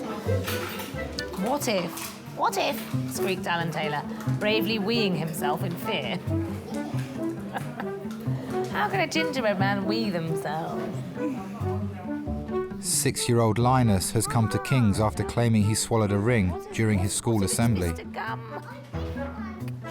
Now, at the mention of that name, they all went very quiet. Oh, don't do that then. It's hurting. Is it hurting again? Oh. Have a little rest. Thanks. Yeah. Hi. Hi, is it Linus? Yeah. Hi, I'm Bryony. I'm one of the doctors here. Thanks. Sorry. So, Linus, why are you in A&E today? Because they swallowed not quite a ring. A ring. Why did you do that? I was holding it up in the air, and then it fell in my mouth, and then I swallowed it by accident. You don't usually go around swallowing metal objects, do you? I've swallowed many coins. Have you? Did Mum not know about these? No, they were secret, were they? And you definitely swallowed it, you didn't spit it out? I tried doing it, but it just didn't come out. Fine. And after that happened, did your breathing feel funny at all or normal? I couldn't breathe for about a minute. And I thought I was, gonna die, but then... Just want to have a quick look in your mouth. Okay, so this is just a torch and this is a big lolly stick. Okay, so can you open your mouth really wide and say, ah. Stick your tongue out.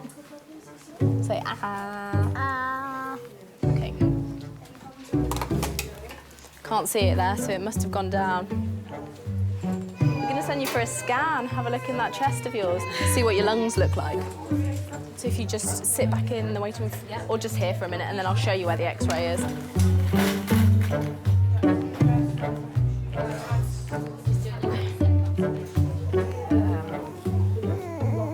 never swallowed a ring before. No. Have you really swallowed money before? Just one. Was it a 5p? No, yeah. Was it? When was that? Not that long ago.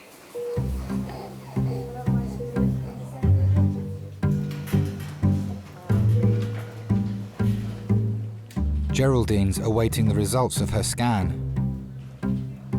To keep her comfortable, she's been given a cocktail of painkillers. Hello? Hello?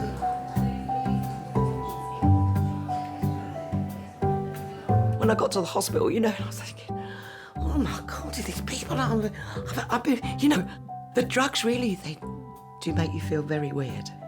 Hello? They do make you feel very weird. They do. Hello? Spaced out. Hello? Hello? I hear somebody calling. Yeah, me again. Good. So, half of your reports are come through, and they were all looking very good, as it's said. So I'm just waiting for the last couple to come now. What we're going to do is we're going to give you another painkiller. I know you're lovely and comfortable while we have you lying flat, but that might change when we start to move you. So we're going to give you another painkiller in advance of taking all this stuff up and maybe sitting you up, okay? All right? Back of my head is beginning to throb. That's a good sign. It means that everything else is settling down and you're getting the pain from where you hit your head, either on the car or the ground. All right. Not at all. Anything else? Any other questions or anything you want to tell me? No? Okay, fine. Great. We'll keep you posted. Thank you.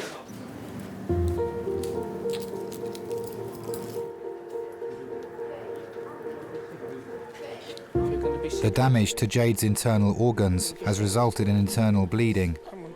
She will be carefully observed before a decision is taken to operate. All right, sweetie, come on. All right, darling. Spit it out, darling, spit it. I don't think that I ever appreciated being a father and having children when they were little. Nobody can prepare you for being a parent. It was very, very difficult. You know, your life changes and it's such a big responsibility, and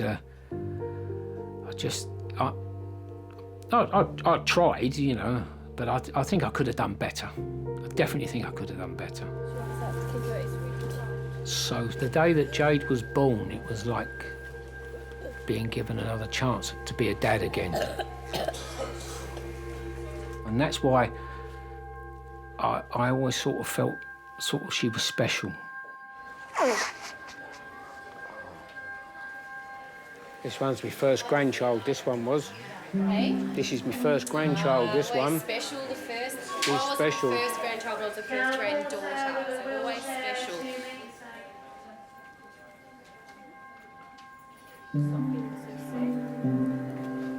I have a lot of difficulty looking at pictures of her when she was little. I look at them and I think, if only I knew then this was going to happen, then I could have done something to prevent it. It's a very strange bond when you have children. When they're in pain, you feel it as well. They become your life. They are your life. All right, we're going to go now, sweet. You ready? Okay.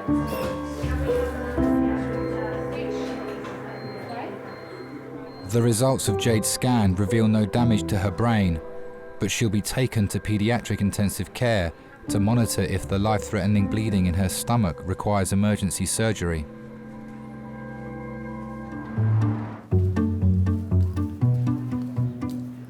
We take all this off.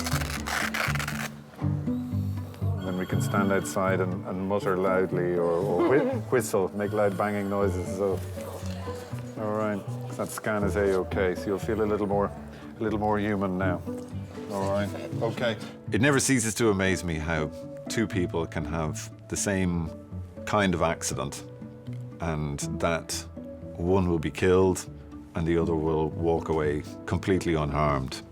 How that happens, I have absolutely no idea, but we see it every day. Have we called anyone for you, or is there anyone you want us to call, or are you sure? Okay, fine. Geraldine has a daughter with a new baby at home. She didn't want the hospital to call and worry her. I didn't feel that I was there alone. I felt very much as though I was under the care of the people at King's A&E. Like that, I will lose it. Oh, look at that. Fantastic. That's better. Much better. Nearly didn't recognise you. Do you want some more painkillers? I'd love some more painkillers. You look all sort of tensed up. It's very painful, but I'm determined that I'm gonna. Yeah, but there's no need to do be in my that best. much pain. We'll give you something else. What can we give her, Des? Thank you very much. Not allergic to anything, are you? Money makes me go funny. Does it? I think it makes us all go a bit like that. I wouldn't know, I've never seen enough of it, so... OK. OK, I'll get you some more Brilliant. painkillers now. Brilliant. See if I can get them. Thank you very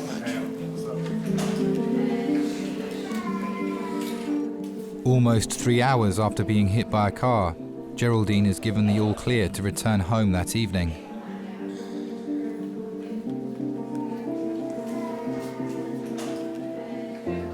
Hello, Sam, it's Mum. I'm not going to stay, love, because my phone's going to cut out, because I haven't got... I've been in an accident, love. I got knocked over by a car. I'm at King's A&E. I'm sorry to have upset you, love. It was a terrible shock to me, and I think for mums, we're sometimes very keen on what I call one-way love, which is, you know, where you give love and you give support, and sometimes you find it quite difficult to receive that, and sometimes we do paddle our own canoes when really we should ask for help and people to come on board. And I'll just ring you when I get home, and that will be as soon as I possibly can. Love you.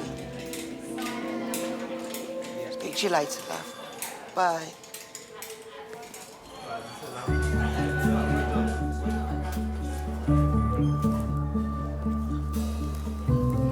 Oh, Mum, can I watch a movie when I get home? Yeah. What would that be my TV time done? Just extras. I need to go to the toilet. Linus is awaiting the results of his X-ray after swallowing a ring. So this is you. Your stomach's here. And where can you see the ring? Can you point to it? Yeah. In your tummy. Your tummy, yeah. So it might be a bit sore when you have a poo and it comes out, okay? But you let Mum know. Yeah, I mean, yeah, you're yeah. supposed to keep an eye on the poo to check that it has come out. Thank you so much. All the best.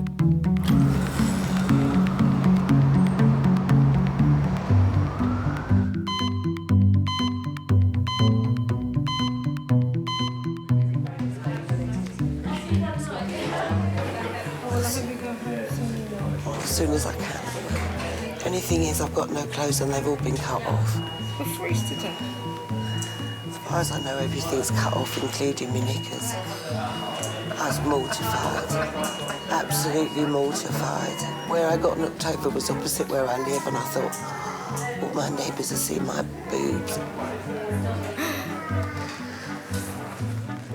Sit on the edge for a minute because you've been lying flat for so long. I think Have you got someone that could come and bring some clothes in and maybe give you a lift home? I'll get a taxi and go home. I just want to see how difficult it is. I think that the vulnerability you feel when you're in those positions of completely being in somebody else's hands, I think it's important to feel that somebody's there for you and that somebody's doing their very best for you. I think I've been so lucky. I think you have. It hasn't gone without me noticing how lucky, you know, and what could have been. So, yeah, I'll have plenty of people to thank. Just look after yourself now. I will. That doctor was just a wonderful man with a wonderful sense of humour. Where do you feel it? Here. Well, there's no claret, which is always good. Yeah. I'm just so glad he was there for me, and I really appreciate his bedside manner. I was planning, like, maybe a litre of gin and tonic just to ease the... But not tonight, Josephine. Not tonight, Joseph, no.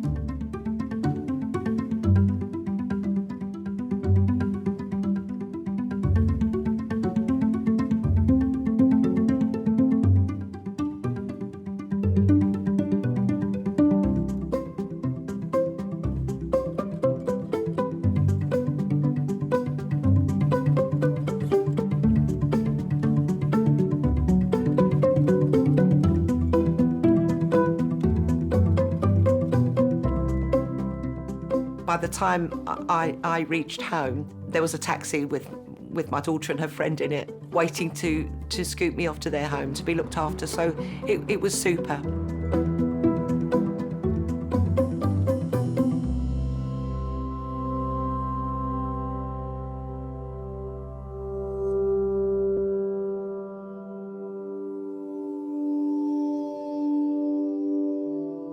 I had 2 fractures to my skull, bruised lungs, a broken collarbone, 3 broken ribs, and a broken nose, but I didn't really think that bothered me.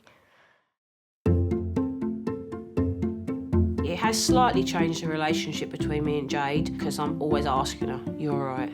Are you all right? How you feeling? Are you okay?" And I can understand that being annoying because if someone was asking me 200 times an hour if I'm all right, it'd probably start to annoy me as well. I don't think it's changed me. It's just I'm closer to my family now.